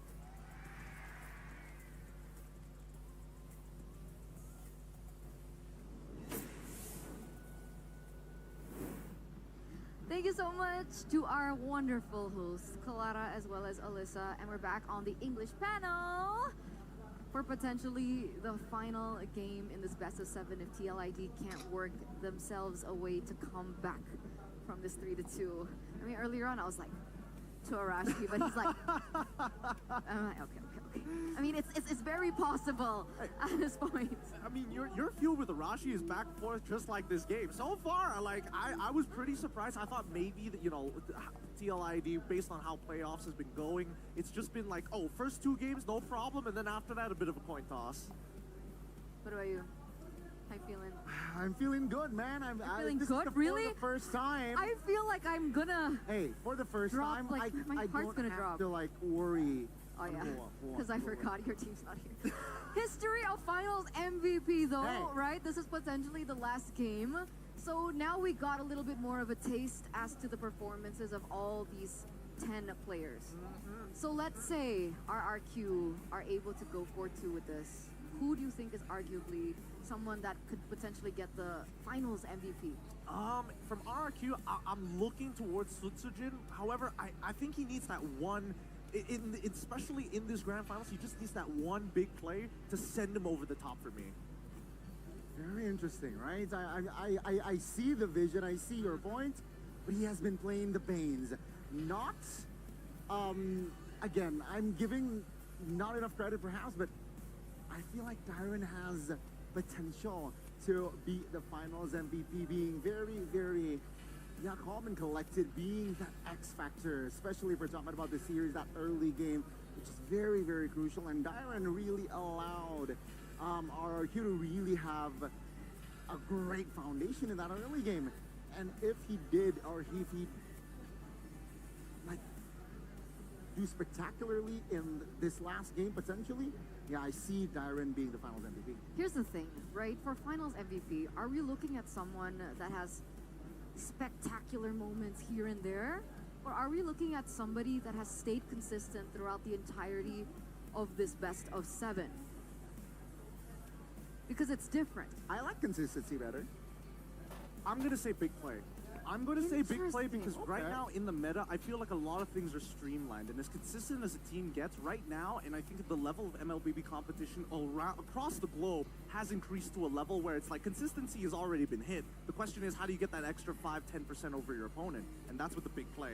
There's a reason why it's called most valuable player, and I'm not talking about valuable in terms of like, oh yeah, you have a positive KEDA. No, you could be 0-9, but you make that one 5-man implosion like Keyboy did on a world stage, you get it straight away. Interesting. Impact. Interesting. I don't know. I'm not saying like consistent like Rins is being consistent. I'm saying somebody that has always remained consistent in a matchup that maybe isn't favorable to them. What I'm hinting at is more to Skylar, honestly.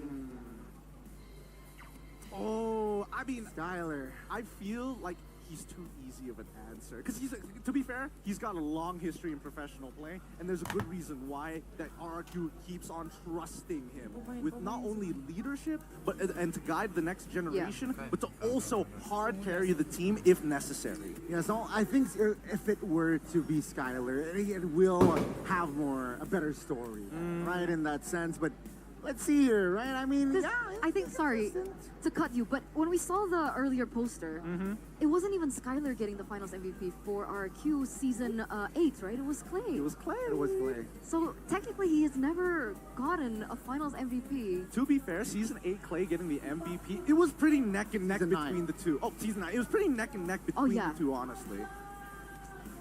Season 9, yeah. Feels bad. The But, reminiscence. guys, it won't feel bad if you have a Samsung Galaxy, because you guys can sit over at the Team Galaxy Zone, you know, with all the brand ambassadors, the talents, just everyone. And not just that, you guys actually get front row seats to one of the most intense BRB. best of 7s that we've had in quite some time. Like, I hope it goes all the way, so you guys also still have time to head on over here. Because, you know, who wouldn't want front row tickets? Yeah. Front row seats? And don't forget to bring ear protection because you still have the entire kingdom behind you. Every time they say the Viva RQ and start with the air batons, you know that the first like 10 rows is just all RRQ. And even in the game, it's like a single kill, or they get like a turret. Little Wanderer, yeah! Oh my god, that's so true. Passionate, man. And yeah, on the camera you see the brand ambassadors as well as the talents from TLID. And guys, you know, Your friends. imagine sitting behind them right now. Starstruck. At least you don't have to wear ear protection. Hey, they're allowed to. What do you mean? They are allowed. They are allowed to be fair. Whoa! Yeah, they're wearing protection of their own. They're using Head and Shoulders over there. Oh my goodness, that is some lush hair. Beautiful. Beautiful hair, right? One solution, Head and Shoulders. That sounds like a very guy thing. It's just like one solution, hair, body, conditioner, no problem. But Head and Shoulders got you guys covered, especially if you got dandruff issues. One stop shop to saying clean, beautiful hair. Guys, I'm so sorry, but I just realized why it's called Head and Shoulders. Don't you dare. Because dandruff, it falls on Oh your shoulders. my, where That's why it's called Head and have Shoulders. you been, Oh my Eterna? god, guys! Oh, wow! Why do you think? I am today years old. Have you heard of their sister product for psoriasis that I use all the time? What is it? Knees and toes. Are you making a joke or is that for real? Don't worry about it. Don't worry about it. Oh man. Hey, look, a lower third. Oh yeah, what is that? Match point for RRQ. How can TLID win in Game 6? Just play. I'm kidding. Audience topic voting. Let's see the answers. Baton is not the power. I love so funny. I love almost every like lower thirds for TLID is just Aaron Shiki. Is it? Aaron Cheeky, Oh my not God. making a mistake. Aaron Cheeky, You're actually right. yeah, Natan is not the power, Aaron Cheeky. Huh. Interesting. Well, yeah, the Natan. The Natan has been a little bit of a curse, not gonna lie. It hasn't been looking too great. Even Skylar has, taken an L on his Natan as well. Because the problem is with the Natan, you need a little bit more time to scale, and so far, we haven't really seen the Natan get to that point, right? The early game being the #1 theme so far. Yeah, and I think, both times. Well, then again, I feel like RRQ, as much as we expect them to actually drag it out to the late game, feels like TLID really opened themselves up wide for the end game scenario for them, even when they're behind. So I feel like it's more on TLID than RRQ. Wow. Sorry, I'm blanking here. Second pick. I'm blanking. I'm second pick. Okay. If you're a TLID fan, I think they have a chance.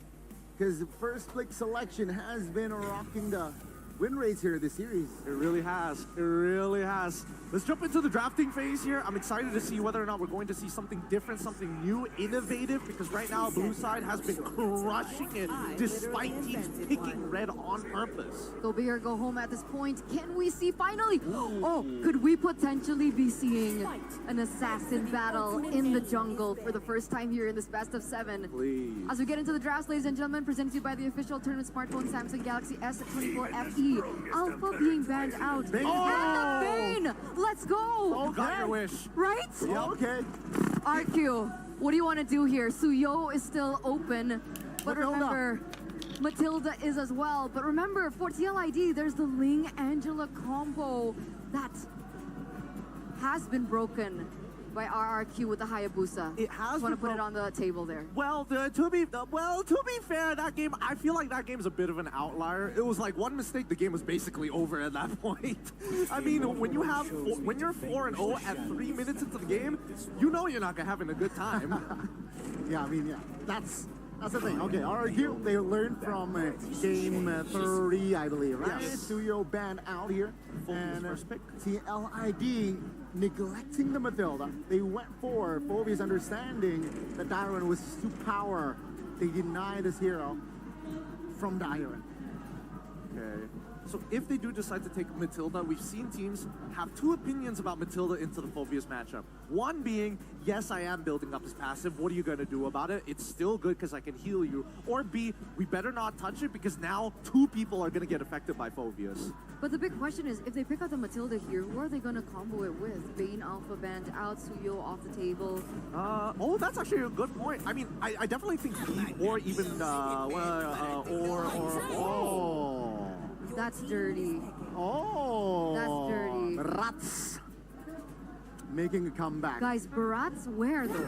EXP, most EXP or likely. jungle? Yeah, I mean, yeah, it's usually it's Right? the It's dirty! this current patch. But Angela Ling. So this draft is TLID did this draft, Phobia's Angeling combo yesterday against RQ in the upper brackets. Yeah, they did. I'm just going to assume that this Baratz is going to go into the EXP lane. Baratz Okay. actually has some pretty decent odds against Phobias on account that Baratz gets his stacks first. That is the big thing. If he doesn't have his stacks, he's just like any other hero, if not weaker. Okay, and now we're going to the second phase, and the band's starting to make sense, right? Ruby gets eliminated by RRQ. TLID, by the way, guys, first glance, RRQ's composition right now, does it not look like a Blacklist composition? Baratz, Matilda, and the Pyramid. Maybe a little bit, I'm not going to lie. It does reflect it quite a lot. Shout outs to Blacklist, man. Oh. But, we're taking a look at this asset as well, right? A little data.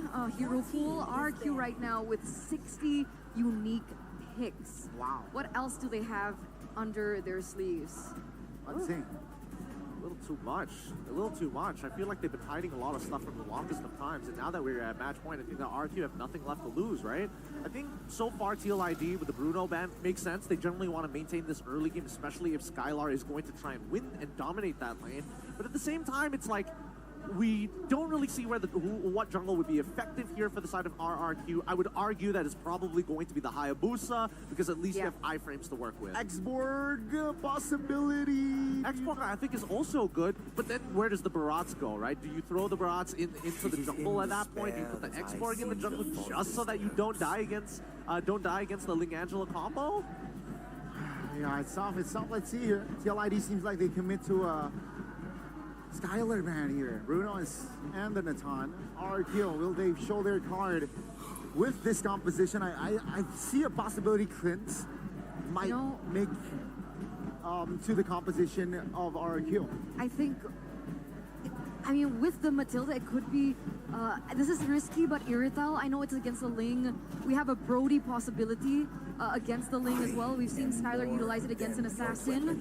Oh, okay. Julian gets picked up for Sutsujin. So the Barat should be going to the EXP lane now for sure.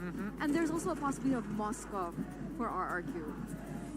I don't know if RQ really want to play Moskov here. I think if they are locking in that Moskov, they just want the global presence and the potential to knock Ling away, maybe even Phoveus, because again, you're just stacking up this Phoveus at the end of the day. But I guess they're really confident that Barats is going to make sure that he doesn't go any further. No, Ruby's banned. Oh, Ruby's Khalid banned. Lunox. Beautiful. Great iframes, and they needed AoE. All right, so there you go. All right, Khalid Rome, Angela mid. Angela, yes, will be the choice. Last pick for RRQ. Oh, it's really tough. They can't go Ixia. I think Brody's okay. Moskov will be very, very safe. You're up against the Lunox as well, so you don't have that many great matchups. Maybe the Beatrix, but even then it doesn't feel that great. Not a lot of setup other than the Barats and Julia. Okay, Irithel. Yeah. Doubling down on Irithel. It's a risk, but I mean, it's Skylar. It is Skylar, and it's also the Matilda as well for Edok. Yeah. We saw that combination earlier before. Guys, championship points. Tell us what you think. I think that right now Skylar needs to absolutely smurf on TLID. Take sprint, you have to win your lane, you have to skill as fast as possible, because generally RRQ, their team fighting is nasty, but they're going to lack damage. I think Lunox will be the hero that will take us to Game 7. Game 7. We'll see, ladies and gentlemen, championship point. We're gonna throw it over to our casters. Take it away. One game away from the trophy. One game away from glory. One game away until the kingdom finally rejoices. It is game number 6. Match point for RQ Hoshi against Team Liquid ID. The cavalry will not have it. They will not have it without a fight. Fabian on the Ling. The usurper wants the throne. He wants the crown. Ladies and gentlemen, in the land of Don we go for a possible final game in the series, for a possible comeback to equalize on the board from the cavalry. A signature strategy from the cavalry. Great macro presence, great dive in the team fights. And look at that, even in the lane. This Lunox pick certainly is a curveball. RRQ, can they withstand it? Can they find ways to kite back far enough? Skylar! That's the guy who Whitney! Flickers forward, finds first blood. Will be taken down. But that is a way, that is a cannon minion that he will lose on top of his life. Oh, Skylar gets assassinated. Yaskiel burns his flicker. And this lane, the Airthal against the Lunox. Talk to me about that lane, Arashi. The Irithel against the Lunox, there's so much more sustain built into the Lunox, more burst damage too. So the traits that usually the Irithel can win by being more maneuverable, by just having a lot more burst in the kit, can't really be exploited to the same degree. But look at this! So the Jim on the Julian, knocked out by Fabian, slain by Fabian. The mercenary down, the usurper will take that kill. Now Tyrant trying to stop the farm from being taken, but again for Fabian, it's like taking candy from a baby. You can just take it away. Tyrant, Doban, Witty will try to tank it up. Tyrant low, around tanking it up. Fabian just needs one more shot. Defiant Blade to take him down. Brings in Edok, rotating up top. Witty so trying to heal up. Fabian will let that happen. The Shadow Stampede before he backs away. In front of pursuit, Edok will get away. They were juggling the aggros to dive into Dyran, and Dyran has to die. But TLID, they come out unscathed. They run. Gotta respect this. Jin saving the chain, saving the enhanced side. Aaron still able to sustain for a bit. Another level of sustain, but Skylar with a crossbow will get it again on the board for RRQ. Great move by Jin to just be patient with the usage of the skills there, ensuring that he has it guaranteed. But with that play on the bottom side, more cryo for Team Liquid to the top side. The turtle and a purple ball. Last time Darren was able to get a miraculous death to this welcome. Will he be able to find him? Wow! A run takes it for him as he goes for the infinite pursuit. Fabian gets a turtle. He gets the Tempest of Blades, and Dyron will fall for the second time this game. The usurper blunders the resources of the kingdom, but that was Iran jumping into the backline and giving path for Fabian. Damage from Weedy, man. And Aran is running the Vengeance too, so even in the late game, if the idea is to just burst down this Phobius, Team Liquid ID has a lot more solutions to try and make that play happen. Oh, maybe Sandstorm into the back. No Purify for Skylar. Good Netherrealm baiting Witty. Skylar throws the crossbow. Up top and down below. That is Witty again taken out. That was almost a kill and a half for Witty. He was able to Raging Sandstorm forward. Thankfully, Rims was close by, nearby in the block, and he pops the Netherrealm. Fabian actually out farming Sutsujin at this point in time. Skylar actually gets the cart full held onto him by Rinse. Great coordination as a team there, but Fabian has gotten the Berserker's Fury. Already a big power spike, and every single lane for RRQ is actually in a losing position. The EXP, the gold, and the mid lane all pressured down, even the jungle. So RRQ are playing it super defensive. They're playing dual bot. That's true. We talk about the losing lanes, right, Arashi? But Skylar is able to collect 2 kills. Do you think that is still a losing lane for him? Uh-oh. Dyron. It's going to be the engage. That's his welcome coming down. Aran trying to tank up the turret. So Fabian doesn't get picked off. It doesn't find the wall. Fabian gets another kill without the purple buff. And it's still off. Take a look at this. He's delaying the purple uptake so that he has it for the turtle. Good brilliance to escape. You're not going to take it low. Aaron Shiki will go for it. Finds the kill. Hard guard over. Flicker. Aaron Shiki! Wants the cavalry to keep fighting. Wants the cavalry to keep charging. Chaos Shiki with the double kill. He's able to stampede on the kingdom. 2 kills for himself. And TLID, they gallop into the castle walls. Oh man, that's a great fight by Team Liquid ID, winning across the board. RRQ, the issue right now is so many players, so many members of Team Liquid ID can really go invulnerable. The Tempest of Blades, the Brilliance Order, so many ways to outplay, but Widdy. Good Sand Guard, getting him a bit of HP. That's a Flicker Shadow Stampede to pull him back, but Widdy was able to get the Raging Sandstorm. Now Aaron put some damage back. Skylar, that heavy crossbow starting to hurt now. But Aaron will be able to respect it, will be able to get the healing from Yehezkiel, who has rotated bottom lane. 3 of the 4 kills only onto Widdy though. Definitely far from ideal for RRQ. The gold lead, however, was at 3,000 more or less. Now it's down to 2,000. You're seeing the mid game here for RRQ looking a bit more alive, especially with the power spikes for Skylar. Being a crit build, you actually get a bit more value from the first few items compared to the whole shred that requires the Trinity to really get things going. But of course, Fabian has a lot of damage. Really trade, hard guard comes down. Skylar able to escape for now. Julian, Sutsujin, walking to the bottom lane. Aaron will just shove this wave to get the hard guard on him still to get Prio on the map. Meanwhile, Fabian up top, getting the turret. That is a tier 1.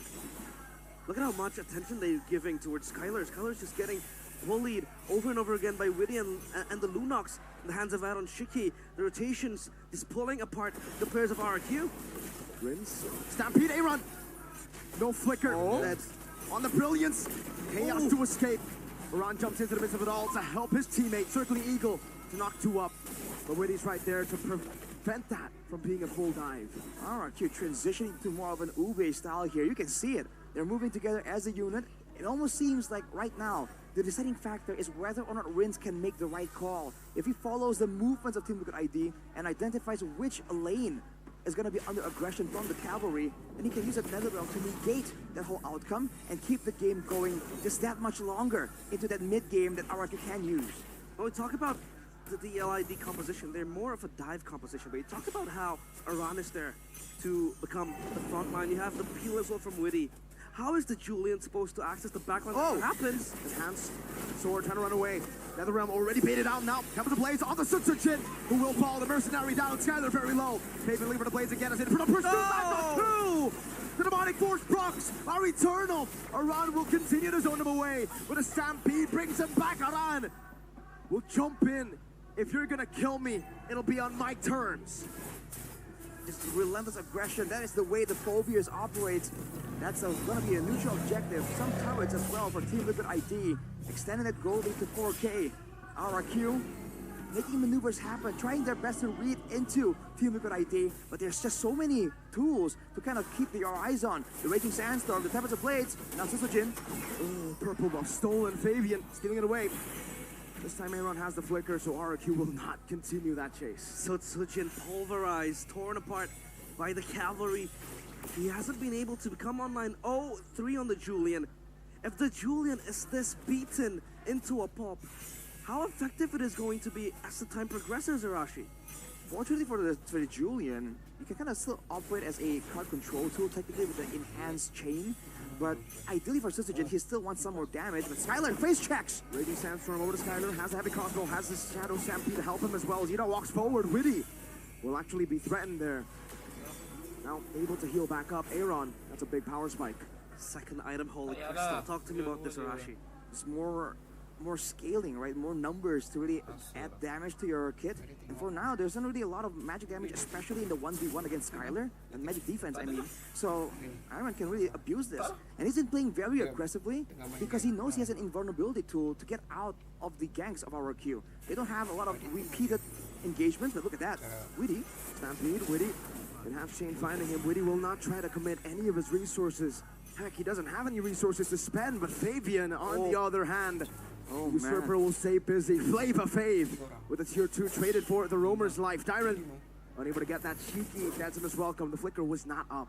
He's turbo farming his items, right? 3 item power spiked, BOD completed. And now the question becomes, how is RRQ going to match that side lane pressure the TLID will constantly have in the hands of Fabian?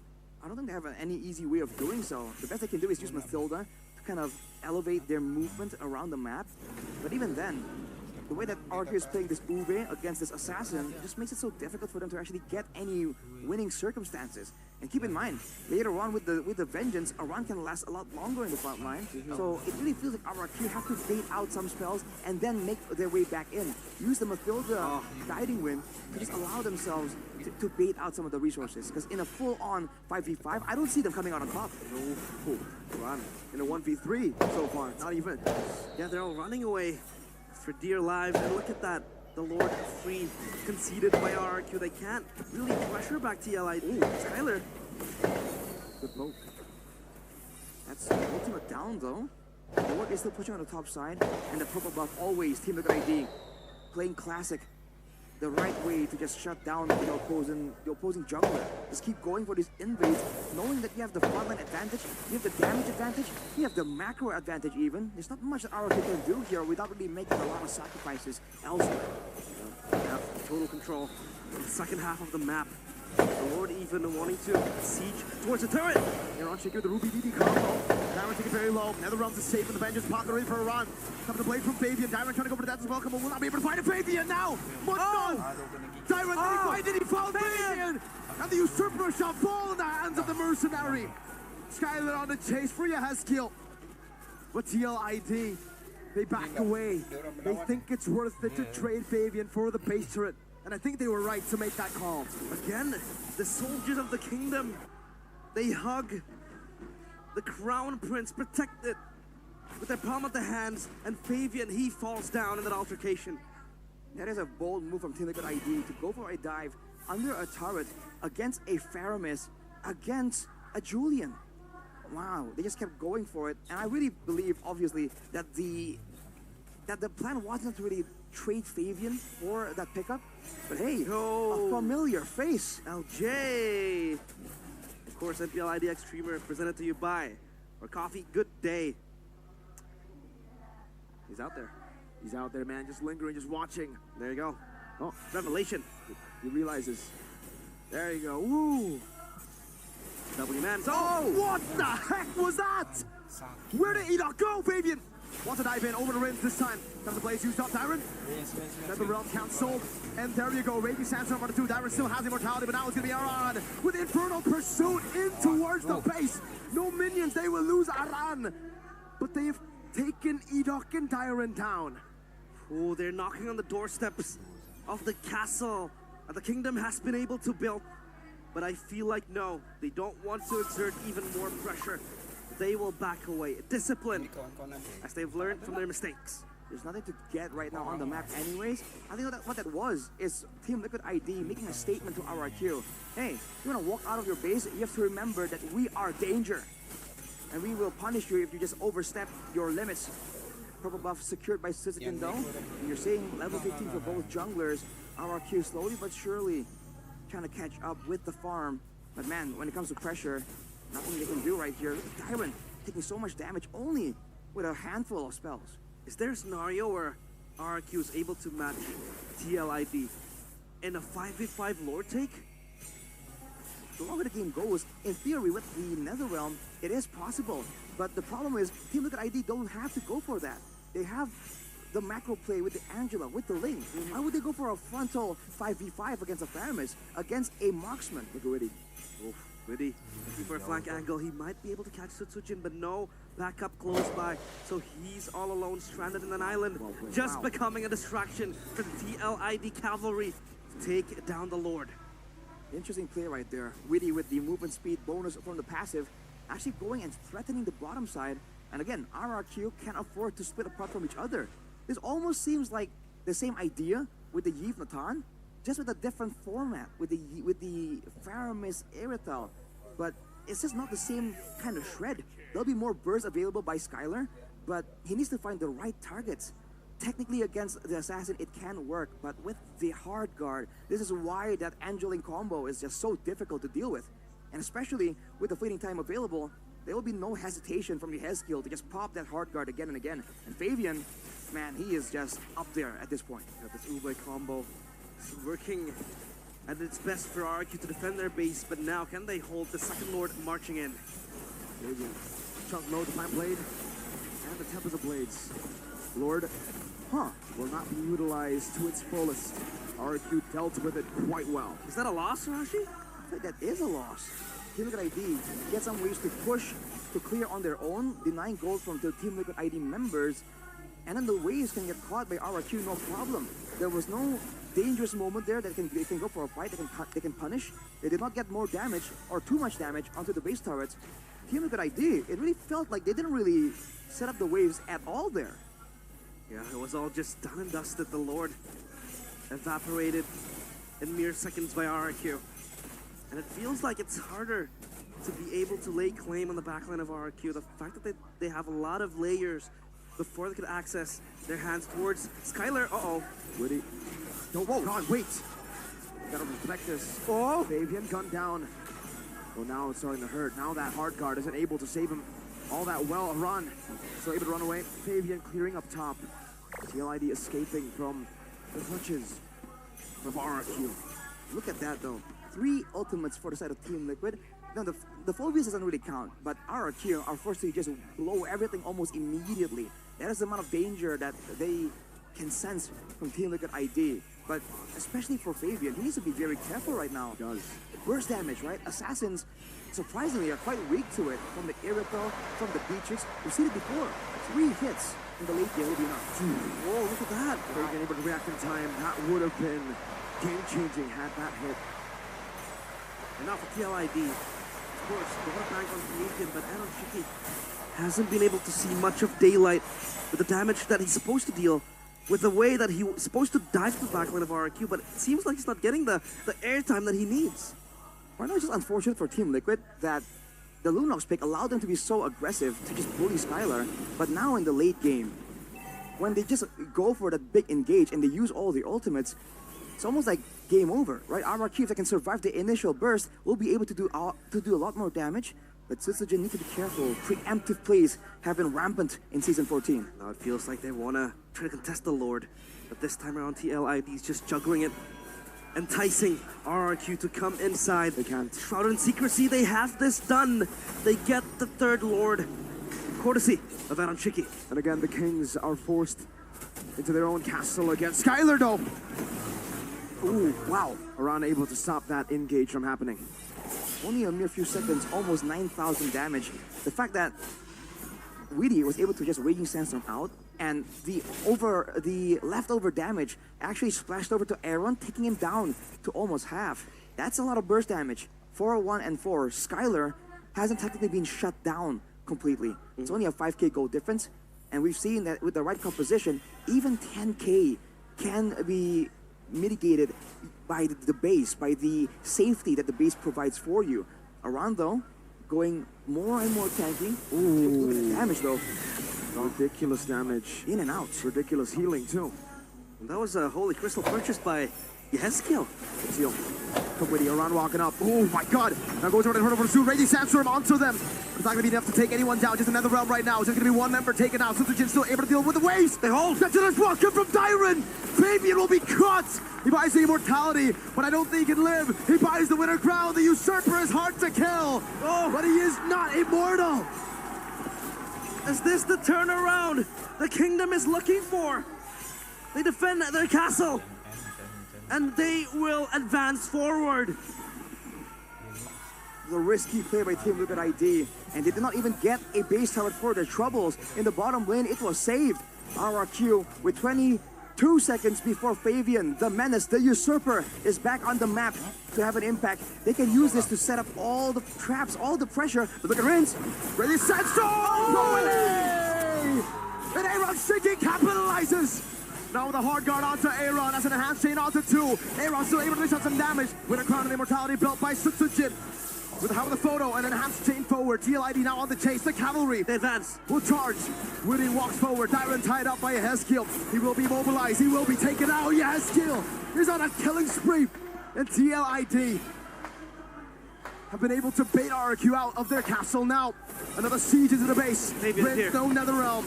Just yet. You'll have to wait. Sutsujin will use the enhanced sword to escape. That's a circling eagle. Eat out with a flicker. In front of pursuit. Skylar. Forward. Another round coming down now. Sutsujin trying to clear out the waves, and he won't be able to do it right now. But no, the cannon minion. One cannon minion was all it took.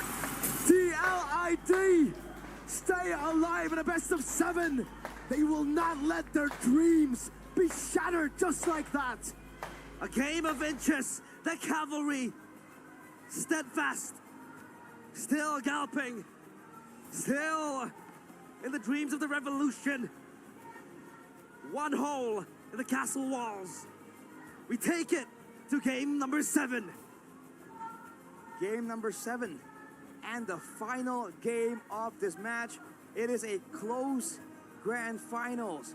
Team Liquid ID, after a series of moments that had us doubting the possibility of a full series, they have done it. One moment is all it took. This is exactly why we're watching high-tier Mobile Legends. My oh my, there was a chance. There was a scenario where RRQ was able to turn it around. They got the assassination towards Fabian, towards the usurper. They execute him, but still TLID with a Hail Mary play coming in from Yehezkiel and Chaos Shiki. It all turned around, and game 7 it is.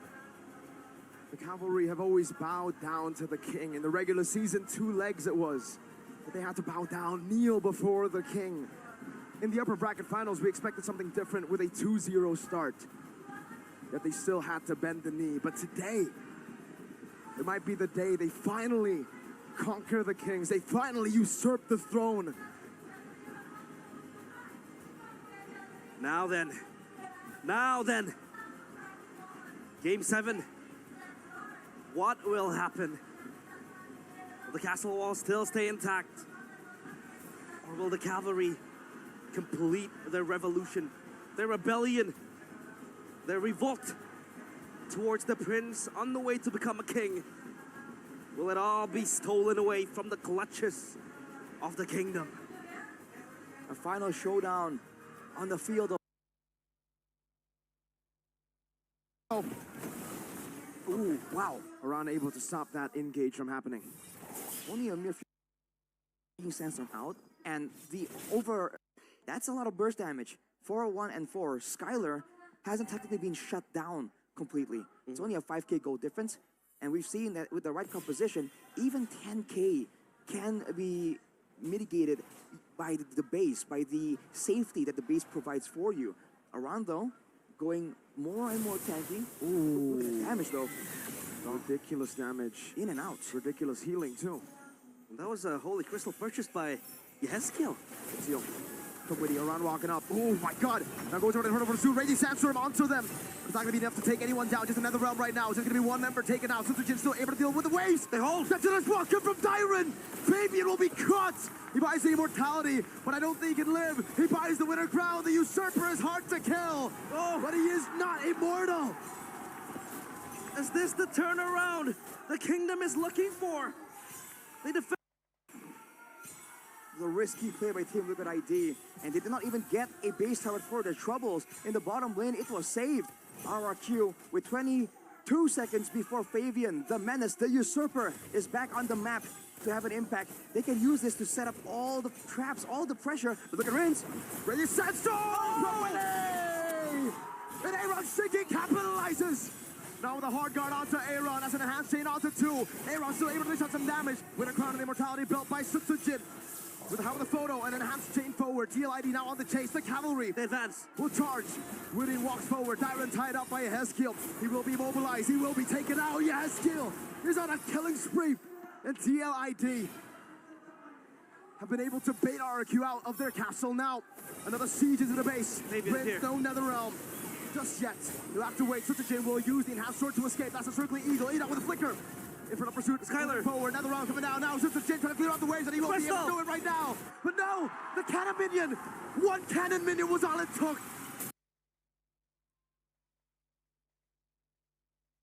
Pulls through with the signature Ling that we were so excited to finally see the Angela come into play as well. And it's a tough toss-up, right? Because essentially, in theory, the Paramis is going to hinder a lot of these movements, but you see Fabian being able to work around it. But you did mention, what did you say about Rins in the game? I mean, I said that if there was a time, as a Cavalry fan, for Rins to suck, I wish he sucked now, because he was hitting insane netherrealms. The timings of them were ridiculous, and that's what really dragged this game out. But give it up for the MVP here, winning on his Khalid. Presented to you by the official tournament smartphone, Samsung Galaxy S14 FE. Witty, again. I mean, when he's given the hero that he is comfortable, i.e. not Tigreal, yeah, Witty performs, man. 4-4-8 again. And he was one of the main factors, right? He made a lot of space in the mid-game especially. So much space here. However, I will say, Witty's early game definitely was questionable when it came down to the gold side of the map. I think that even Aaron Shiki was probably looking at him and was like, hey, come on, don't make this lane harder than it already is. I've already dealt with him. I have a winning matchup. Like, you don't need to spice things up anymore. And we saw that be reflected into how fast Skylar was also getting the item power spikes, right? He was fast. Look, he's at 4-1-1 at this point. So, I mean, the one time that he died, it was a triple kill. A triple kill for Aaron Shiki. So, I think that it really is boiling down to execution. At the same time, the draft from RRQ's side gave them a very narrow win condition unless they outperform their opponents. Really shows how, again, stable Team Liquid can be if Witty has the right tools. Here, this is the play, that last sequence. He opened things up alongside Aaron Shiki. Yeah, I mean, without the flicker even, he has, the flicker is still on cooldown. That is where the collapse, somehow a deja vu of game 5, that same bush that RRQ made the play. It's hard to say, right? Because again, I think there's been a lot of conditioning that has been going into this game, whether it's from draft or even the plays. But even now, with movements across the map, I think a lot of the team members are being very conscious about, hey, I'm not going to rotate this way 2 times in a row. You can see how paranoid both sides are, and I think that Rins, under the pressure right now, he's starting to look like a diamond as long as he picks up that fire miss. So far, I'm hoping, especially as a Cavalry fan, that he's going to underperform in this next game, because based off of, honestly, based off of where the drafts have been going, blue side has been winning consistently, so therefore RRQ should technically take that final game. You know what? I feel like it's getting quite unfair for RRQ here on the panel. I think we need another Arashi on the panel, maybe. I could be a kingdom. I can be a kingdom for 2 seconds. Or 1, 2. That's it. 2 seconds? That's as much Ghana can give him. Okay. That's the okay. charity. We'll take it. We'll take it. So reflecting back onto this, I heard you guys mentioning some comments about them not going in for magic defense. Now, my question is that an error, or were they just so concerned about Fabian's damage that they had to, prioritize magic defense later on in the game? Well, there's two sides to the argument. Initially, me and Gotti did notice that, hey, there was a lack of MR. We see that the Athena shields coming out from, even Edok came super late into the game. He got a Enchanted Talisman. He was already building up to maybe, I'm not sure whether he wanted to go for something crazy like a Genius Wand, but definitely Flask of Oasis. Then finally, he got the Athena shield. And then you look at everybody else, right? You notice, wait a minute, nobody really has MR other than Dairin, but even if he has a Radiant Armor, but he's still small Dino, it's not really going to do too much. A lot of this was just because of Rins and that how effective his Netherrealm is. You can see glass cannon builds all the way through. Even for Skylar, right? He swapped out his items midway saying, hey, I know I trust you, Rins, but after the Netherrealm, I need to survive with just a little bit of help. That's all I need. I mean, with the additions of that, right? I mean, they are banking on Rinse with the Netherrealm, but what it allows for Aaron Shiki, he built the Genius Wand early as well, because hey, no MR, no Athena, okay, a couple of Silence Robes, but still it can penetrate with the Genius Wand. And Shiki got a couple of assists, important hits with the Brilliance, with the Chaos Assault as well, and that allowed as well Team Liquid to have more control. The map was blue, 70% of that early mid, the map was blue. It's completely controlled by TLID. You can even see it reflected in the gold difference as well. Here and there, we do see some ups and downs in the previous games, but in this game in particular, it was just full control by TLID.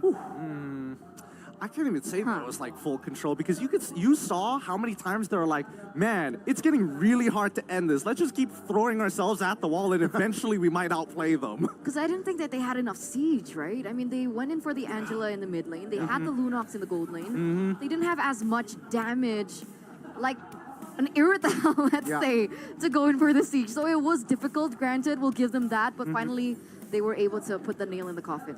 Yeah, very evidence showing as well why the Matilda Faramis is also very strong while defending when the opposition is lacking siege, right? You got the Favor, you got the Flask as well, plus the Netherrealm allows you to supplement. And of course, Skylar, such a mobile hero on this Irithel, allows him to move around here and there, healing damage, basic attacks, auto attacks, and at the end of the day, Team Liquid got the edge though. But now for sure, RRQ are gonna go for blue side, right? Right?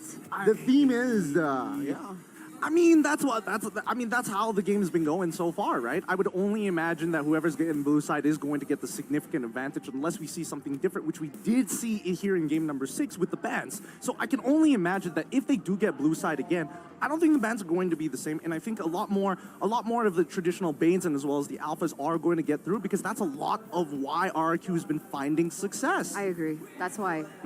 I think they'd want blue side. Yeah. They want to force the chip on the red side, right? Oh, well, yeah, that too. That's definitely a good point. But even so, it's a 50-50 here. I mean, good luck to both of these teams. Oh, okay. We're gonna throw it over to Bude Clara Mongstar with an interview with an interesting person. So we're just gonna get that, get to that. I mean, I'm losing it. Take it away, Bude. Spesial. Apa yang spesial ya? Apa ya? Apa ya? Tadi sih udah bisik-bisik ya. Mau dikasih sekarang nggak sih? Pantun. Boleh. Oke. Ke Bandung mahal ongkos. Cakep. Liquid mahal nih bos. Waduh. Gugun memang ya di sini banyak banget yang rindu tentunya. Tapi Gugun, kita melihat di sini bahwa kamu adalah salah satu orang yang punya sejarah di season lalu. Memiliki title Rookie of the Season. Tapi Gugun, gimana sih kamu ngelihat rookie-rookie sekarang yang banyak banget bertebaran di Grand Final, tapi mereka bisa berperform sangat kuat gini nih? Kalau aku ngelihatnya ya rookie-rookie yang ada di Grand Final ini mereka lebih spesial sih. Kayak mereka punya mekanik yang lebih jago, terus punya mental gitu sih. Punya mental lah. Wow, mental itu paling penting pastinya ya? Mental paling penting buat main di MPL. Mental paling penting. Tapi ngeliat grand final ini, best of 7, kamu nyangka nggak sih bakal seberat ini untuk kedua tim? Nyangka sih, karena mereka sama-sama jago, terus mereka sama-sama punya mekanik, sama-sama pinter juga sih. Dua tim yang kuat lah season ini. Apakah ini yang spesial dimiliki oleh para rookie yang ada di grand final ini yang tidak dimiliki oleh rookie-rookie lain? Iya, karena aku lihat sih mereka gameplaynya juga jago banget sih. Jago banget. Jago banget, pakai banget. Pakai banget. Karena kita tahu sendiri kalau Gugun sendiri dia itu sempat satu tim bersama dengan Rins dan juga Idok. Gimana kamu melihat sekarang mereka berperform di grand final ini bersama dengan tim RRQ? Aku ngeliat mereka jauh lebih improve daripada di MDL dulu sih. Kayak mereka tuh punya hero masing-masing yang lebih banyak lah sekarang daripada yang dulu. Terus mekaniknya juga jauh lebih jago daripada yang dulu. Berkembang banget nih, jadi Jauh. pada saat bersamamu dahulu sama sekarang udah kayak peng. Ya kayak melambung tinggi lah. Melambung tinggi. Pernah berjuang bersama, kali ini mereka juga harus berjuang untuk grand final. Tapi gimana kalau halnya dengan tim Liquid nih? Ada juga Pavian, ada Aaron, ada Widi. Pavian Acu ya. Pavian Acu sih jago banget ya. Apalagi tadi main link kan. Bantai-bantai. Oh, jadi memang dari hero-nya masing-masing tuh kedua tim ini punya yang spesial ya. Iya. Dan untuk satu game terakhir, menurutmu apa sih yang harus terpenting nih untuk kedua tim ini? Kalau udah game terakhir sih biasanya mental sih yang penting. Mental. Ada nggak mungkin tips untuk memperkuat mental untuk para player? Apa ya? Mungkin semangat aja sih. Semangat terus ya mungkin have fun aja sih, nothing tulus aja sih. Have fun and nothing to lose, itu yang harus mereka miliki. Kita memiliki dua tim yang ada di grand final ini, mereka memang sedang berjuang untuk menjadi juara, tapi kedua tim udah punya slot untuk M6. Nyangka nggak dua tim ini yang bakal mewakili Indonesia? Nyangka sih, aku ngeliat mereka dari regular season mereka konsisten, terus tiap minggunya juga mereka improve sih, nggak ngestak. King Gugun, ngelihat betapa improve-nya dari kedua tim ini, gimana halnya mereka berjuang untuk nama Indonesia di kancah internasional, Gun? Kita bisa melangkah jauh nggak sih? Kalau aku ngelihatnya sih bisa sih. Paling hambatannya tuh paling dari tim PH sih. Kalau aku ngelihatnya tim Onyx doang sih. Onyx PH. Berarti sejauh mana nih kira-kira nih? Mungkin grand final harusnya bisa sih. Grand final. Wah, memang menjadi salah satu tujuan kita karena ini adalah di Aksiata lagi, kembali lagi. Kita ingin meramaikan grand final. Namun untuk kontender sekarang kamu pasti ngeliat dong region-region lain. Bagaimana sih kamu ngeliat mungkin dari perbedaan setiap regionnya dan mana nih yang bakal menjadi region terberat kita yang akan kita lawan? Kalau menurut aku sih kalau buat season sekarang sih PH sih. Dari Onyx sama Aurora sih. Karena mereka tim baru juga kan di internasional kan. Masih ya, masih menjadi PH. Philippines menjadi lawan yang akan berat. Wow, kalau dari sekarang sendiri di grand final ini, di game yang ke-7 kita akan menyaksikan banyak sekali aksi-aksi di internasional pun juga. Apa nih harapan yang mungkin Gugun ingin sampaikan kepada dua perwakilan Indonesia kita yang akan berjuang di M6? Harapannya sih semoga lebih konsisten sama lebih improve lah. Semoga kalian bisa kalahin tim PH. Dan bawa pulang piala M6. Mantap, amin semuanya.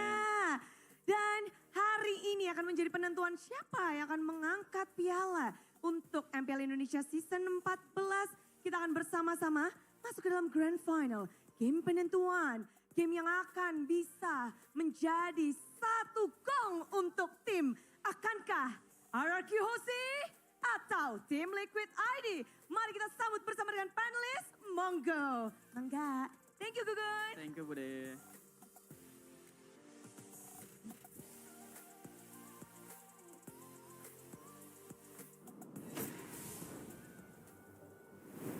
Thank you, Bude Clara Monster, as well as thank you, Gugun. It's so great to see him, come to the venue. He's now with MDL, if I'm not mistaken. Yeah. So I don't know. It's just the different generations of TLID making their way here. It's heartwarming, right? We have the Gugun era. We have the face hugger era in the building. We also have the new era with Aaron Shiki, Weedy, as well as Fabian. So very interesting. But welcome once again, ladies and gentlemen, to the English panel. We're down to the final game in this best of 7. We're going to the 7th game, and it's so weird because season after season, it feels like there's like a common trend. Do you remember there was like this one season where all across the globe, it was a full 4-0? Yes. And now we're getting 4 3s, NACT, MPLBH. Now MPL Maybe MPLMY? Hey, don't put the onus on us here. We don't know what's going to happen there, man. We're the most entertaining region. We're not consistent with it.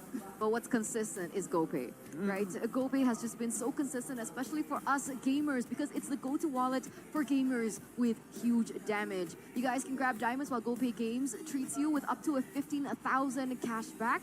And you might wonder, what does that mean? It means that when you top up diamonds on GoPay Games, you'll get up to 15,000 of your balance back. Can you imagine that? It's the best place to top up for games with always fair as well as affordable prices. And payments are secure as well because you pay directly with GoPay, so you don't have to worry about that. All you need to do is top up directly at gopay.co.id/games and you get that 15K cashback. You can also, hear me out, Gideon. Yep. Now you can vote for your favorite team. Last chance, all right, in every MPL ID Season 14 match, of course, regular season playoffs now. This is the final game on the GoPay app and collect as many tokens as possible to win free prizes from MLB skins, GoPay coins, gaming phones, and hear me out again, electric motorbike. Dude, that's crazy because another crucial resource for gamers is to make sure that your game runs smoothly by getting your mobile credit through the new GoPay app at cheap prices. Get 15K worth of credit only for 9,900. That is ridiculously cheap. Value. Triple V. VVV. Also splitting bill with friends, all right? Very easy, very convenient because there's a feature, split bill feature. Just take a photo of the receipt and the GoPay will do it all for you. Sorry, could you repeat that?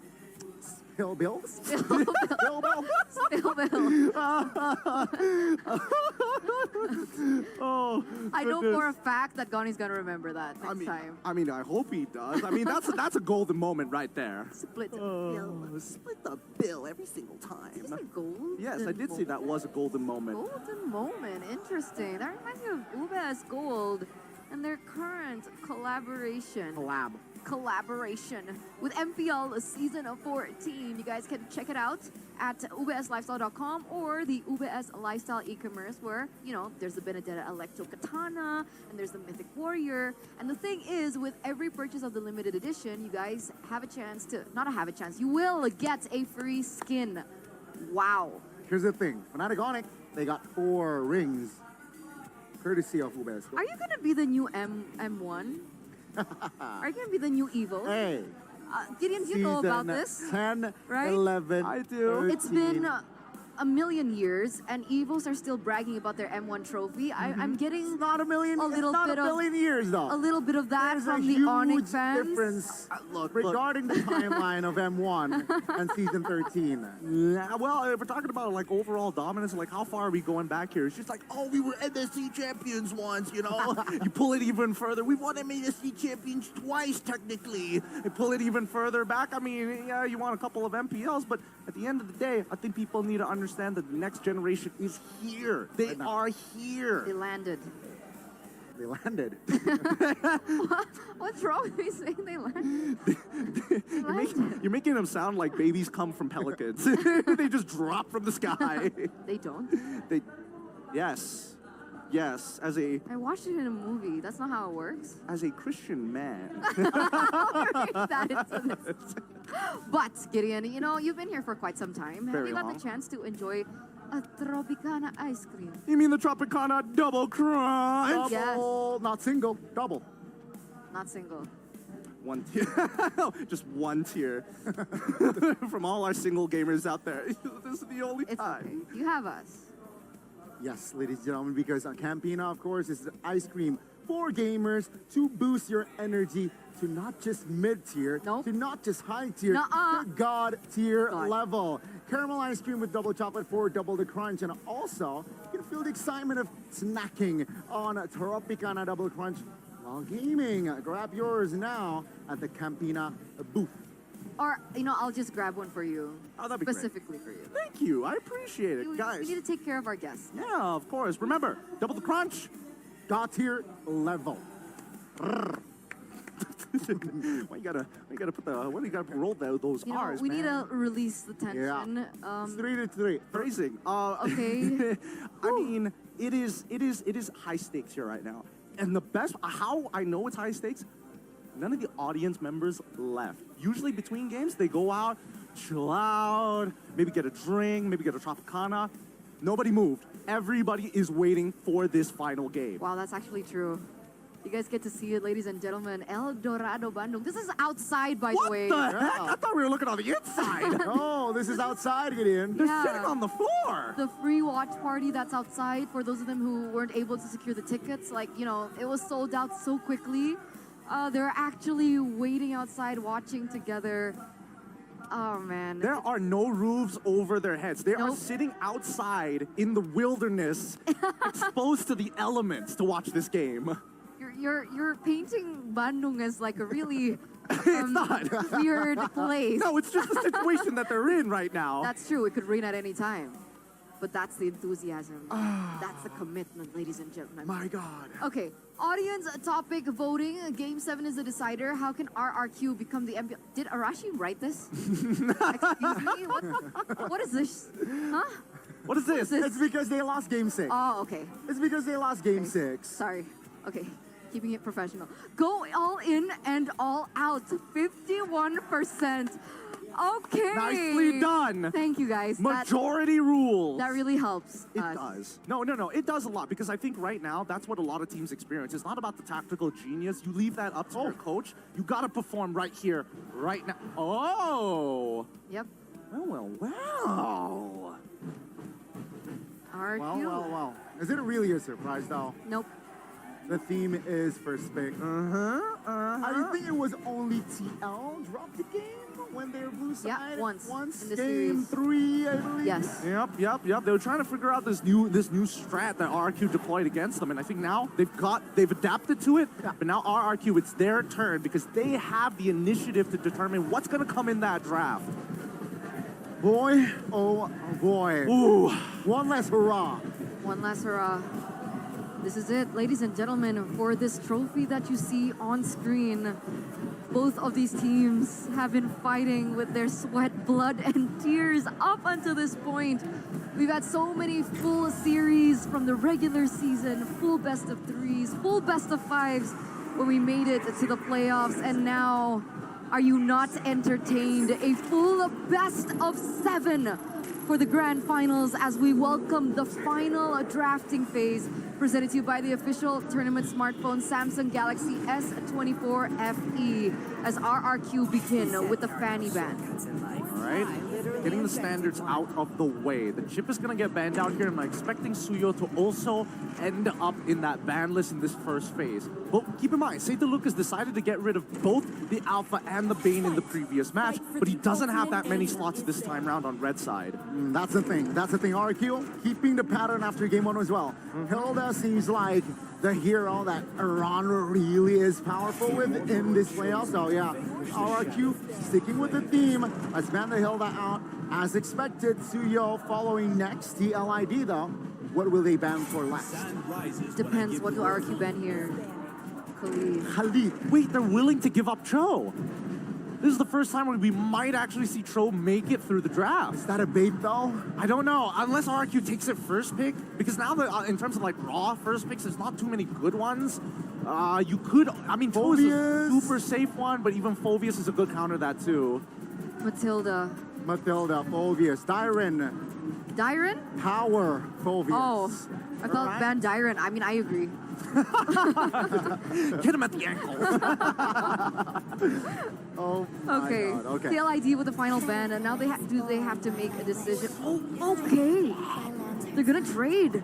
Jushin being banned out here. RRQ, guys, there's a lot of picks available. Bane, Matilda, Phobius, Alpha, Yves, Yeah. Joe. For Witty.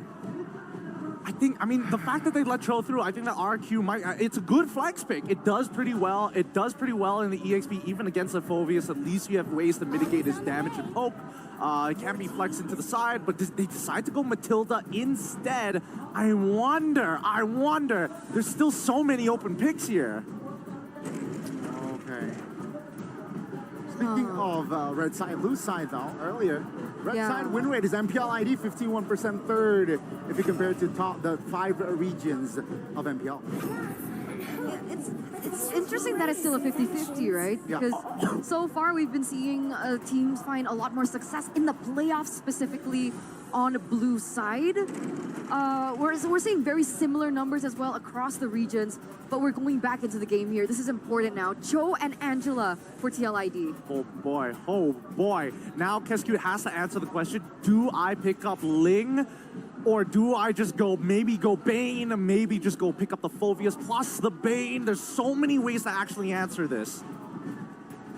I think... Oh, true, Bane. Yeah, I mean, TLID, they're not going to use a flex card. Putting things up here, he has skill with the Angela, most likely. Alpha Faramis or Rins. Yeah, I mean, without the Jushin, Rins, you mentioned how the Faramis was clutch last game, and this pick might be the game changer for RQ. It could just be it. This third pick, I'm thinking maybe a jungler here because it's going to get pinched in that second phase. We could look for another just big flex. At the same time, they could just lock in their mid laner, something with high AoE to stop Netherrealm. I think Fabian's role is too important. Yeah. No way. It's going to be the Ling. Yeah. Angeling online again, ladies and gentlemen. Will this combination bring them their first trophy? Second phase, here we go. Oh, dude, I can't. With the chance, it's making me nervous thinking about this draft, man. Me too. Oh my goodness. I'm feeling it. Okay. We'll start with TLID. Into the second phase, what do we need to respect? Technically, the Irrital from Skylar. Yeah. That's the win rate has faltered in the face of Cho. So do they still want to ban that out? They don't. They go for the Phobius. Oh, yeah, Phobius is going to be necessary here. But I think now the real question, because Kescue is already basically locked into the alpha. Yeah. At this point, there's not a lot of disengage. I would make an argument for wave clear could be a potential problem, but then again, Skylar can play Beatrix, right? But there's not a lot of catch. So it's a lot of peeling, it's a lot of sustain. So where's that damage going to come from? Guys? Yes? What about X-Borg for TLID? X-Borg. TLID. EXP X-Borg. I don't think so. I don't think so unless they see more tanks from the side of RRQ. Because even if you do throw him in, there's the Matilda. There's the Matilda, right? There's no escaping it. Honestly, I was thinking, They've kind of locked. I mean, TLID have definitely locked themselves into this combo because of the Angeling combo. I think now picking up a Beatrix for the side of TLD might be a pretty good idea. It's got a lot of wave clear. It's got a lot of damage, and most importantly, it's got AoE abilities to deal with the Netherrealm. Ooh, that's a good ban. That's a good ban by RQ. You were talking about how everything is very set in stone in terms of the flex, so TLID, they need magic damage, right? If the Angela is placed into the mid lane, the Lunox served its purpose, as well as being very versatile in its lane, very hard to pick off. Harith. And so what do they go for? Harith. Yes! Big one, big one. You see Lunox gone, you straight away pick up the Harith. I mean, game 6, it was the other way around. RQ banned out the Ruby and the Harith for that second phase. So now, after seeing Aaron Shika's impact, they're saying, you know what? Yeah, we don't want to deal with your Lunox. Harith, though, very value as well. I mean, Aaron Shiki can definitely rock it at RQ. Exia Matilda. A combination what TLID did to Bigatron yesterday. Gatot Gatot Kacha is still up and available. I'm telling you, Gata will be kind of insane here. I mean, then again, it really just depends on the performance of Edok in tandem with Skylar, because there's so many ways that you can play with the guiding wind, right? Open up with Ixia's ult, maybe even save his boy in the jungle whenever he drives too far. That's why I think that if TLID go for the Gata, it might be good, but no. Instead, they're just gonna leave Cho in his own zone, and Terizla, just a hard way to maybe get a cancel, maybe force an ult from the Faramis. Yeah, very conventional way in dealing against an alpha as well, during the neutral objective. Flicker, penalty zone will be the answer. Will that hero be the hero that delivered them the crown? For the first time in Aura plus TLID history, the crown. But remember, if RQ picked this up, it's been a while. It's been quite some time. It has been. It really has been so It far. might be the 5th time. So we're gonna throw it over to the casters for the final game. Boys, deliver it with brilliance. Showdown for the silverware. One last game to ascend to the galaxies. Who will be the kings of the galaxy? Who will be the MPLID Season 14 champions? It is Team Liquid ID against RRQ Host G. Ladies and gentlemen, welcome to the land of Dawn for game number 7. It has now come to this, the final game in the match. And we're seeing familiar picks and unfamiliar picks as well. Skylar on the Ixia with the war cry against an assassin. A bold move, a desperate time for Keskut. We'll see how this plays out, man. The throw in the hands of Witty will definitely be a big problem for the side of RRQ. We've seen it happen before, but along with that, with 2 Purifies, RRQ have a lot more safety built in, but Team Liquid ID will have the initiative. They picked the Ixia and Mathilda. Yesterday it was picked up by TLID, but now it's in RRQ. What are the differences for this pick against yesterday, Arashi? Ooh, hang on a second. Good clear. Oof, scary stuff. What's the difference? I feel like this time they're up against an assassin with a lot of mobility. Actually, they're up against a composition with a lot of mobility in general. Harith, Ling, Cho can actually do some 3 members because they know they require that extra bit of survivability. They're going to be playing on the back foot, trying to actually survive initially, but in the early game, they're going to try and use this Alpha Mathilda combo as leverage. But look at Fabian. Trying to clear the wave as fast as possible. Witty. Shun 2 out. Having the blades onto Edok. That's a Purify, but Fabian will be able to dodge away. The Usurper. This is not how they wanted it to go. Citizen saving the Spear of Alpha for the right moment, but Fabian able to dodge out of it. A great win already early on for Team Liquid ID. 2 kills, 1,000 gold ahead. A game fact by the new application GoPay, Fabian with his Ling in Game 6 became the 2nd fastest farmer in MPLID Season 14, reaching level 5 at 9 minutes and 6 seconds. Penalty zone into the back line. Sutsujin still able to collect the retribution. The hard guard on Aran. Purple buff still being taken right now as Randisha is out. A bit of damage, but another realm will be sustained over. That's in his welcome, and the flicker. Dyron finds the head's kill. A chop from Dyron locks down and sets in stone RRQ. They fight back. Wow, interesting situation there. RRQ going straight for the... Oh, hang on a minute. Full barrage. And a flicker, too. Witty, not level 4. Will have to respect Edok. Right, what I was about to say is that they weren't level 4 yet. They forced that fight pre-level 4, got the turtle that got them to level 4, and then they pushed the tempo and went straight for Team Liquid ID. It's like they knew the timers on Fabian getting his purple buff right there, knowing that he would most likely want to get that first before going into the fight. Now it's back to equal grounds, and Witty is level 4. Fabian pull back. Sutsujin goes in for the Spear of Alpha, but Fabian is able to get the Finch Boys to escape. Still, they dance with depth, and Fabian likes that odds. And now, of course, Aran down bottom. It feels like he's not rotating as much as he was yesterday with the pick. What is he trying to achieve, Arashi? Oh, hang on a second. Witty being chased down. Dragged back as well, but there's no kill threat with just a Mathilda and a Paramis. Not enough burst at all, but look at Rins now. A bit out of position. This is a threat. Oh. Oh, the Ling, man. Sutsujin has been very generous with the Spear of Alpha. I don't know if he's conditioning Fabian to expect it, but wow, this is how it's going. And Skylar, that's the 2nd time he's popped that ulti just to farm. Just to make sure that he doesn't get stuck in a weird situation there, avoiding the lane technically. Yeah. And they try to pressure the purple buff that is Fabian's. And Dyron is here as well. Oh, Witty. There we go. It's going to be the kick down. Fabian, Seven of the Blades, able to knock him out with the penalties on his wall. Another realm comes down, but Witty will lose his life. No, he's still getting the Kundo on him. Witty! That's on his wall jump, but they're all going to melt down. As Aaron Shiki has rotated all the way from the gold lane. Fabian had the purple buff. He got it, and now he has slain Rins together with Aaron Shiki. Witty bobbing and weaving, escaping death once more. 006. This Cho is a menace. Just like that, again, 1,000 gold lead for Team Liquid ID. Now with the turtle, 1.5. Witty on the Cho, an absolute menace. Difficult to deal with, always around, just to be an absolute nuisance.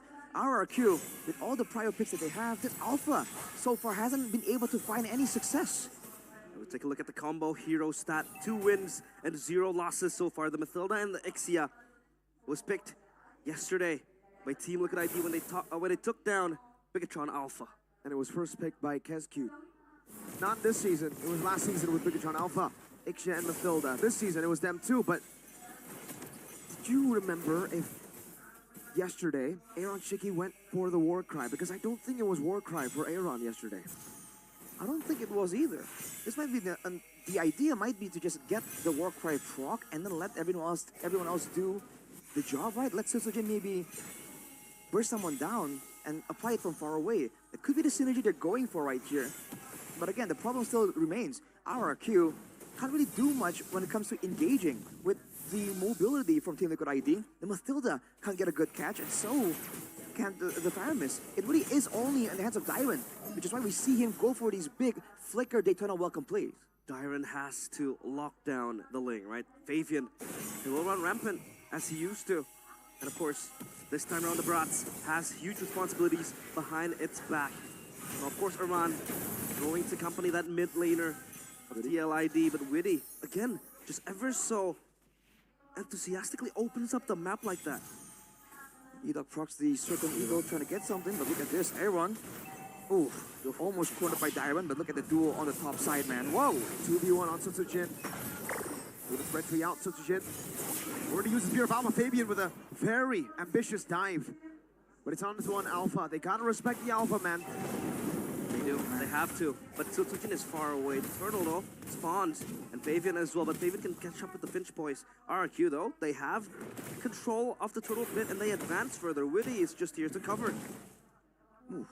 Rins, though, being really up front. Here comes Skylar. No guiding in for a while, though. Is this the window? Oh, see Halbert first item. Doji Kundo.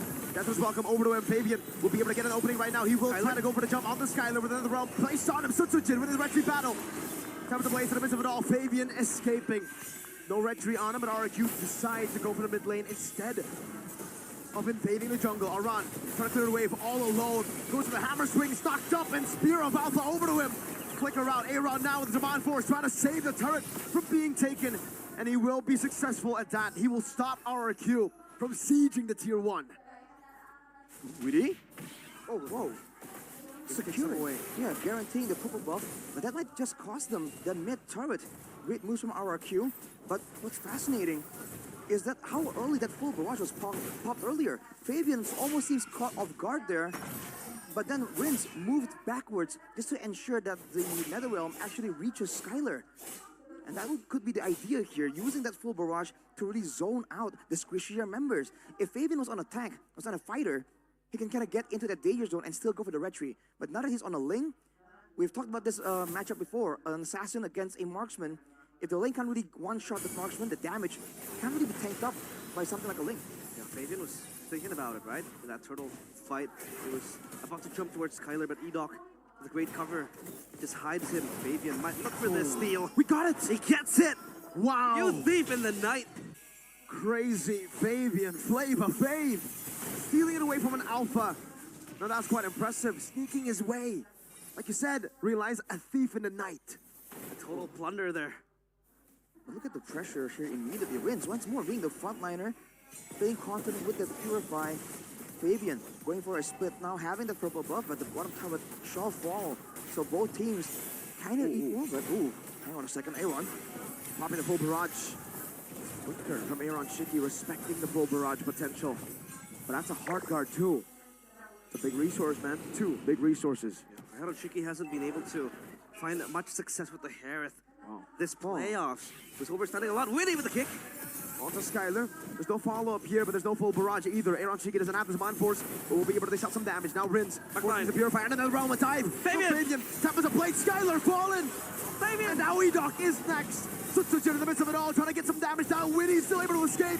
Sutsujin goes in for a desperate Spear of Alpha, but gets caught by Flavor Fave. It's a triple kill for Fabian. The castle walls crumbling down slowly. TLID. They charge even faster. Yes, Gil gets Tyron. The Dino chased down by a Hezkill. Tyron will fall.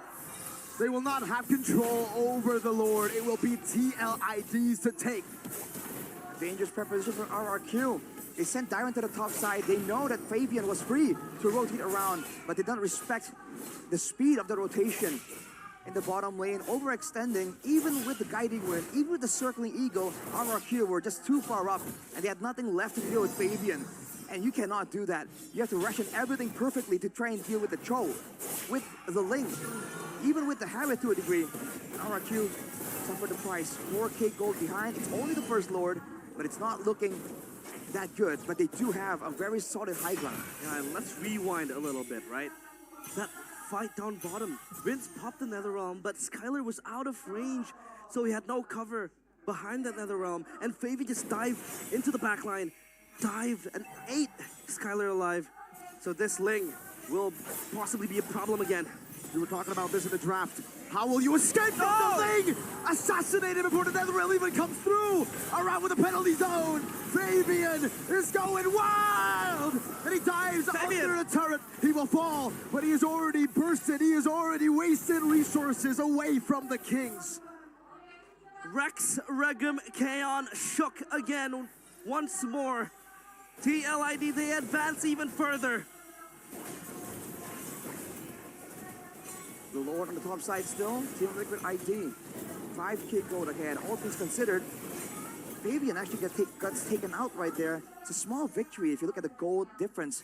Still managed to be held at that 4K mark. RQ wants more. Can they play this patient enough? Even earlier with the Netherrealm, with everything used, they weren't able to actually survive long enough in the fight. And now Skylar once again is showing in the lane boldly, impudently. Oh, this Ixiano, it becomes a very, very hard game to play. Once it scales into the late game, and look at Aaron Shiki. 3-item power spike.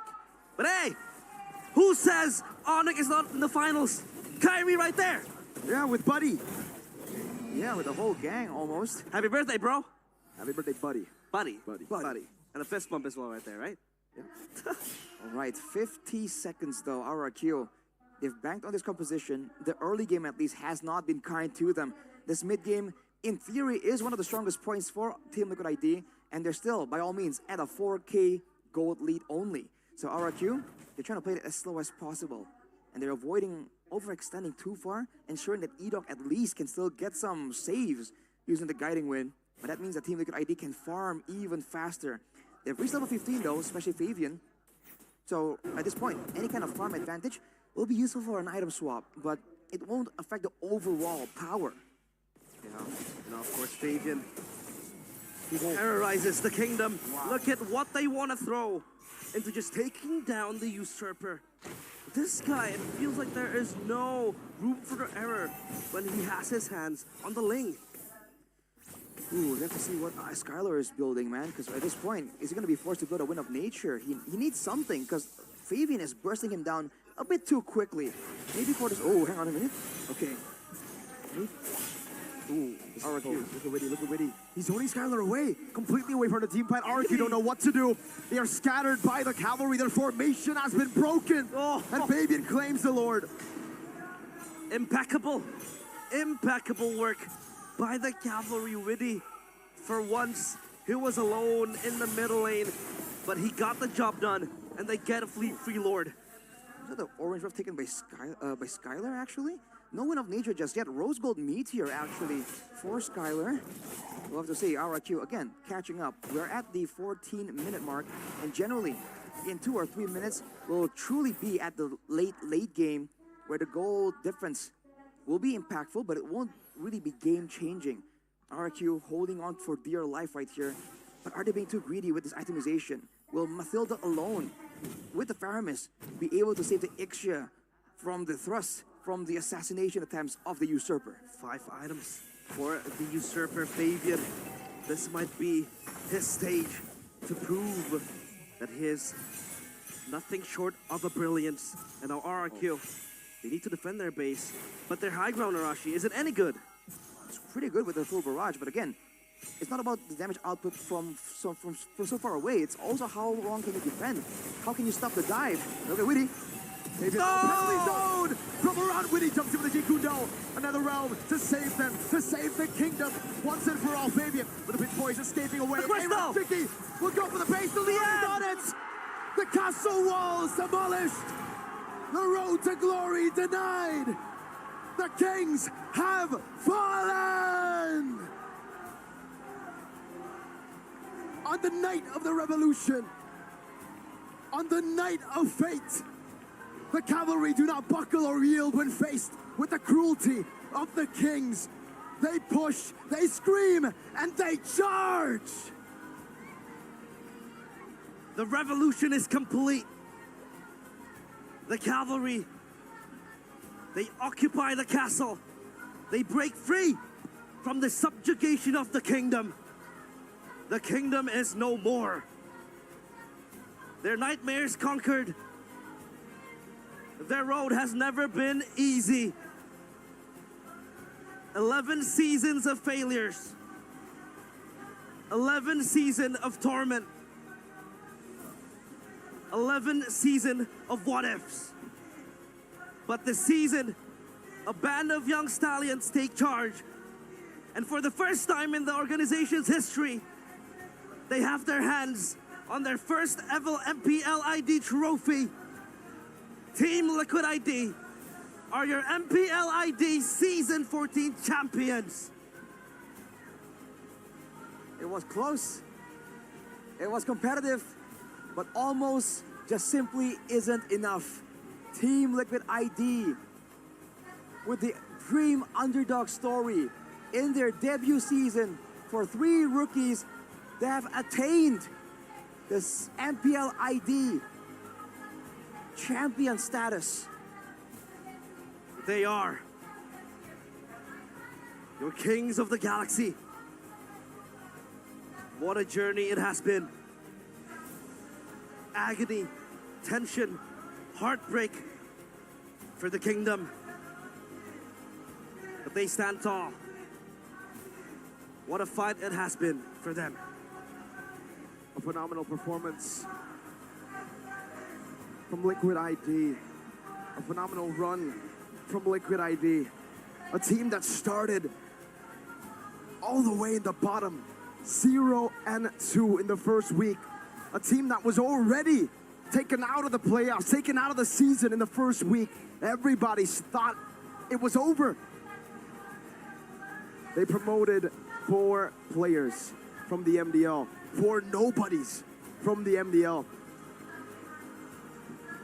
And the man you see on your screen, Aaron Shiki, in the 4th week of the regular season, he said in the comms, we're here to prove to everyone that we deserve to be here. And they surely deserve it. The champions of Indonesia, the first one in 2 years. We have a new champion, and it is Liquid ID. Out of all the teams possible, out of all the challengers set to be able to take down the Sky Kings, Team Liquid ID, against everyone's expectations, especially before the regular season, have done it. And that's a great moment for them. They were not able to beat RRQ, but still, our appreciations, salutations to the kingdom, of course, as they take their bows. What a grand finals it has been. But of course, for the cavalry, they were not able to topple down RRQ for most of season 14. But when it mattered the most, But when they were hanging on a tight rope, they were able to pull it all. And rightfully they are your kings of the galaxy. And once again, we'll have them charge to the middle of the stage to lift the trophy that they have worked so hard to claim, a trophy that they had to take away from the Kings of Kings, the team that made them bow to them. Ladies and gentlemen, your Season 14 champions, Liquid ID!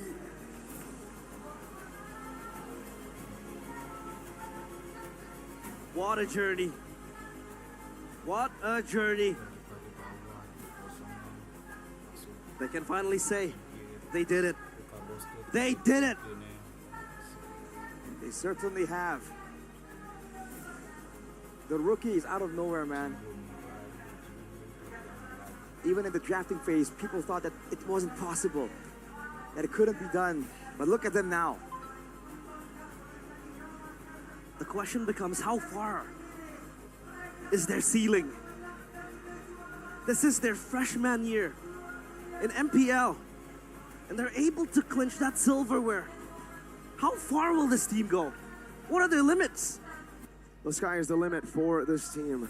Next in their sights is the M6 World Championship. They must not be complacent. They must not be satisfied. But today, they must celebrate. Celebrations underway. But of course, it has been an honor to cast the grand finals for you. It's Arashi, Mirko, and Relay signing out. To the panelists, we go. Take it away.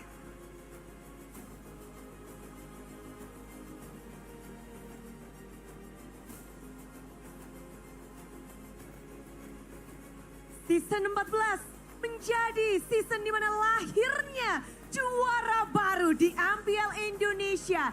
Tim Liquid ID, mereka memberikan yang mereka miliki dari regular season, benar-benar bisa menggebrak panggung MPL Indonesia. Ini adalah bukti, walaupun ini adalah panggung playoff pertama mereka, ini menjadi sejarah baru. Tim Liquid Indonesia, the winner of MPL Indonesia Season 14! Dan tentu saja kerja keras mereka telah berbuah manis dan mereka pun akan mendapatkan banyak sekali untuk